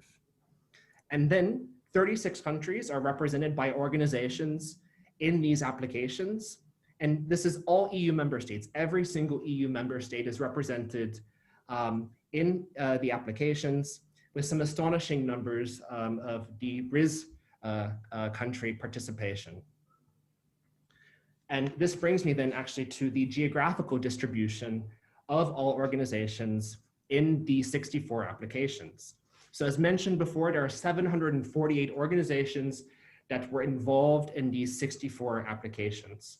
And as already mentioned, it's about a 50-50 representation of HEIs and non-HEIs, really building on this knowledge triangle integration. 65% of all of these organizations are coming from RIS countries. And this is for us a salient feedback, as we really want to make this initiative inclusive not only to the leading innovation, member states with high innovation capacities, but we really want to deliver on other EIT strategies related to the RIS implementation, which we believe our initiative is fully in line with those RIS ambitions to improve, in particular, the innovation capacities of innovation ecosystems in low and modest innovating countries, and to establish more presence in RIS countries. And this number also for us really explains the broad extensive reach that we've been able to create and cultivate with the creation of the initiative only 1 year ago, officially. So if we look at then the number of HEIs involved, so as mentioned, it's about 320 HEIs involved in these 64 applications. And similar to the organizational representation in these applications, again, it's about 60% of these HEIs are originating or located in RIS countries. An important fact for us is that the majority of all of the HEIs engaged in these applications are coming from outside the KIC community. So they're not yet existing partners of an EIT KIC. And again, this addresses another EIT strategy, which is to be more inclusive and open up to non-partners under the next framework periods. And we believe in the initiative team that this is really important strategically to the EIT and the innovation communities, because it allows the EIT and the KICs to access new HEIs in new regions, perhaps where we are less represented in Europe. It also creates value for the individual innovation communities and the partners that are paying partners within the existing innovation communities by enlarging the collaborative possibilities of the existing partners. So really opening up new organizations with whom the existing partners can then work together. It's also a way for EIT and the KICs to promote and raise visibility of EIT and the KIC programs to new organizations and perhaps underrepresented regions across Europe. And in fact, when we were carrying out these info session webinars with the 1,800 participants, it was clear to us that we still have a lot of work to do with raising the visibility and promotion of EIT and all it has to offer to a lot of higher education institutions in Europe. And finally, although not obligatory, no non-partner is obliged to become a partner of an EIT KIC, but it is possible that these new non-partners may be interested to officially join one of the innovation communities. So what's next? Well, the call has closed and the independent evaluation has concluded. The consensus meetings have concluded and the selection is taking place. And the results of the selection will be announced on the 12th of July. So in about 1 month, it will be made public, the 24 consortia who have then been selected. And because this is an ongoing initiative, although a pilot, we will launch another call, the second call, this year still. So please stay tuned to www.eit-hei.eu. This is really the one-stop shop for all information related to the HEI initiative. So through this initiative, we will, through this website, we will launch the call. And you can also sign up to our newsletter, which we then disseminate monthly or regularly to our registrants. And through this newsletter, we will also announce the next call. And with this, I conclude then what I wanted to share with you all with regard to the initiative and the results of the first applications. And I will now open up for questions to Antoinette and Patrick. So I'm going to stop sharing now.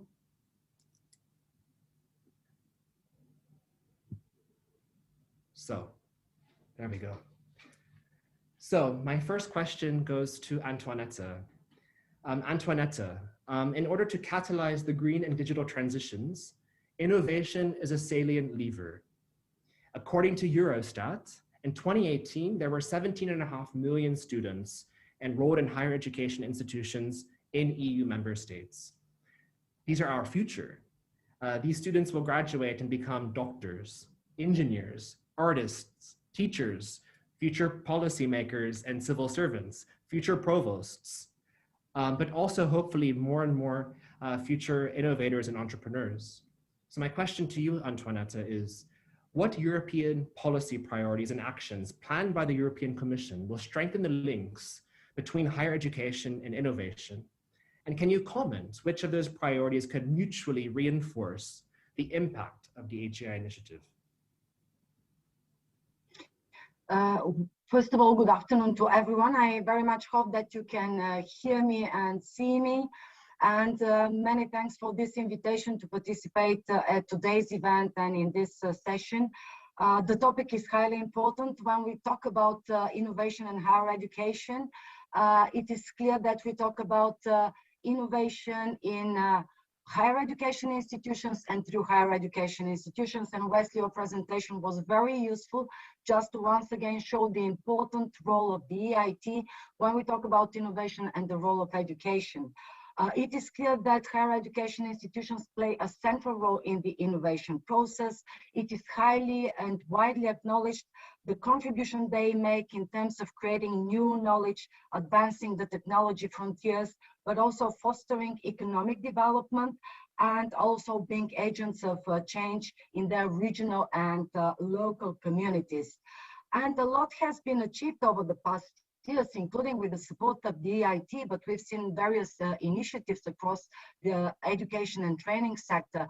But still, it should be acknowledged as well that the higher education institutions and higher education as such has not fully played its potential as a driving force also for innovation. It is clear that, especially this is shown by the COVID crisis, the pandemic put a lot of challenges ahead of higher education institutions, that a profound transformation is still needed.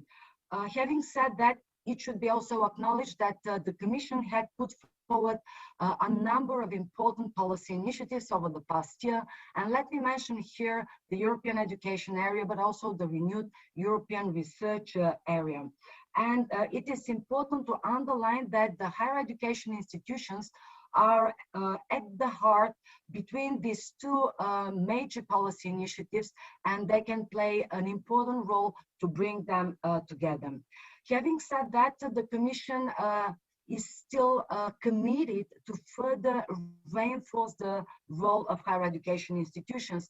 And let me mention here the forthcoming initiative for the European Strategy for Universities, which is one very ambitious policy goal. It is already set in the European education area, and it is planned for adoption early next year.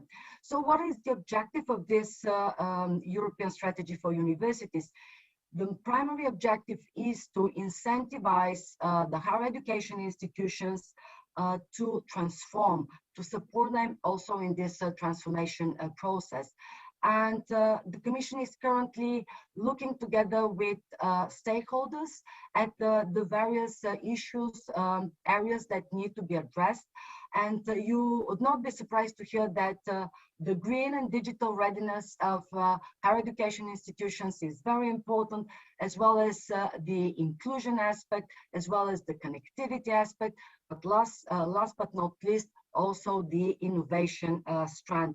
And here innovation will be particularly important to promote the innovation and entrepreneurial skills and capabilities of higher education institutions.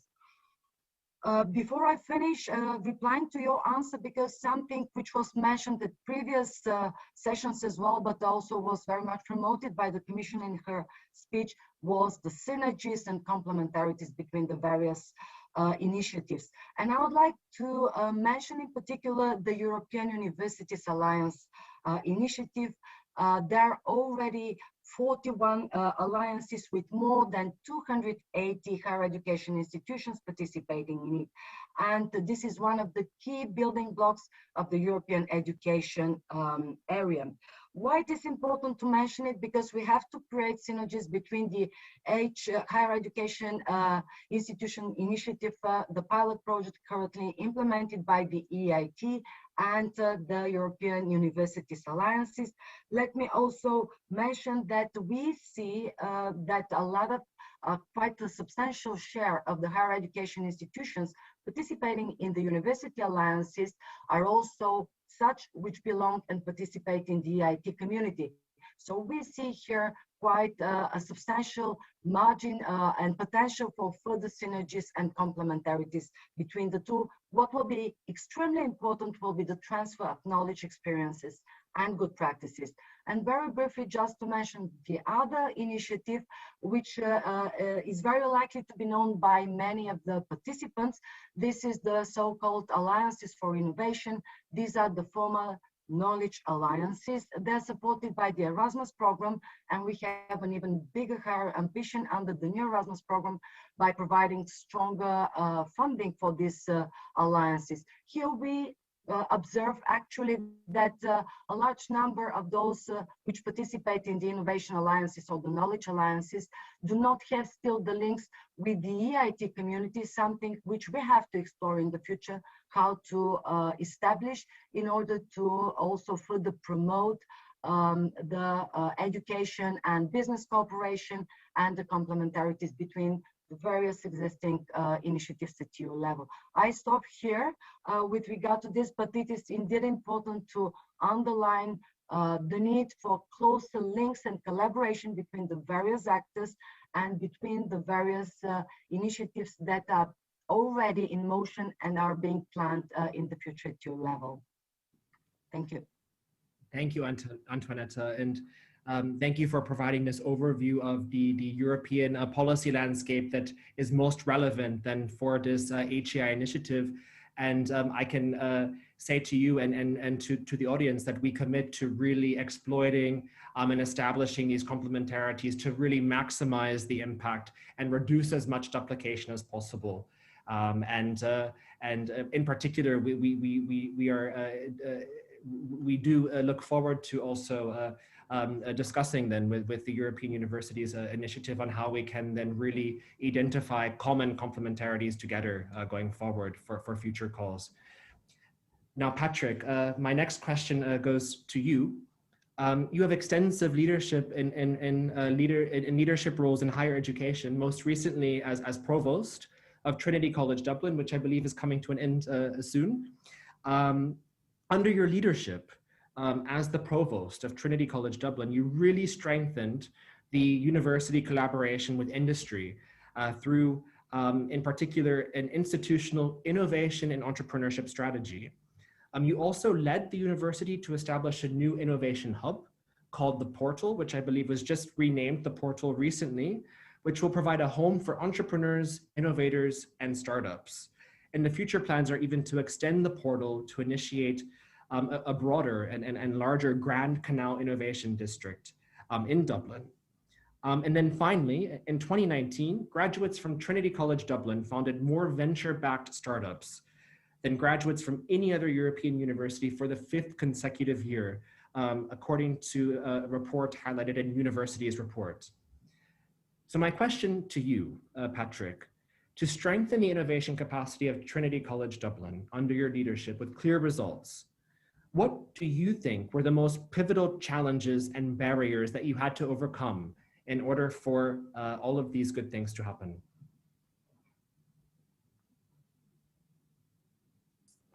Thank you very much, Wesley. Well, my job as the leader of the university is to set its mission.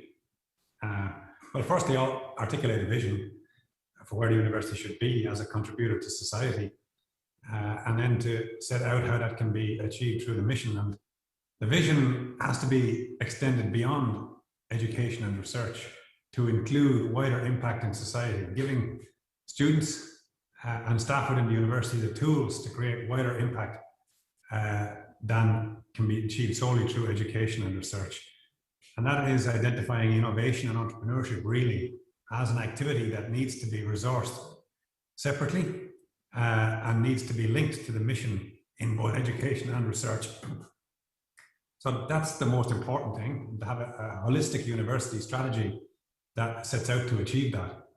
So education leads to link to innovation and entrepreneurship by offering students opportunities to learn how to be innovative and how to be innovators and entrepreneurs in their curriculum. Whether that curriculum is easy to see if it's in engineering or in science perhaps, less easy to see if it's in medicine or humanities or sociology or something like that. But all students need to see the link between what they learn and how they can create impact in society with that.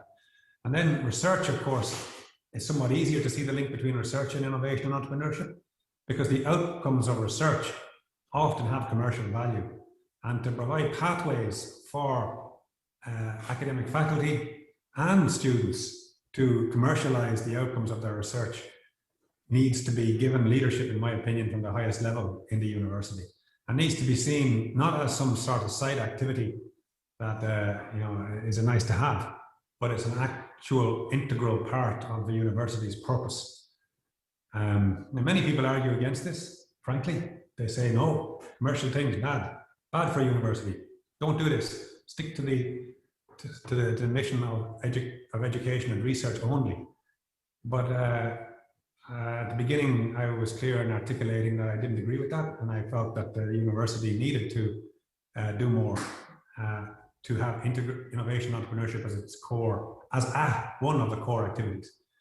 So that's the main, most important thing. And that then creates some tangible additional activities that the university engages in, such as technology transfer offices to help with the IP, such as incubator spaces for students and staff to develop their businesses and grow them, such as creating an environment to allow investors to put money into university-backed activities. All of this will be familiar to many people, but none of it can happen really without the university president articulating the wider purposes of innovation and entrepreneurship as a university activity alongside education and research. So I leave it there. Thank you, Patrick. And I see that you've really emphasized what I take away, two kind of salient points, namely that behind these innovations are people. So we have to really provide the opportunities and empower the people to be able to transform their expertise into something that would then create value, but then also to have this really high-level institutional buy-in that will create the structures and the conditions that are necessary for enabling these pathways between expertise holder and actual venture. So I think that these are some very important points that I hope the audience will then crystallize and sink in and with the audience. Thank you, Patrick. Thank you. So then I move on to the second round of questions. And this question then is for you, Antoinette. Antoinette, since the EIT was founded in 2008, 8 innovation communities have been established, which are working together to strengthen Europe's ability to innovate. As a pillar of Horizon 2020, and now Horizon Europe, EIT and its innovation communities comprise over 2,700 partners across Europe, including more than 240 higher education institutions. A focus of the new EIT strategy under Horizon Europe is to extend the impact of EIT higher education beyond university faculties and departments and really create systemic impact in higher education at the institutional level. But part of this higher education strategy is also to empower HEIs to collaborate more meaningfully with local, regional, perhaps national, and even international innovation ecosystems. So my question for you is, why is it important for HEIs to collaborate more closely with their local and regional innovation ecosystems? And what instruments or supporting frameworks created by the European Commission could be accessible to the HEIs and the initiative, which would then enable this collaboration? Yeah, thank you, Wesley, for this. Is indeed a very, very good question. And there are 2 particular aspects, issues that come to mind when we speak about the role and importance of higher education institutions' collaboration with their local and regional innovation ecosystems.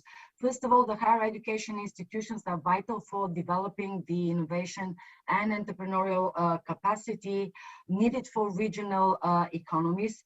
And the second thing, which is highly important, is indeed the fact that they equip the future innovators and entrepreneurs with the necessary innovation and entrepreneurial skills. You've already underlined, Patrick, as well, that the focus is the people, the students. And through education, through higher education institutions, they can actually facilitate the access of students, of young people, to regional labor markets. This is one thing which is highly important, but also support local economy growth. So these 2 aspects point to the important economic and social mission of universities as part of their multiple mission nature. And many higher education institutions play a crucial socioeconomic role for their surrounding areas. We know this, we've seen a lot of examples. However, there is still a large number of higher education institutions which have not yet fully unlocked their potential of active contributors to a local and regional innovation development. So with regard to, very concretely, with regard to the EIT pilot action, there are 2 particular initiatives existing at EU level, and I'm sure that the audience probably know one of them very well. I will refer to the H-Innovate self-assessment tool. It's a very successful instrument which has been existing already since 2013, and it has more than 1,300 users, higher education institutions worldwide. And actually, the applicants for the pilot action have been asked to use this tool to self-assess their innovation and entrepreneurial capacity. What is important for this tool is that apart from assessing the current capabilities, this is a tool which can help universities further improve in the future. So this is the one I would like to mention, and to also know that in the future we would like to expand its scope, in particular to focus more on the importance of the collaboration between higher education institutions and regional actors, because this will be indeed a very important element of the innovation strategies of higher education institutions. And the second very concrete example I would like to mention here is the so-called HES project. HES project stands for Higher Education for Smart Specialization. And this is a project that we in the Commission implement DGAC together with the Joint Research Center of the Commission. The project is focused and actually highlighting the crucial role of universities for the design and implementation of smart specialization strategies. This is particularly important for countries and regions which are not that well performing in terms of innovation or rather lagging behind. And one of the clear conclusions which we have reached under this project is that indeed higher education institutions should be at the core of their smart specialization strategies as driver of economic development. Often in regions with poor economic performance, unfortunately, higher education institutions are focusing more on teaching and learning, but we do believe that there should be a stronger link with research and innovation, as already also highlighted by Patrick in his intervention. I would like also to mention that under this project, we have already produced a handbook, which we believe will be very helpful to higher education institutions, but also to local authorities, as we believe that the first step actually in this collaboration is to establish the dialogue, this conversation, and then very concrete tips, advice, guidance on how to achieve this. And a very final point on this, because this topic is highly important, is just to let our participants, the audience, know that on Friday there will be a dedicated actually webinar, seminar on this. There will be a presentation of the book Regional Innovation Impact of Universities in Europe, which will be organized by our colleagues in the Joint Research Center. So I leave it there, Wesley. Thank you so much, Antoinetta, and for highlighting these important regional facilitating instruments, because HEIs do have a role to play to the economic development of their regions. It's actually a virtuous reinforcing role that they can then create within their innovation ecosystems. And I'm happy to hear you mention the role of HE Innovate, and it's and also the plans to expand its scope, because HE Innovate is actually an inherent part of the HEI initiative applications that all participants must then prepare. They must perform an HE Innovate self-assessment. So this is really reassuring to us that this regional dimension will also be further strengthened in the self-assessment. And with regard to HES, yeah, I'm sure that's for the second call, our future applicants would benefit from seeing this guidebook that you had mentioned in their applications. Thank you, Antoinetta. And my final question then will go to Patrick. Patrick, as mentioned earlier, you were a former EIT governing board member, and you were the chair of the task force that actually was the precursor to the HEI initiative, to setting it up. So you kind of oversaw its creation. The first cohort of 24 projects will kick off next month. The first tangible results of the initiative. The plan is to launch then another call later this year. And my question to you is, you saw a lot of RIS in the map. There were a lot of, quite a substantial amount of organizations from RIS countries. How do you think, as a university provost, that HEIs with less experience engaging in innovation ecosystems could benefit from the initiative? And conversely, how can the leading innovation leaders like Trinity benefit from the initiative? So how is it then accessible to all different types of universities? Thank you, Wesley. Excellent question. And first, as the chair of the task force that brought the KICs together in the beginning, together with the members of some members of the EIT governing board, I'm delighted to see that the good results you just presented of so many applicants and so many from 319 HEIs across Europe. I mean, this is brilliant. I'm delighted to see it, and it's exactly what we hoped for when we launched this initiative, that it would indeed get engagement like this across Europe. And I was one of the ones saying that we only have to launch such a thing and people will want it. Everyone was saying, oh no, maybe the money's too small, will anyone want to do it? But as you quite rightly said, Wesley, you know, that has been shown that they do want it. And why do they want it? Because they know, this is coming to answer the first part of your question, they know that this presents an opportunity to sort of turn the direction of the universities. I mean, university rectors know what's going on in their university. They're just waiting for opportunities to take on new directions, the best of them. And this gives that opportunity now. If a university is involved in the HEI initiative or an Institute of Technology or University of Applied Science or whatever, this now presents an opportunity for the leadership of the university to take a new direction in a new activity. Even if the money is not very large, it now gives even so the opportunity to take on a new strategic activity in innovation and entrepreneurship. That's how they can, you know, the leadership can benefit.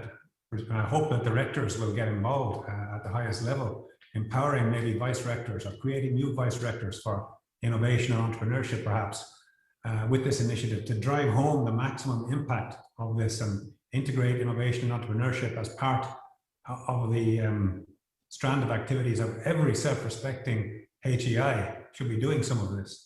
It doesn't mean at all to ignore the mission in education and research, of course. It's just adding another strand of activity that connects the university to the work in the city and the region and the country that it's located in. Opportunities for university rectors now to meet perhaps with ministries of industry that they don't connect with often. Maybe most of their connections are with ministries of education. And now if I'm a university rector in one of these, I can pick up the phone to key civil servants in industry and say, hey, we got this money now to initiate an activity in innovation and entrepreneurship. And we want to talk to you about how we're going to make this for maximum impact. Or to connect with, for example, the CEOs of the top companies in the region. You know, I don't know, invite them all for lunch or something, or some sort of seminar and workshop to talk about how the university can link better with the industrial activities of the region in which it's located in. These doors can be open now because there's a reason to do so, a new activity to allow that to begin. And I guess the universities that have succeeded in getting into this initiative will want to use those opportunities, and they don't come along very often. So I guess, and you can be sure, you know, that in every country where some of these have been won, some public servant has seen the list of universities that have got the money and say, hey, now we must talk to those guys to see what they're going to do with the money. So this is I think an opportunity also for some of the universities and HEIs to differentiate themselves from their neighbours by saying, well, we're the one that does innovation and entrepreneurship, and the evidence for that is that we've got this HEI initiative funding now to engage with partners across Europe to strengthen our innovation capacity. The second part of your question is an interesting one. How can innovation leaders like Trinity College Dublin benefit from the HEI initiative? Well, I would answer that by saying we're all on a journey, all universities and HEIs. Some of us are on different parts of the journey. Some of us are in the beginning, some of us are in the middle, but nobody really knows where the end is, you know? Is the end like Stanford University in the United States, or is the end like, I don't know, what other university? There is no end, is the truth. You have to, if you're a leader, you have to always be looking at what's coming around the corner. And it's becoming increasingly important, for example, that universities address global challenges and get together with industry to achieve impacts in addressing global challenges of many, many kinds. Housing is one that's very important here in Ireland, but also climate change, also inequality, and how with governments increasingly looking to universities to find solutions, leading universities in every country must find ways to do this. And I think HEI initiative like this allows us, a university like Trinity College, to think, what's the next thing? And how are we going to be there when that happens? And begin to prepare strategies and capabilities to address that when it does happen. So you mentioned innovation districts. This is very important for us. We believe that that is indeed in many ways the next step, because an innovation district can bring together the very large companies, typically multinationals, and the startup community. These two things run on separate tracks most of the time. They don't really connect with each other. And what's in the middle is universities. So universities can provide true innovation districts, ways where large companies and small companies can connect in the same space, and physical space as well as metaphorical space. And I think that that's important for universities like ours to be considering, how the university can act as a common ground for large companies and spin out small companies to interact with each other and drive overall innovation. So this is what we must be thinking about. Universities like ours that are leaders are only going to stay leaders if we're ready for change. So there are some thoughts. Thank you, Patrick, for providing your reflections on this and illuminating the versatility of the initiative. And actually, it's as you pointed out, it's theirs for the taking, actually, and it's malleable enough to be able to be contextualized to your own kind of needs and your own boundary conditions. So I hope that this provides some food for thought to rectors or leadership members sitting in the audience today, listening to you speak. I will go to one of the questions from the audience, and it's quite practical, but I think it will provide a lot of information to prospective applicants. Marie-Lou Manke is asking, will the next call be similar to the previous one? And do you know the date of the next call publication? Well, we are evaluating the requirements of the call, as well as the overall call text of this pilot call. But we don't expect it to deviate substantially from what we've established in the first call.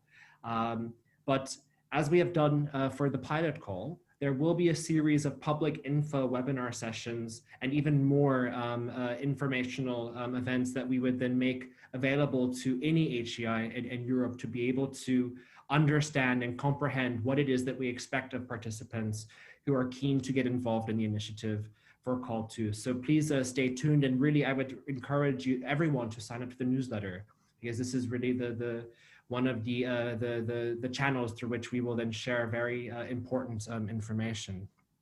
And then when will it be published? It will be this year. So it's almost half over. 2021 is almost half over. So there's only 6 months left. So it will be in the second 6 months of the year. I'm sorry for being a bit mysterious, but we don't have a precise date yet, and I don't want to give any conflicting or wrong information.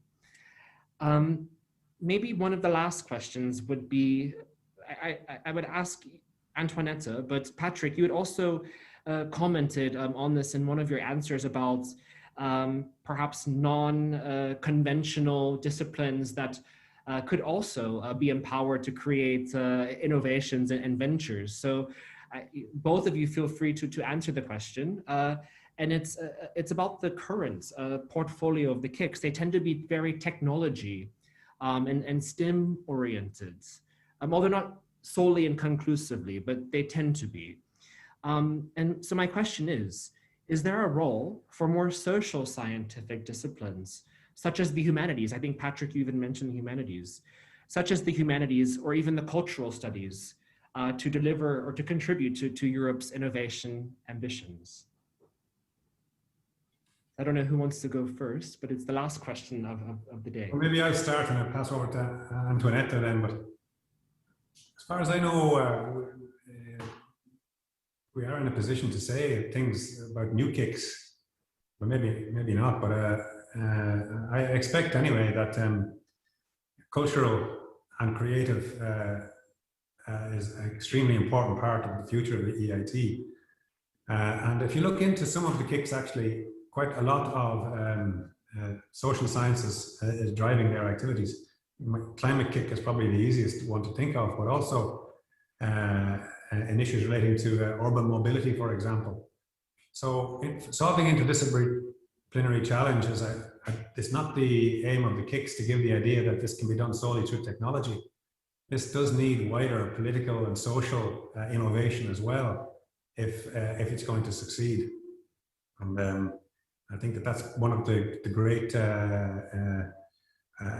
aspects of the knowledge innovation community or KIC models, that it does allow for that wider multidisciplinary connectivity, but also bringing business, of course, which is really in many respects a humanities discipline, into the solution mix. Thank you, Patrick. And Antoinette, I don't know if you want to provide any last closing words on this question to add to Patrick's answer. Yeah, I fully agree with what Patrick said. I think that we have wonderful examples in the KICS, and we are working really actively on that to include more, for example, in STEM, be a part of arts and have the STEAM, because this is highly important. I do believe that multidisciplinarity is actually the key to success. And certainly there are plenty of examples throughout the KICS, but I think, for example, the Aalto University is a very good example of innovative university, which brings together these various strands. I'm sure that the audience knows that the Aalto University brings together the science, the economics, but also art and design. And we have, of course, great expectations from the future new KIC on culture and creativity, because we do believe that creativity is one amongst the various factors actually which drive innovation. So I leave it there. Thank you very much, Antoinette. Thank you very much, Patrick, for joining me in this session and for joining the audience members in this session on the new HEI initiative, Boosting Innovation Capacity in Higher Education. Thank you, everyone, for coming to this session.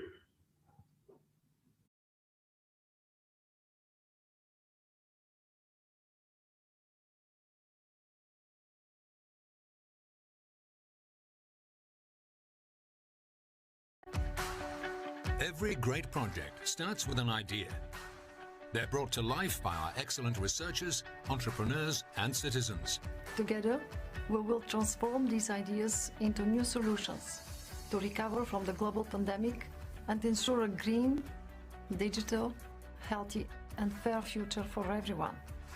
With a budget of over 95 billion euros, Horizon Europe, the new European Research and Innovation Programme, will boost Europe's scientific global leadership, excellent science, and breakthrough innovation.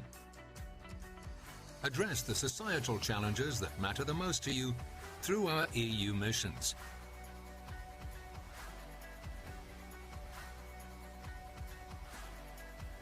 Expand international cooperation to team up the best talent across Europe and beyond. And form new partnerships between research, innovation, and industry to bring solutions directly to you. Tens of thousands of you have already shared your views and ideas, making Horizon Europe our most ambitious European program ever. Europe is full of innovative ideas. Let's use them to build a green, digital, and healthy future for everyone.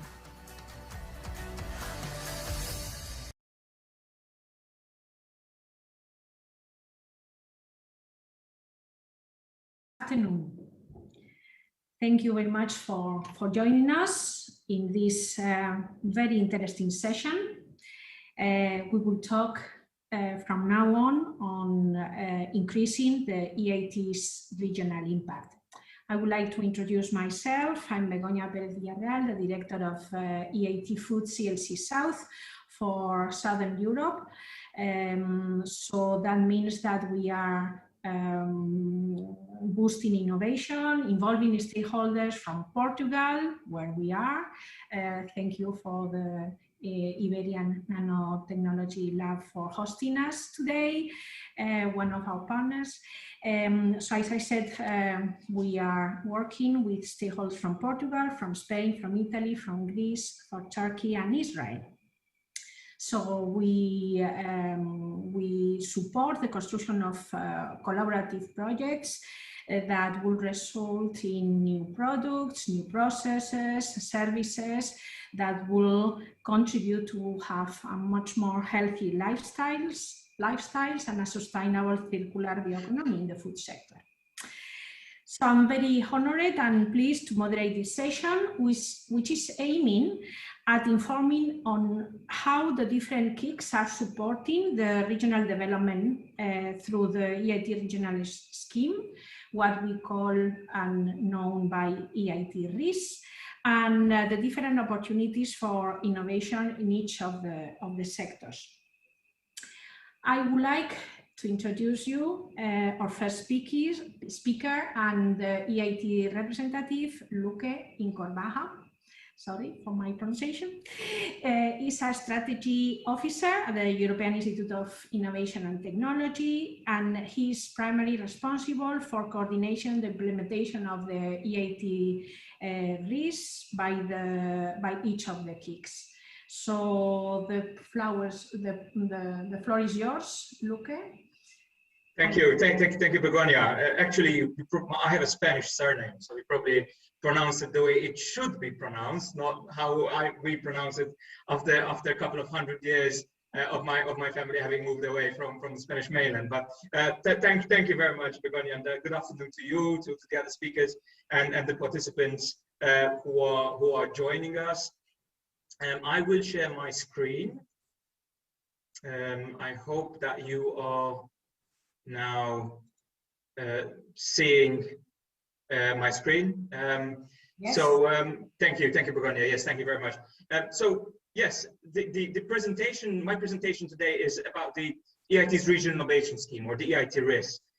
This has been mentioned quite a few times for those who have been with us since this morning, and quite a few elements of it have actually been already presented. But for those of us who are just joining, or for those who maybe have not really heard about this before, please allow me to go into this in a little bit more detail. So what is the EIT's,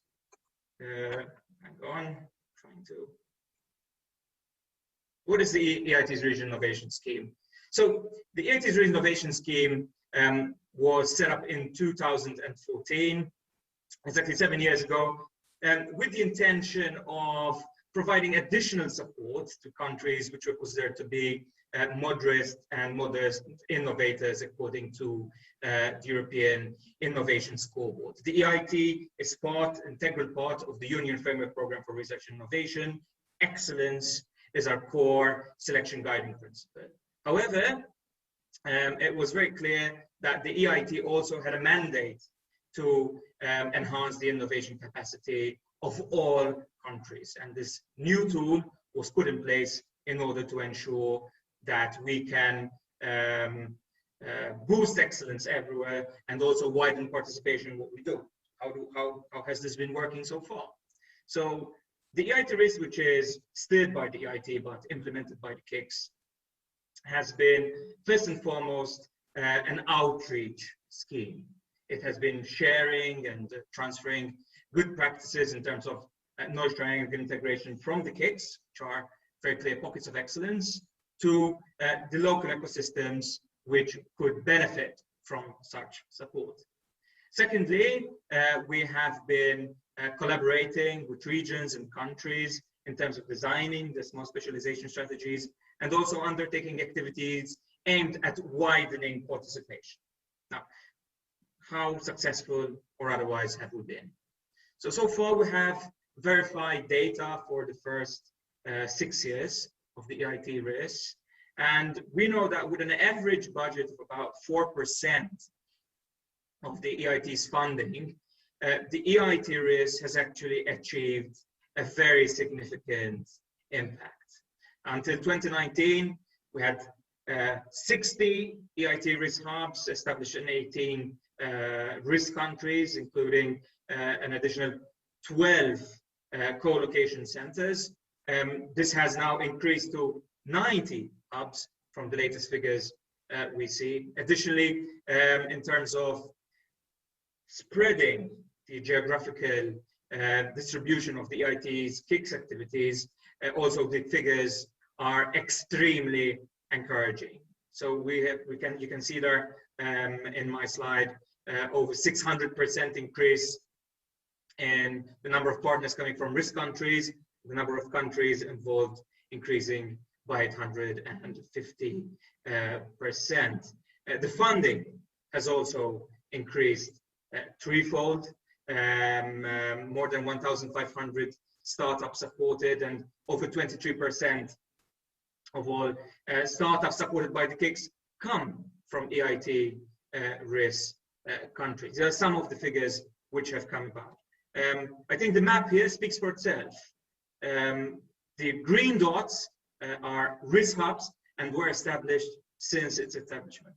So truly, the EIT risk is doing what it has set out to do. However, clearly we're not there yet. We are, I'll put it this way, far from happy in terms of where we are now and where we want to be. However, the EIT risk is very clearly an excellent avenue for us to reach our destination. And now I'd like to move on to what the EIT risk will look like over the next 7 years. So it will be very significantly enhanced. Firstly, it will become mandatory. So far, it has been more of a non-mandatory scheme, although all KICS implemented it. It will also become an integral part of the KICS multi-annual strategies, meaning that in every single aspect of what the KICS do, whether it is education, innovation, or business support and business creation, there will be a risk element running through it. Secondly, we'll continue to support modest and moderate innovation countries, with European Innovation Scoreboard being the only eligibility criteria now going forward. And additionally, we will also support the outermost regions. We'll continue to improve the innovation capacities of local ecosystems.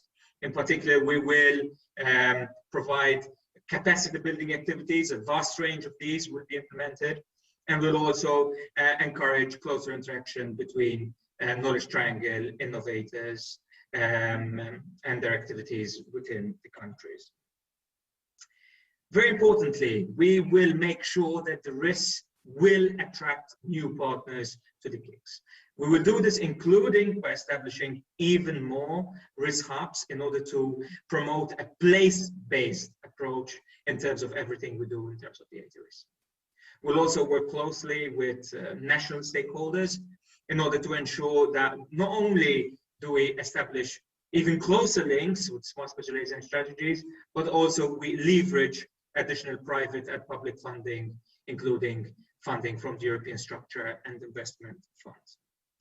The budget of the EIT risk will also significantly increase. It will go up to between 10 and 15% of the total EIT grant.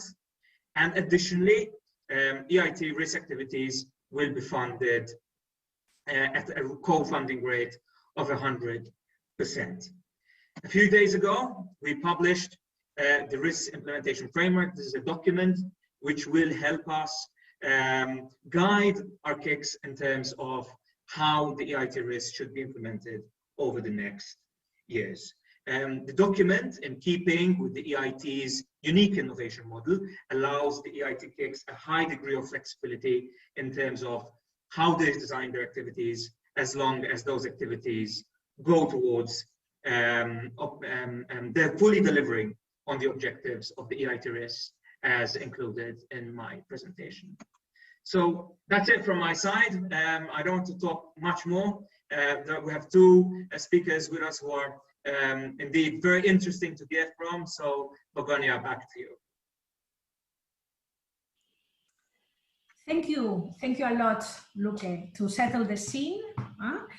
And just for continuing, you have mentioned that all KICS cover the different key areas, all the key areas, but as EIT Food as well, I guess other KICS the same, we reach different target audience from students, researchers, public representatives, startups, companies, because all of them, they are vital for making the transformation. So we have two other very important representatives here that represents two of the very important actors of the EIT RIS arena. So as representing the startups, we have Joanna Paiva. Hi, Joanna. I will very briefly present Joanna because she's the inventor of the technology behind the startup ILOF, Intelligent Lab on Fiber.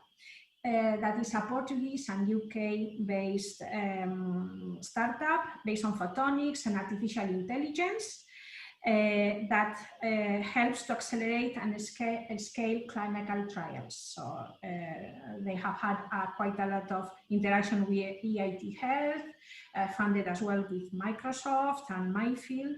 And she's coming from the university, she's a scientist from the University of Porto, and biomedical engineers, and she has been nominated to different prizes and in Forbes and the EIT Woman Annual Award in 2020. So this is Joanne and Eleonora. Hi, good afternoon, Eleonora. Eleonora Marino. She's manager at Prima Industry. It's a company leader in machine and systems with laser technology. Marina is innovation and strategic partnership for the Prima Group. She coordinates innovation projects and strategic partnership for this company. And she's as well responsible of scouting because she's very keen in supporting open innovation in the manufacturing field. So that is essential as well for RIS and making the connections. So here we have our very important two new speakers, Joanna and Eleonora, and we have some very obvious questions for them. What is your experience with EIT RIS? How did you hear about it, and how you can describe the support that was provided to your companies? Don't know who of the two would like to begin. Joanna, do you begin? Yes, I can begin. So thank you, Begoña, for the kind introduction. So I'm very honored to be here.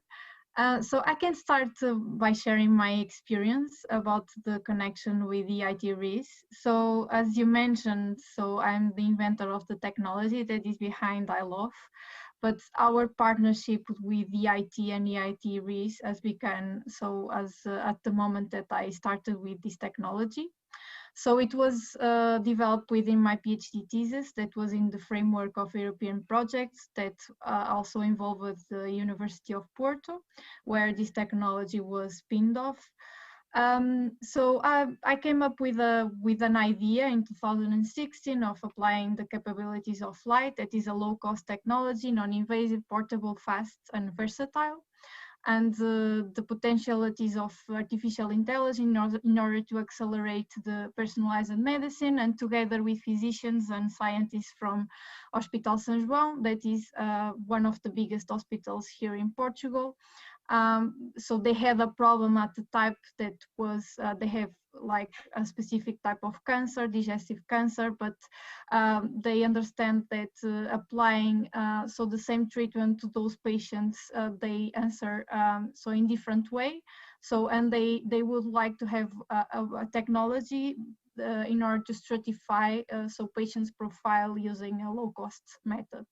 So I decided to invent a technology that based on their blood profiles, based on tiny little structures on their bloodstream, was capable of trying to stratify them using artificial intelligence.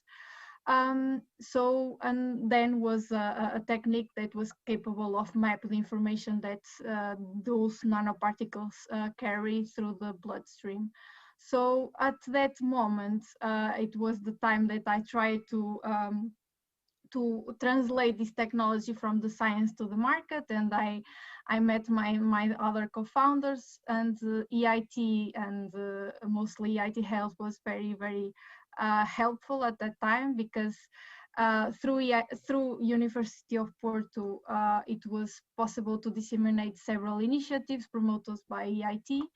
And I came up with EIT Health Wildcard and EIT Jumpstarter, that were events that help us together with my co-founders to define our business model of this technology, develop proposition, our beachhead markets. And these are current things that we are still using to engage new clients and new investors.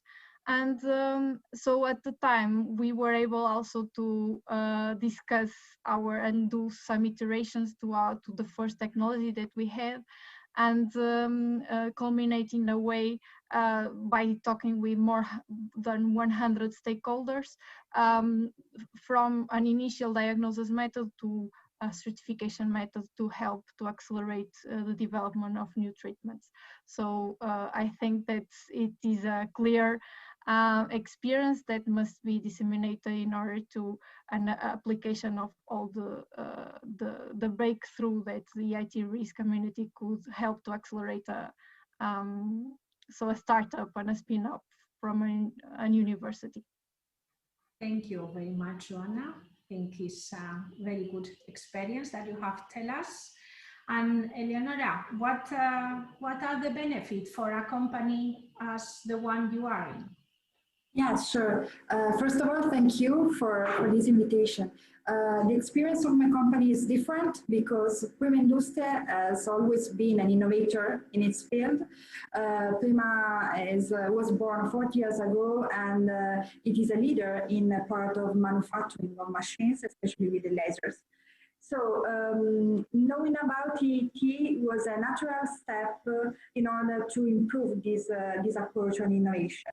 And Prima became a founder of a partner of the EIT manufacturing, especially for the manufacturing. The aim was to improve and collaborate in the part of creating tools and initiatives for the manufacturing, and to promote not only the part of innovation, but also the education, business path, business creation, and developments. In the case of the risk, this allows Prima to create a network that goes in all Europe, especially from the risk country, in order to create a strong experience together with the other partners, using this kind of open innovation approach. So in order to view the dynamics and the part of innovation, we were able, together with EIT Risk, to create this kind of network also in the other region, in the other areas of Europe. Thank you very much, Eleonora. And in the opinion of you, for example, Eleonora, what are the advantages of operating in these in our risk countries where we have vast innovation potential, and how could EIT Risk do more there? I think that the main point of the risk country is that usually partners, enterprises, and the other actors has a good knowledge, good experience, strong experience, and in the specific competence. The point is that usually these kind of actors are small or medium, so they need to create network in order to provide this, to go on with innovation and to provide their competence all over the Europe. So of course, one of the points that Risk EIT can touch is the part of network and to collaborate with this small enterprise in order to push and support them in the different path and the different phases of the innovation and business creation. The point is to create the part of a profitable innovation for all actors, especially industries that can collaborate with EIT. Also, in the case of Prima Industria, our company, of course, is a large company, but not so much structured, not so large like the others that maybe can be in Europe. We are roughly 1,800 people, so we know that we need to be strong in innovation, and we need also the collaboration of other partners to go on with the part of doing the activities in manufacturing. So in this case, EIT can support us and the other actors to improve this kind of way for the business creation. Thanks, Eleonora. And Joanna, what do you think about what are the key advantages of operating in these regions?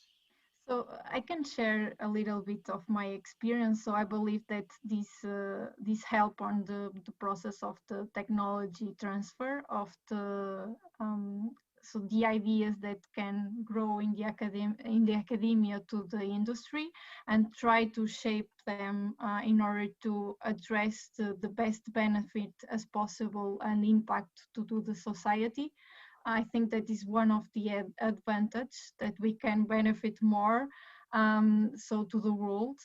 So the dissemination of these initiatives that can be much more closer to the ones that can take the benefit as much as possible, that are the ones that are taking and creating the ideas and translating them from the academy to the industry. So the point that EIT Risk Network, so they have been helping us a lot in order to recruit high quality level profiles in order to increase our team and accelerate our product roadmap as well. And the support that we have been receiving regarding the infrastructure, partner communications, and integration of our team regarding the ecosystem, regarding even the region of the innovation ecosystem here in Porto, where we have our R&D center. I believe that it's paramount in order to accelerate the development of a startup that is in our stage. Thank you, Joanna. And Luque, you are very quiet for now, but what are your thoughts from EIT on the comments from Eleonora and Joanna? Yes, thank you, Begonia. I'm quiet because I'm very intensely limited to what Eleonora and Joanna have to say. I have to say it's very inspiring to listen to the great success stories, some of the great success stories which are coming out from the EIT community, and I'm very proud to be part of this organization, which is making a difference not only in terms of unicorn companies, we heard also from some of them this morning, but also in smaller companies, whether of small or medium size, which are really the backbone of Europe's economy. I think what Eleonora and Joanna described fits perfectly well in terms of how we envisage the EIT risk being implemented over the next years.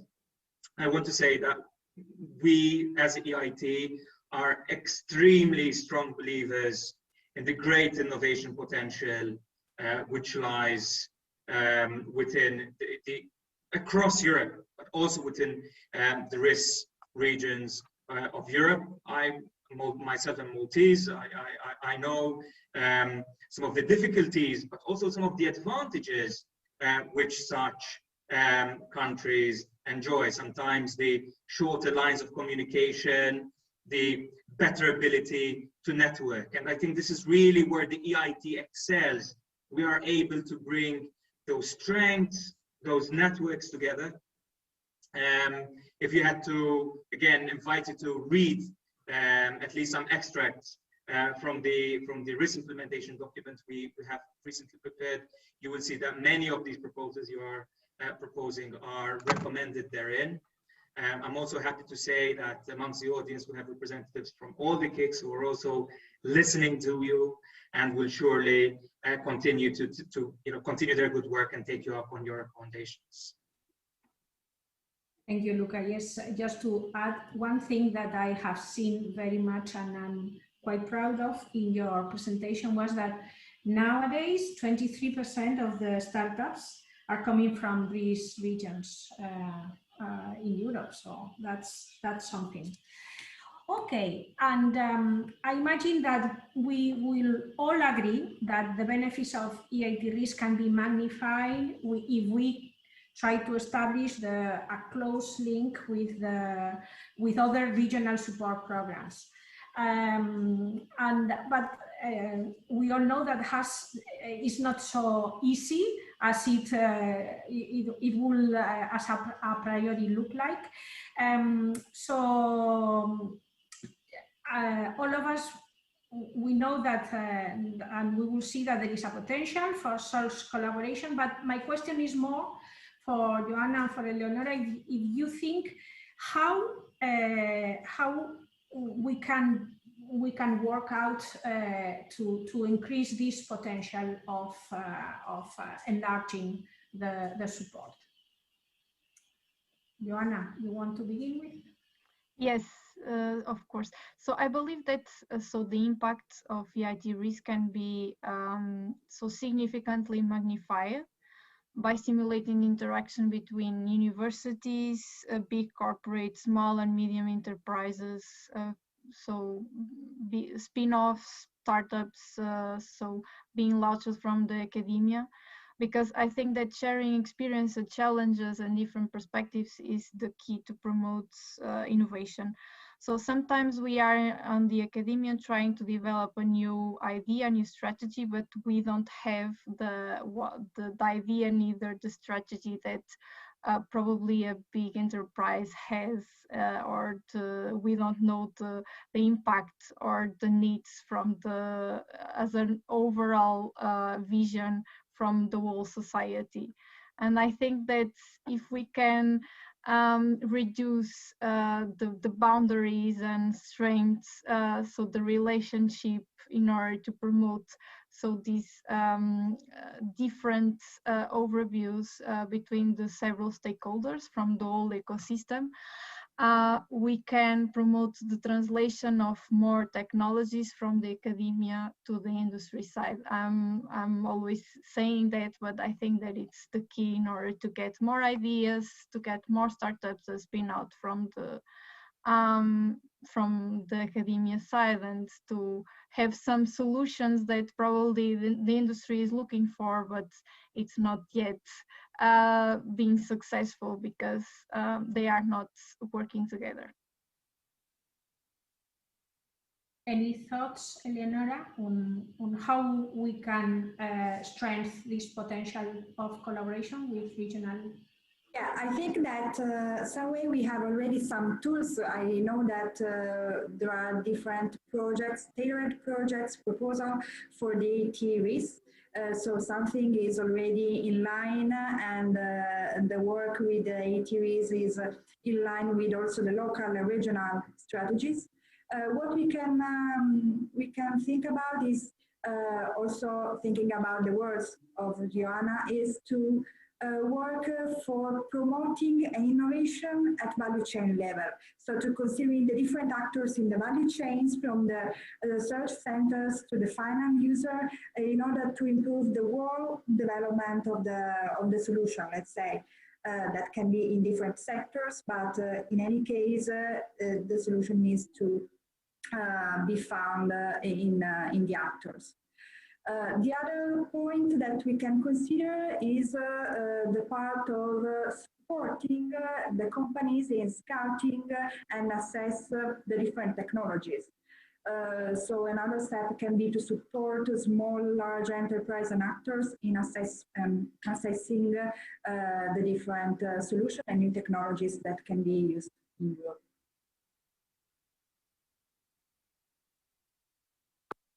Thank you, Leonora.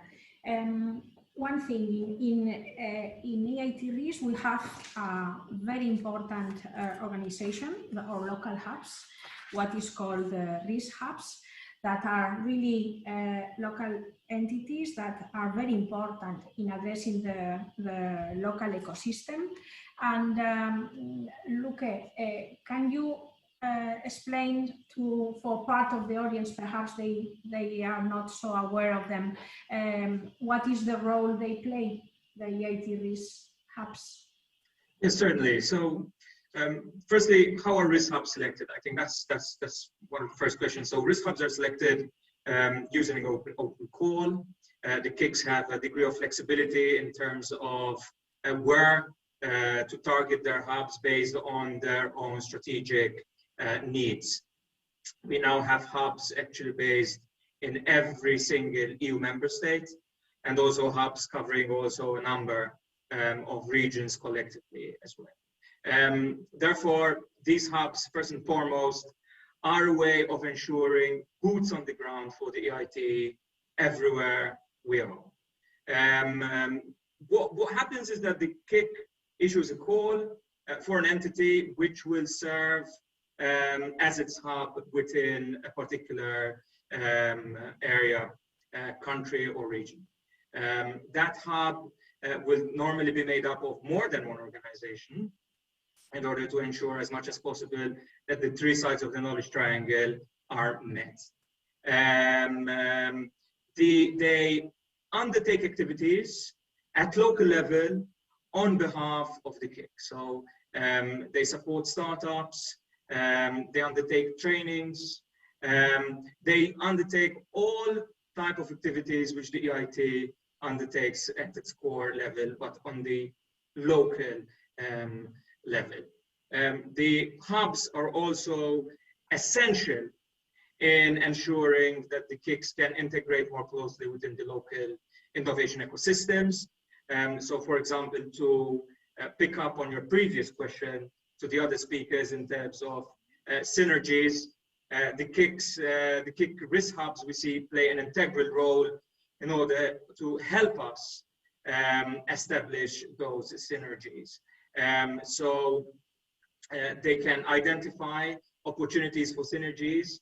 They can also help us identify the key players, and they can also serve as interlocutors for the KICs in order to establish those synergies and have them implemented.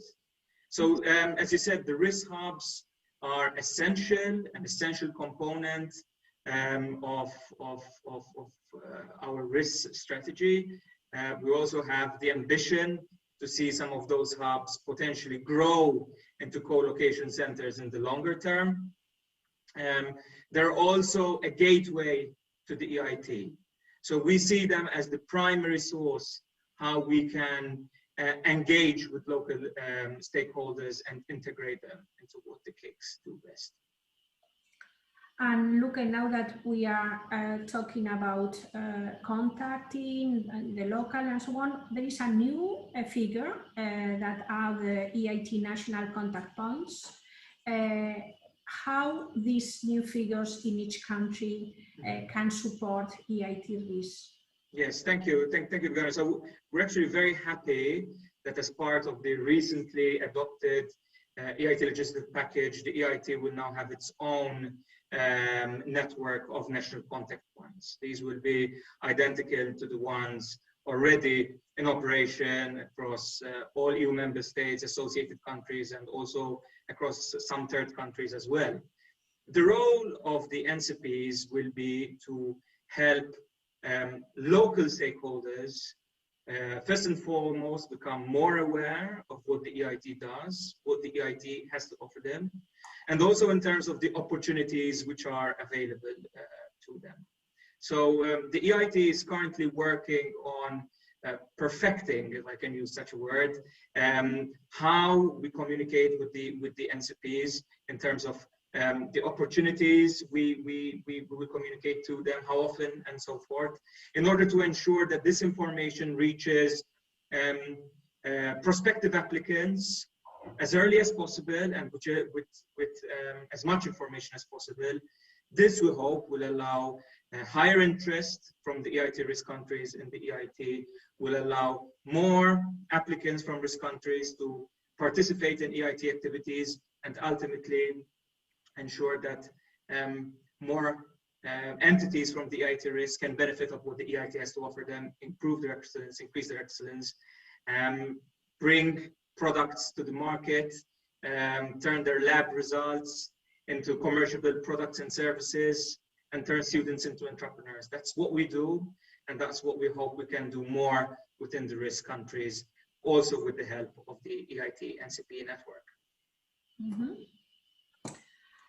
Thank you very much, Luque. We have a question from the audience that has asked, how does the risk differ from the widening programs and if there are synergies, how to enhance, or the difference between enhancing the innovation capacity in these regions? I will begin only answering a little bit, and then I will let you, for example, Luca, to continue. I think the difference, well, first, as Luca has mentioned, there is a complete synergy between what we do in all the areas and what we do in Greece, but they are specific programs in Greece that are aiming to specific problems for the region, or specific points that is lacking, that will allow to enhance the innovation capacity and to do in a short time the leverage for the innovation to be equivalent to other regions. So it's more the focus on specific problems in the regions that will help, especially the risk programs too. But Luca, can you complement that? Yes, Begonia, with pleasure. And this is a very good question, of course. So the first point I want to say is both programs, both initiatives are completely synergetic, completely complementary in what they do. However, they do things a little bit differently. Firstly, the target countries are a little bit different. So the eligibility criteria of both the widening aspect of Horizon Europe and the EIT is a little bit different. So that's the first point to mention, that we don't necessarily target exactly the same countries. Secondly, it's, I think, how we do it and what we do. So the EIT, first and foremost, is unique in the sense that it is the only EU initiative which brings together the three sides of the knowledge triangle. And this is what we will continue to do, and this is what the RIS does as well. So there's not something that the widening can offer. It's, of course, an extremely powerful and important tool, but the EIT RIS is different and targets slightly different things. Secondly, the EIT RIS, as I explained, will now be an integral part, fully streamlined into everything the KICs do. This is not the case for the spreading excellence and widening participation element, which is more of a horizontal program across the three pillars. What we mean by this is that in, for example, business support or business creation activities, which the EIT will undertake specific activities there, targeting the risks in order to allow entities coming from eligible countries, targeted countries, with a degree of additional support. So maybe in a nutshell, there are key differences, but key similarities which allow us to work very closely with our colleagues in DG RTD in order to offer a very streamlined and comprehensive package of our support to entities based in the eligible countries. Yeah, as an example, I can think, for example, in EIT Food, we are having a specific program on empowering women in the agro-food area, because we have seen statistically that the startups with women in directive position is much more reduced in these regions than in other areas. So that's, for example, is an area we have now and today, this afternoon, have very good exceptions with Joanna and Eleonora there. So we are very, very lucky to have them there. But it's true that, for example, we observed that in our first years in EIT Food, and so that's why last year we launched this program. I know that EIT Health has done as well something similar. So this is an example. Joanna, Leonora, just to give an advice to the audience, what you will give them, or what advice you will ask them to make the most of what EIT RIS is offering to them? What you will say? So I can start. So I believe that so an innovator, so by taking advantage from all the EIT RIS could offer, I think that they should start by thinking that while having a highly advanced and innovative technology, they should adapt its capabilities and potentialities to the needs and difficulties of a set or a subset of stakeholders, and they have to select that subset of stakeholders, and they look for mentorship using the IT network. Secondly, I think that communicating and explain its advantages to the selected stakeholders, it's key, it's very important. And thirdly, communicating the obtained results also compromises its acceptability and also the engagement of key opinion leaders. And that is important, very important to sell your product. So that will be my 3 advices for who wants to be an innovator and an entrepreneur. Thank you very much, Joanna. And Eleonora, what advice you will give to the audience? I totally agree with Joanna. Let me to add something about the tools and initiatives that EIT RIS has, because the person and the actors that wants to push the idea by using these different tools can use the part of education, the business creation, and also the part of innovation. So there are different areas that can be used to push the solution, the innovation that the partner has. Let me to provide you an experience from our side. We are working on the additive manufacturing technologies, that is an innovation in this sector, and we need also the part of infrastructure, the skilling, and different option of the actors in order to push this kind of process. So in order to share and improve also the part of skilling, the part of business creation, the services, we are working with the EIT RIS. And I think that also the other actors that can work with EIT can explore this kind of opportunities with the support of EIT RIS. Mm-hmm. Thank you, Eleonora. We have, I think, is our last question from the audience this afternoon for this panel.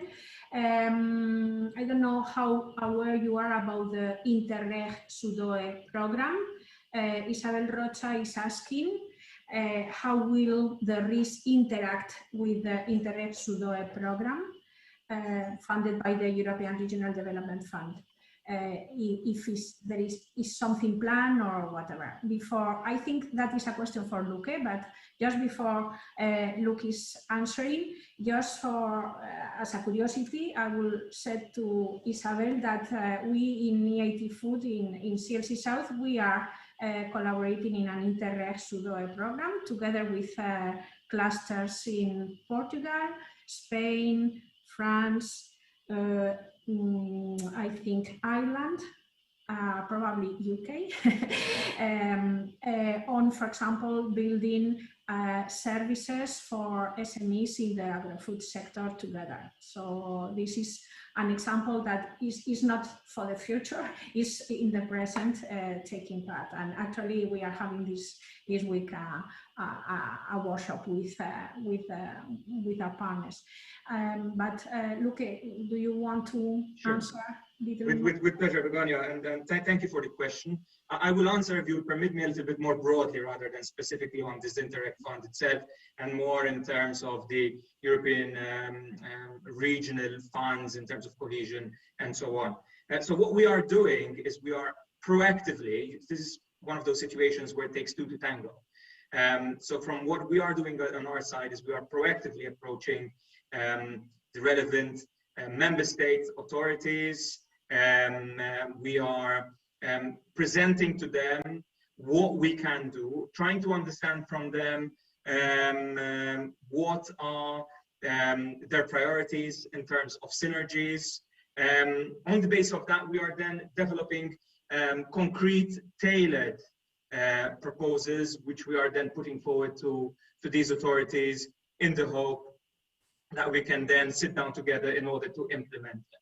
Of course, the Interreg is one of those funding which we are also targeting, not only the one you mentioned, but all across Europe. We're also targeting the Instrument for Pre-Accession Assistance, which is targeting non-EU member states, but countries within our neighborhood with whom we are also working very closely. We are additionally working closely with the European Commission, DG Regio, DG NIR, DG RTD in order to make all this happen. So we are, from our side, trying to be as proactive as possible.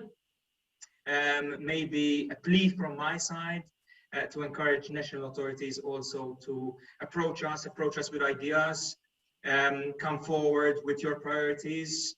We hope that we will come to you as soon as possible, but of course, please do feel free to approach us, to come to us, to tell us how you see potential synergies being implemented, and we will be very, very happy to look into that and try to make this happen as soon as possible. Thank you very much, Luke. And so I think we have reached the end of our session. I would like please to inform you that next session we will have now a coffee break. Next session will begin at 16:45, so in about 20-25 minutes from now on. I would like to say thank you to Joanna, to Eleonora, and to Luke for enlarging our knowledge of what this is doing and can do. Okay, thank you very much, and see you next time. Bye.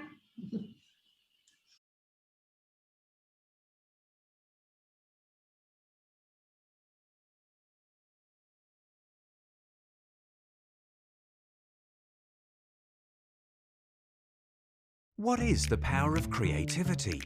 The perfect pixel? The right note? The swish of a skirt on the runway? At times, it's a challenge. A choice between doing the same thing over and over again until it's right, or finding a new way. The power of creativity is innovation. Innovation allows for experimentation, for risk-taking. It harnesses creators' skills, allowing artists to evolve in ways they didn't think possible. And with the European Institute of Innovation and Technology, anything is possible.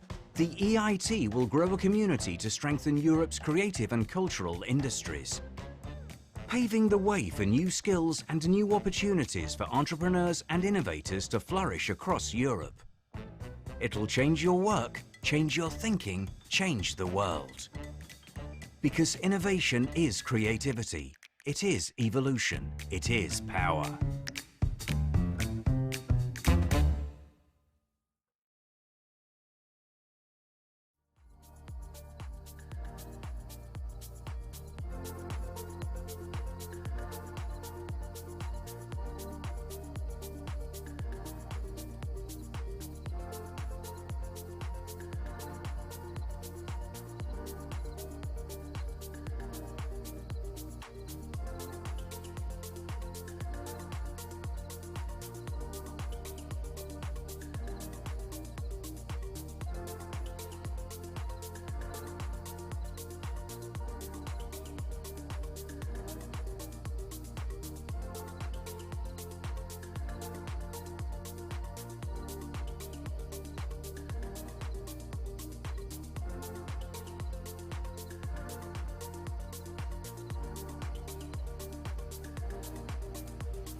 What is the power of creativity?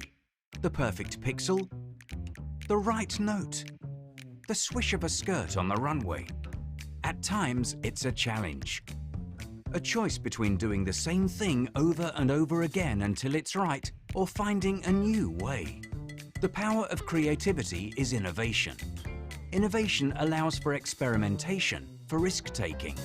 It harnesses creators' skills, allowing artists to evolve in ways they didn't think possible. And with the European Institute of Innovation and Technology, anything is possible. The EIT will grow a community to strengthen Europe's creative and cultural industries, paving the way for new skills and new opportunities for entrepreneurs and innovators to flourish across Europe. It'll change your work, change your thinking, change the world. Because innovation is creativity, it is evolution, it is power.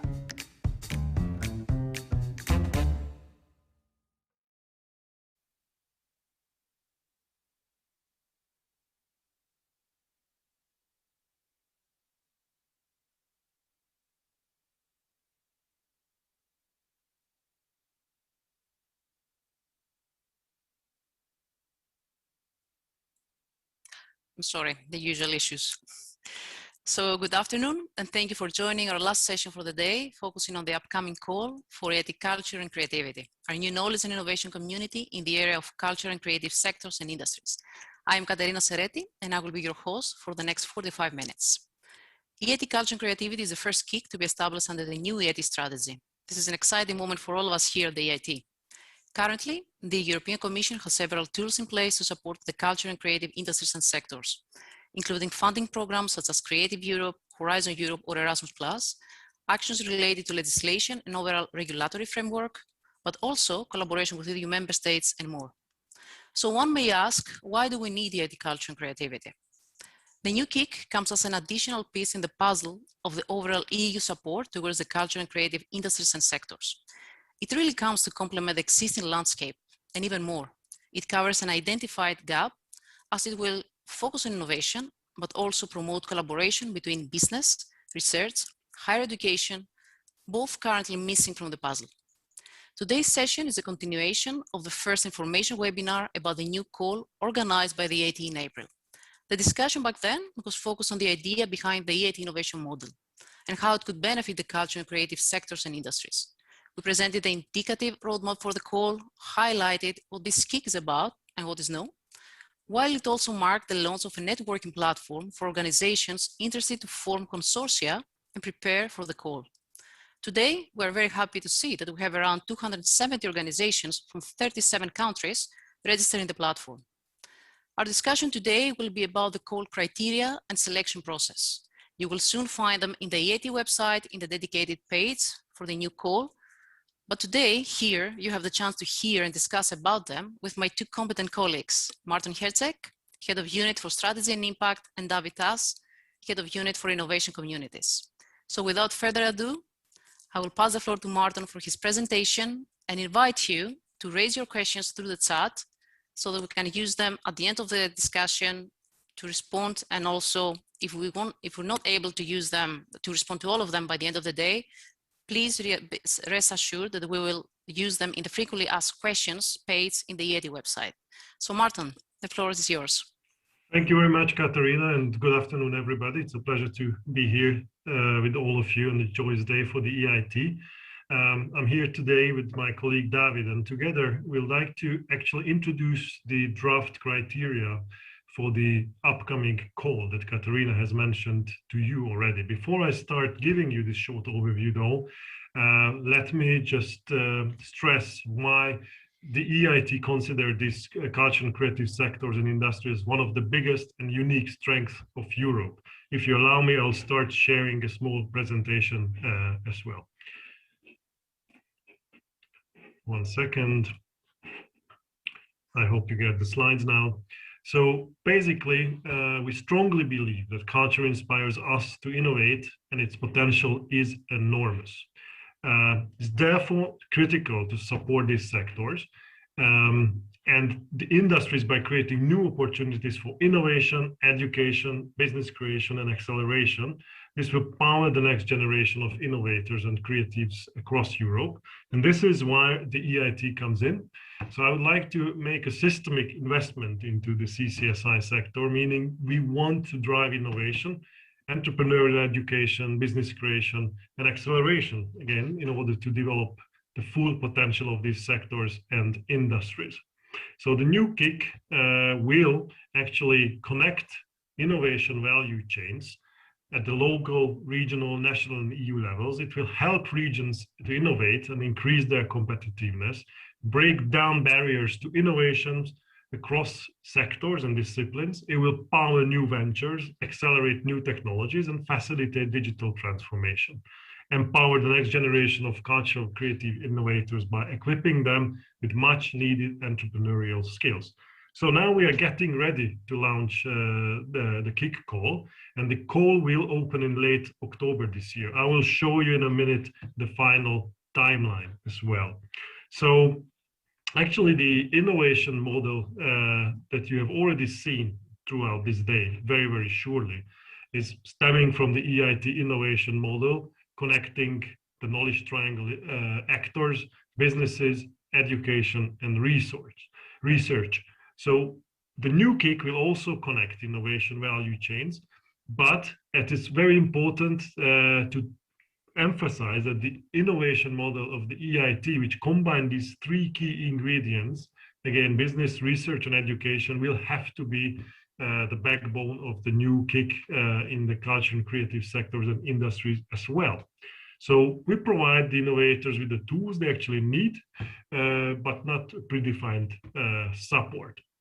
We'll measure the success through the impact on the societal challenge, in this case, of course, on the culture and creative industries, on the number of new innovative products and services brought to the market, the entrepreneurs that we have trained and go on to become successful innovators.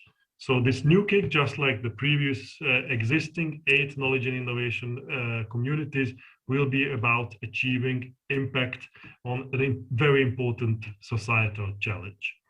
So looking at the final indicative roadmap, where we are now in June, and very, very soon, upon the final approval from the governing board of the EIT, we are going to publish the final set of the co-evaluation criteria and the process. This is literally a matter of weeks or more actually days. And then later on in September, we will publish a paper, EIT Innovation Model paper, which will help you, guide you applicants to better understand the EIT model and what is expected for you. Again, as said, we'll then open the calls for applications on the 26th of October. We'll run a large number of info seminars on internet, obviously, and the call will be open until the 24th of March 2022. So that's going to be the closure date for the call of proposals. Then we at the EIT, with external experts, governing board members, according to the criteria, are going to evaluate the proposals, and the designation of the new KIC is going to happen on the 22nd of June in 2022. With all processes closed, we are going to prepare then a startup grant agreement with this new winning consortium. David. Good afternoon also from my side, and well, thank you for staying with us the whole day, and I hope you will be with us with this very last but very pertinent presentation about the call for the new KIC, what Marton introduced. So what we'll do in the next 15 to 20 minutes with Marton, we will present in a very structured way the set of different criteria which will govern the whole selection and designation of the new KIC, and we will make sure that there is sufficient time left at the end for your questions.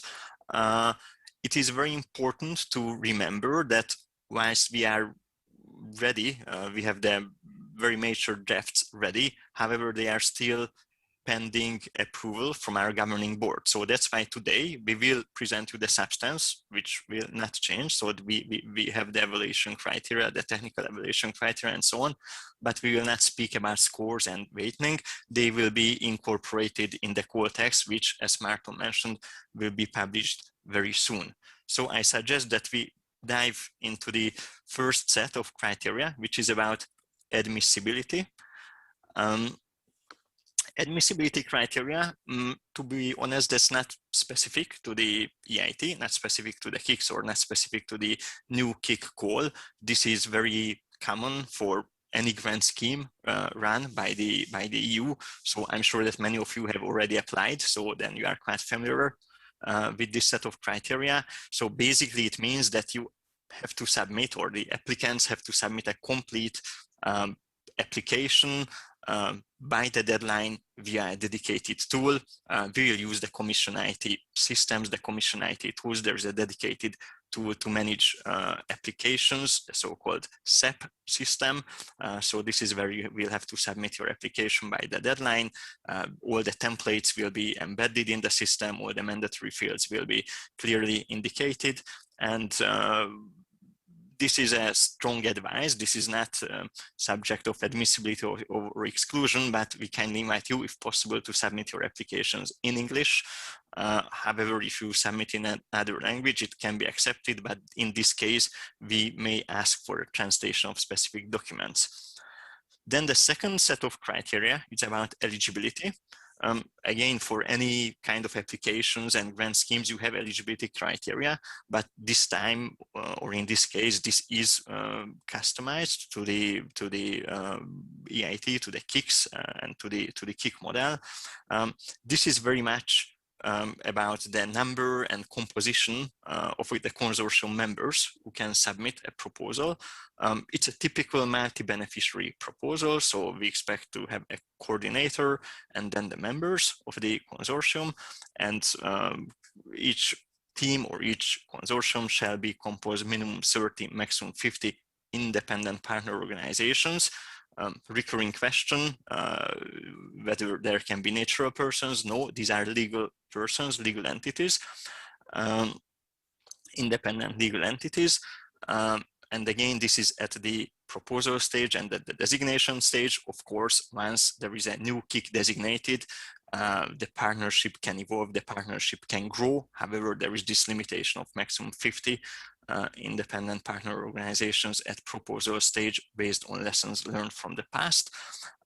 Then there are some geographical diversity related criteria that these organizations shall be established in a minimum 3 different member states. Here the emphasis is on the member states. Of course, there can be consortium members from other countries too, for example, Horizon Europe associated countries. However, at least 3 different EU member states have to be represented, and at least 2/3 of the applying organizations in the consortium should be from different member states. And very important is you have heard a lot today about the knowledge triangle. This is very much in the heart of our model, the knowledge triangle integration. So we need at least 1 higher education institute, 1 research institute, and 1 private company. To be honest, I don't think that this is a very, very difficult or hard threshold, but I think that's, well, it's very crucial to bear in mind all these eligibility conditions. And then the last more administrative set of criteria is about the exclusion criteria. I will not spend a very long time on that. It's based on the EU finance regulation. Again, this is not specific to the EIT or to the KICS. This is described, if you can search for the EU finance regulation, and you can look into the relevant articles. It's article 136 and 137, where this is described what conditions can lead to exclusion of applicants, like bankruptcy, insolvency. We listed some of them: grave professional misconduct, fraud, corruption, and so on and so forth. At the proposal stage, you need to make a declaration. It's based on a template. It will be incorporated in the system. So you declare declaration of honor that you are not in these conditions and there is no conflict of interest. And then once a winning consortium is selected, then you will have to provide additional documentary evidence. Very important that only those proposals who are passing the admissibility, eligibility, and exclusion checks will pass to the next stage. And what is the next stage is to check the financial capacity of the applicants. Again, this is rather common or very common for all EU grants, as this is regulated in the EU finance regulation. This is to ensure that there is sufficient liquidity on the short term and solvency on the medium term. And well, profitability doesn't mean that that the consortium shall be profitable, but at least should ensure a self-financing capacity. Again, there is a great tool provided by the EU systems, EU institutions. The link will be provided as part of the call, and you can check. Very important to mention that this refers always to the coordinator of the consortium, so you can check easily via this tool. You have to enter some parameters, and then it will assess the financial viability of the coordinator. Or if you have applied recently to a project, EU project or EU grant scheme, the coordinator, and received a positive assessment that can be used too. And in case the capacity is weak or insufficient, it doesn't lead to an automatic exclusion, but there must be some mitigating measures which are in place, like replacing the consortium leader or additional monitoring or reporting obligations. And public bodies, international organizations are exempted from this capacity check. So I will stop here and then we will carry on with Martin. Yes, thank you, David. So the next set of criteria is so-called operational capacity criteria. This is already a bit more specific to the EIT's requirements, because here we are checking basically two things. So one will be the coordinator's familiarity, proven familiarity, which always means we need references, that the coordinator has participated in at least one project with a total budget exceeding 3 million euros and coordinated at least one project with at least 2 other partners from at least three different European countries. So this is again stemming up on the criteria David has mentioned, but we need to get evidence on such aspects. In terms of the capability and the necessary experience of the key members of the interim management team, the CEO, the Chief Executive Officer, the Chief Operational Officer, COO, and the Chief Financial Officer, the EIT and the governing board will also define certain criteria, such as predefined work experience relevant to the position, so number of years. This is to be finalized. Work experience, again, with number of years in the calls thematic field for most of the chief officer level positions, and work experience in an international environment, so including implementation of international projects. So these will be, all independent from the technical evaluation criteria, which then the EIT will conduct with the help of several independent external experts. When it comes to these, we have 3 sets. So the first set is about excellence. The 3 sets are actually coming from the Horizon Europe regulation, but then the EIT and the governing board is further tailor-making, customizing, adjusting these criteria to the needs of the EIT. So within this first criteria, we shall have 3 sub-criteria. The first one is strategic approach. Here we are going to evaluate the relevance, the specificity, and the added value of the strategic approach. So aiming at excellence and proposed focus within the theme. Here it's very important, of course, that the EIT provides a very broad room for the individual applications and applicants to further define within the societal challenge what they deem most relevant is, how they will approach this with the, of course, the EIT model, and how the consortium strategy can be ensure that it's going to become a sustainable, institutionalized European partnership. The second sub-criteria here is innovation potential, so about the consortium's potential to implement the future KICS strategy, demonstrated by the combined quality and commitment of the partners, including SMEs, by forming a diverse, balanced, collaborative, and world-class excellent partnership to improve the innovation capacity of the local ecosystems. Here, it's also extremely important that according to the new strategy of the EIT, according to how we are moving forward with the EIT Regional Innovation Scheme, you may have just heard it from colleagues in the previous panel. This is also very important that these elements are taken into account when designing the strategic approach and answering to the call as well. Last but not least, the third sub-criteria under excellence is synergies, to demonstrate added value and readiness to establish concrete synergies, and complementarity is positioning the future KIC towards other relevant public, private, and third sector initiatives, both at EU level, but also at member states and other levels. Yes, the second block under the technical evaluation criteria is about quality and efficiency of implementation. And under this block, we have two sub-criteria. One is about operations, and the second one is linked to KIC business model and financial plan.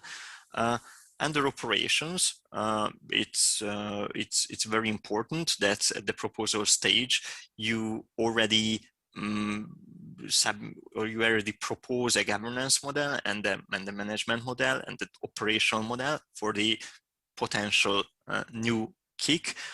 Very important that the EIT has established some good governance principles.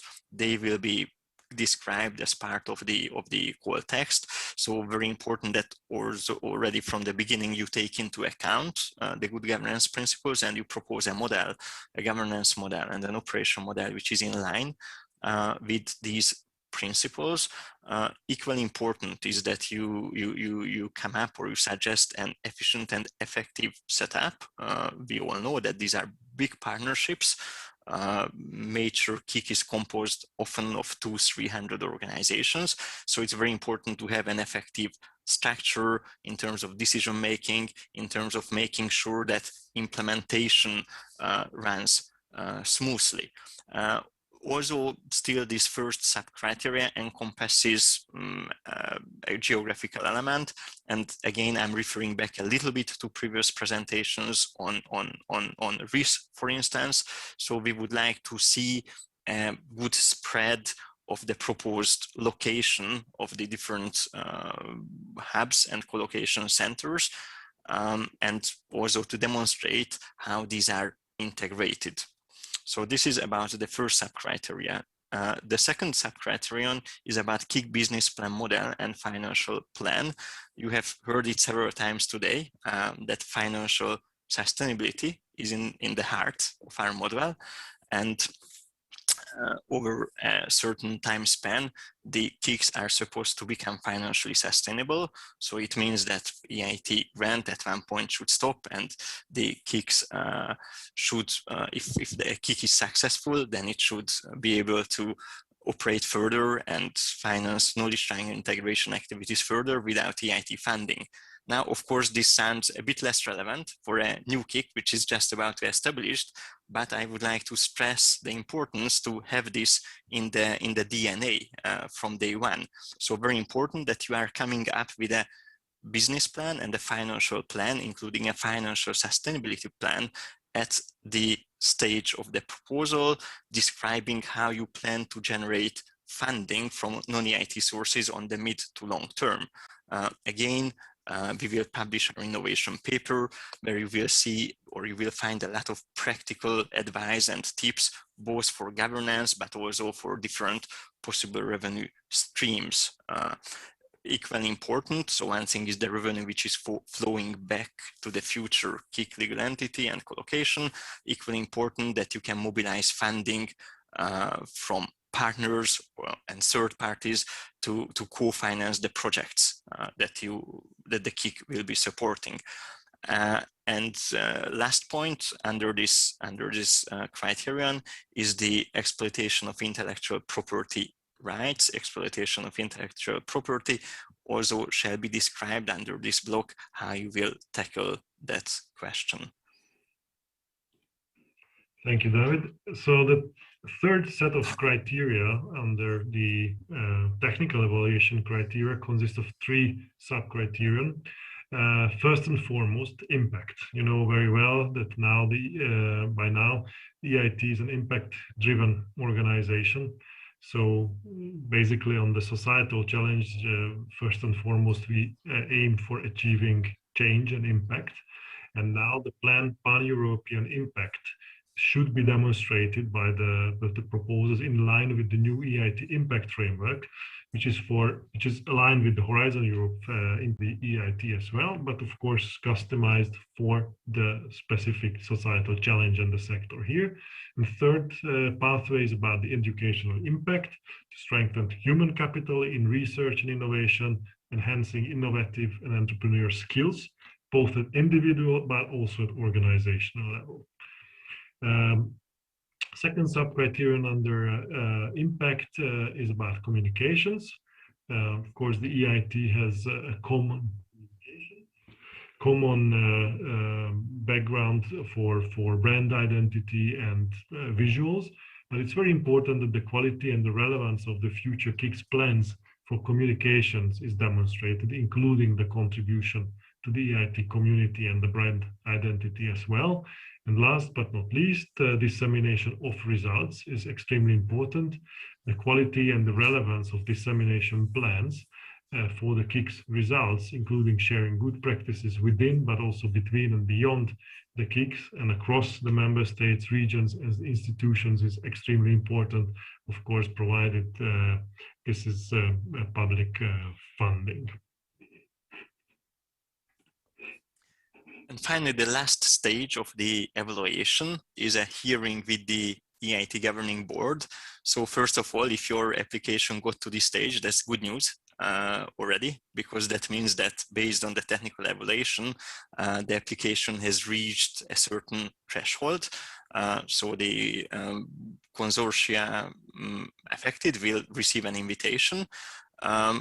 You could consider this as a pitch. Maybe it's a bit longer than a normal pitch, so it's a long pitch when the representatives of the consortium should present to the EIT governing board their proposal, which will be assessed again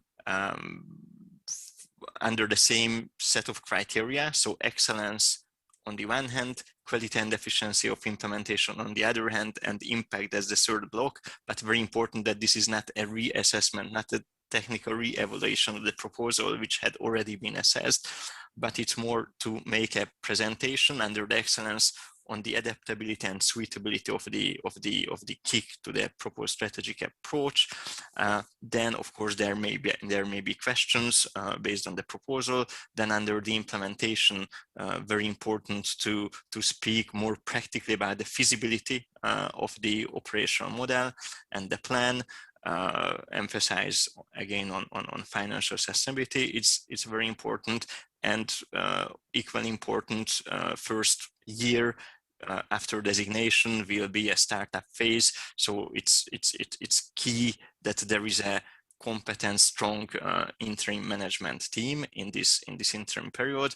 And under impact, I would like to refer back to the impact framework, and one of our previous sessions was about impact. So I hope that it's now clear to all the participants at this presentation that impact is a very impact-driven model, and we have a very well-structured impact framework. So it's very important to demonstrate how you, if you are selected, how you will achieve a sustainable systemic impact in line with the EIT's strategic objectives and impact framework. So this will be the subject of the hearing and presentation and questions from the board. And then we have 12 board members. We will have 15 board members. In the future, the EIT governing board members will score the hearing, and then this will be the basis of the designation. So the outcome of all the evaluation stages, that in particular the technical evaluation supported by the experts, as well as the hearing with the governing board, will result in a score, and then the proposal receiving the highest score will be designated as a new kick, and then there will be a reserve list established. What will happen next? Maybe this will be subject of a different presentation. Very much in a nutshell, there's a first year, a startup year, which is about to get ready operationally, to get ready legally, to set up the kick, and to prepare the first business plan, and it will be supported by a startup grant. I will stop here, and then maybe a few tips about how to access relevant information about the call. Yes, thanks, David. So basically, for closing the presentation for today, before we take your questions, just a reminder that on our website, you can find all the information that we've mentioned, the kicks, rationale and timeline, the brochures. This is where we are also going to very, very soon publish the call criteria, the final version. This is where we are going to publish the EIT Innovation Model paper in September. This is where we have an FAQ page where we continuously keep the questions and answers up to date we are receiving, but you also can access the previous webinars that we have held. So this can be your central room for starting up, but also this is where we have the mentioned networking platform, which is a space for linking up with partners ahead of the call for proposals. So it is fully operational. You can also access this from the website. So starting here, you have the possibility to actually link up with the like-minded people and start working on the call text together. So with that, thank you very much. And we are looking forward to receiving some questions from you. Thank you very much, Martin and David. If I can very briefly summarize, I would like to just recall the main milestones in terms of dates. So just for our audience, 26th of October, we expect to have the publication of the call text. So please be prepared, because then this signals the submission of the proposals that you will prepare. On the 24th of March, 2022, we have the closure of the call, and hopefully within June 2022, we'll have the winning consortium and the designation of the new kick, EIT Culture and Creativity. So now going to the questions from the audience, I would like to start with a question from Elizabeth Strasser, who is asking whether an institution can be part of several consortia applying, or they need to be just limited to one application. I can take this. Yes. So the answer is yes. It's up to the legal entity in how many consortiums. So it's possible to be part of several consortia. And another related, often recurring question, whether kick partners who are already kick partners today, can they apply? And again, the answer is yes. Either kick partners or non-kick partners in other kicks can form or can be members of a applying consortium. Thank you, David. Martin, would you like to add something? Or we go with the next question? I just had to find the mute. It's indeed, as David said, these criteria stemming from the Horizon Europe participation rules. And that's what we are, of course, supplying directly. Of course, probably it's very wise for each consortium members to make up their mind when joining a consortium. Perfect. So let's continue. We have two questions from Francisca. And Francisca is saying that the role of companies is critical for the success of the EIT, and I fully agree with that. What kind of business model would be required for this new kick, and what kind of relations will exist between third sector entities such as NGOs, foundations, and more, and large companies and small, medium enterprises? Maybe I can start, David, if you don't mind. So thank you for the question. Very good, relevant question indeed. Of course, this is where I would remind first and foremost about the EIT innovation model. So why we built the innovation model about the backbone. So the three type of actors around the knowledge triangle: education, research, and businesses. But I would also like to recall that why the EIT defines principles for the good governing of the KICs, which also includes balanced partnership models. All of the existing KICs already by now have partners from the fourth sector or fourth pillar already, if you like. And we believe that it's always the KICs are best actually positioned to decide to what extent, to what level they need to integrate such partners to their memberships. Of course, there are different sectors where involvement of cities, regions, local authorities may be super important.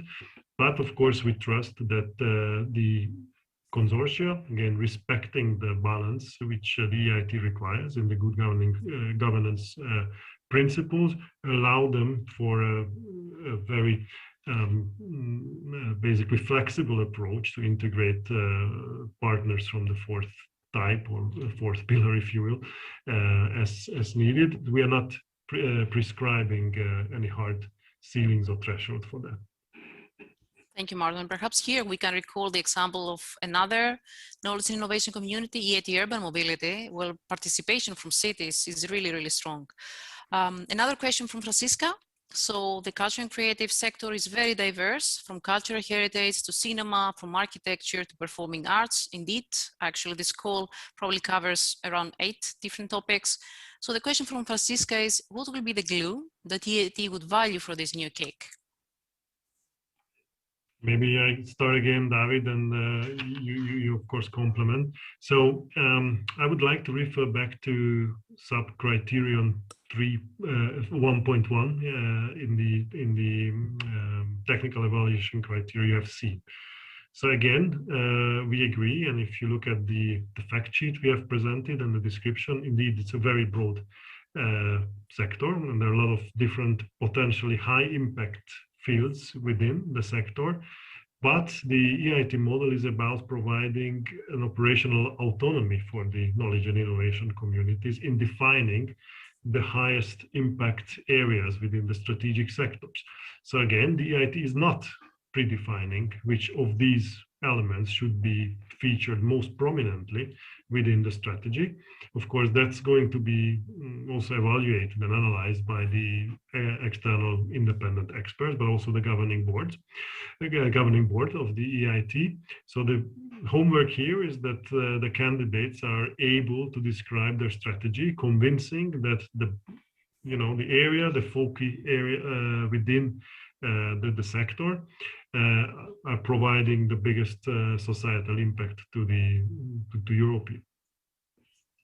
Maybe if I may add, just to link the two questions from Francisca, I think they are very much interlinked at the end of the day, because one is about the diversity of the sector and the other one is about the kind of diversity or composition of the partnership, which can very well reflect or be matched with the diversity of the sector.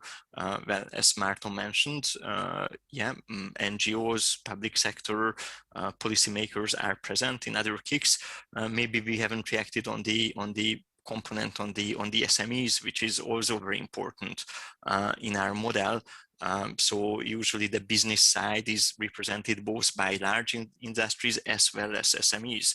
If you look into our programs, there's a very strong stream on SME support, and I believe that this sector particularly is a great, there's a great potential of SMEs in this sector. So I believe that it would be great to see also a large number of SMEs being part of consortium from the beginning, and then of course later when a KIC expands. Indeed, if I may, Katarina, I mean, we have seen this for previous calls as well and previous KICs as well, that participation of business partners is orchestral from the beginning and the key to success. On the other hand, in terms of the participation of SMEs, actually EIT is featuring better than the average of what Horizon 2020 could do so. A very substantial percentage of the business partners are from the SMEs, sorry. Perfect. Thank you very much. So let's continue. We have another question from Julie Christiansen. So we mentioned before, you mentioned before that the call will be open for organizations from EU member states, but also from Horizon Europe associated countries. Julie is touching another aspect, which is about international cooperation. And the question is, what about international cooperation and participation from relevant partners from non-associated countries? Will that be rewarded in any way? Well, the rules in terms of rules for participation, we are fully aligned with Horizon Europe, Horizon 2020 in the past, now Horizon Europe. So the rules of participation are rather clear. So EU member states as well as associated countries are eligible for receiving grant support. Of course, third country entities might be eligible. However, that has to be justified and that has to be specifically approved. Now, when it comes to the application, it's important that we need at least minimum 3 EU member states represented. Usually, based on my experience now from the previous course, usually it's not a very hard threshold because easily we have 3 member states, plus we can have any other associated countries. So I don't think that would cause any problems. But I think that's important. We receive, of course, a lot of questions also in the framework of the current KICS and implementation about associated countries. Maybe you all know, you all follow the news that many countries are reassociating now to Horizon Europe. What I have to emphasize here that the EIT applies exactly the same rules as Horizon Europe. There is no difference from that perspective. Maybe just to add, so why the criteria is same as for Horizon Europe participation, I would probably recall the sub-criterion 1.3, which I've mentioned on the synergies. And this is exactly where also demonstrated added value and readiness to establish concrete synergies within EU member states, but also at other levels is taken into account. So eligibility to participate is one aspect. Eligibility for funding is another one here that David has also referred to. Okay, thanks a lot. So we continue. Leticia Prados is asking something referring back to the criteria. I assume this is related also to the scoring that we didn't touch in detail. So the question is mainly concerns mainly the percentage approximately that the financial side and the governance side will receive in terms of scoring. But there is also a second question from Leticia, and this is how involved should all the partners be during the idea proposal part? So during the preparation of the proposal. Maybe I take the first one, and David, I suggest you take the second one. Good ones again. So indeed, the reason we have not shown the percentages so far is that we wanted to wait for the governing board to finalize the criteria and the scoring. What we can say in advance is that in accordance with the EIT strategy, we are foreseeing that the excellence and the impact will feature with the biggest percentage, approximately 40 and 35% in the technical evaluation, and we foresee now roughly 25% for the operations and the KIC business model and financial plan. Again, as this has not been yet sealed by the governing board, we prefer not to put this yet on the slide, simply just to avoid eventual further confusion until these are approved and finalized by the governing board. But again, as it stands now, similarly to previous calls, we would put the most emphasis on excellence in the strategy and then on the impact. Thank you. David, would you like to complement with the second part? Yeah, perhaps on the second part about the participation of consortium partners. Well, now, obviously, there will be some partners who are more active, for example, the consortium leader or the coordinator, that's obvious. And there will be maybe some core partners from the beginning. However, that's very important. This is also one of the evaluation criteria, the strengths and the excellence of the partnership. So we expect that those ones who are submitting a proposal, then it's clear what is the role, what is the added value of each and every consortium partner who is participating. So we expect, of course, the level of participation might be different, and it should be described in the proposal, but we expect that everyone who is part of the consortium will add value, and this will be clearly evident from the proposals. Thank you. So we have two questions from Juan, and if you allow me, I will respond to the first one. So Juan is asking, how can the EIT help interested parties find partners for consortia before applying for the program? So here I will dare to say that what we can do at our level to ensure fair treatment of all possible applicants, let's say, is to create the platform, the networking platform that we did launch in April. So what we want to invite you to do, Juan, you and your organization and no one else interested, please register to the platform and try to find relevant organizations that would like to invite you to the consortium, or you would like to invite them to work together. So you will find in our platform, in our website, the link to this networking platform. So my proposal would be to start from this first step. The second question is again from Juan and refers to, and it's very specific. So could a fintech startup focus on sustainable finance apply for the program? Martin, would you like to respond? Well, of course, I sense that this is very specific, although the answer to this is probably very simple, as long as the eligibility criteria that we have referred to are fulfilled by this company, and then the answer would be yes. Thank you very much.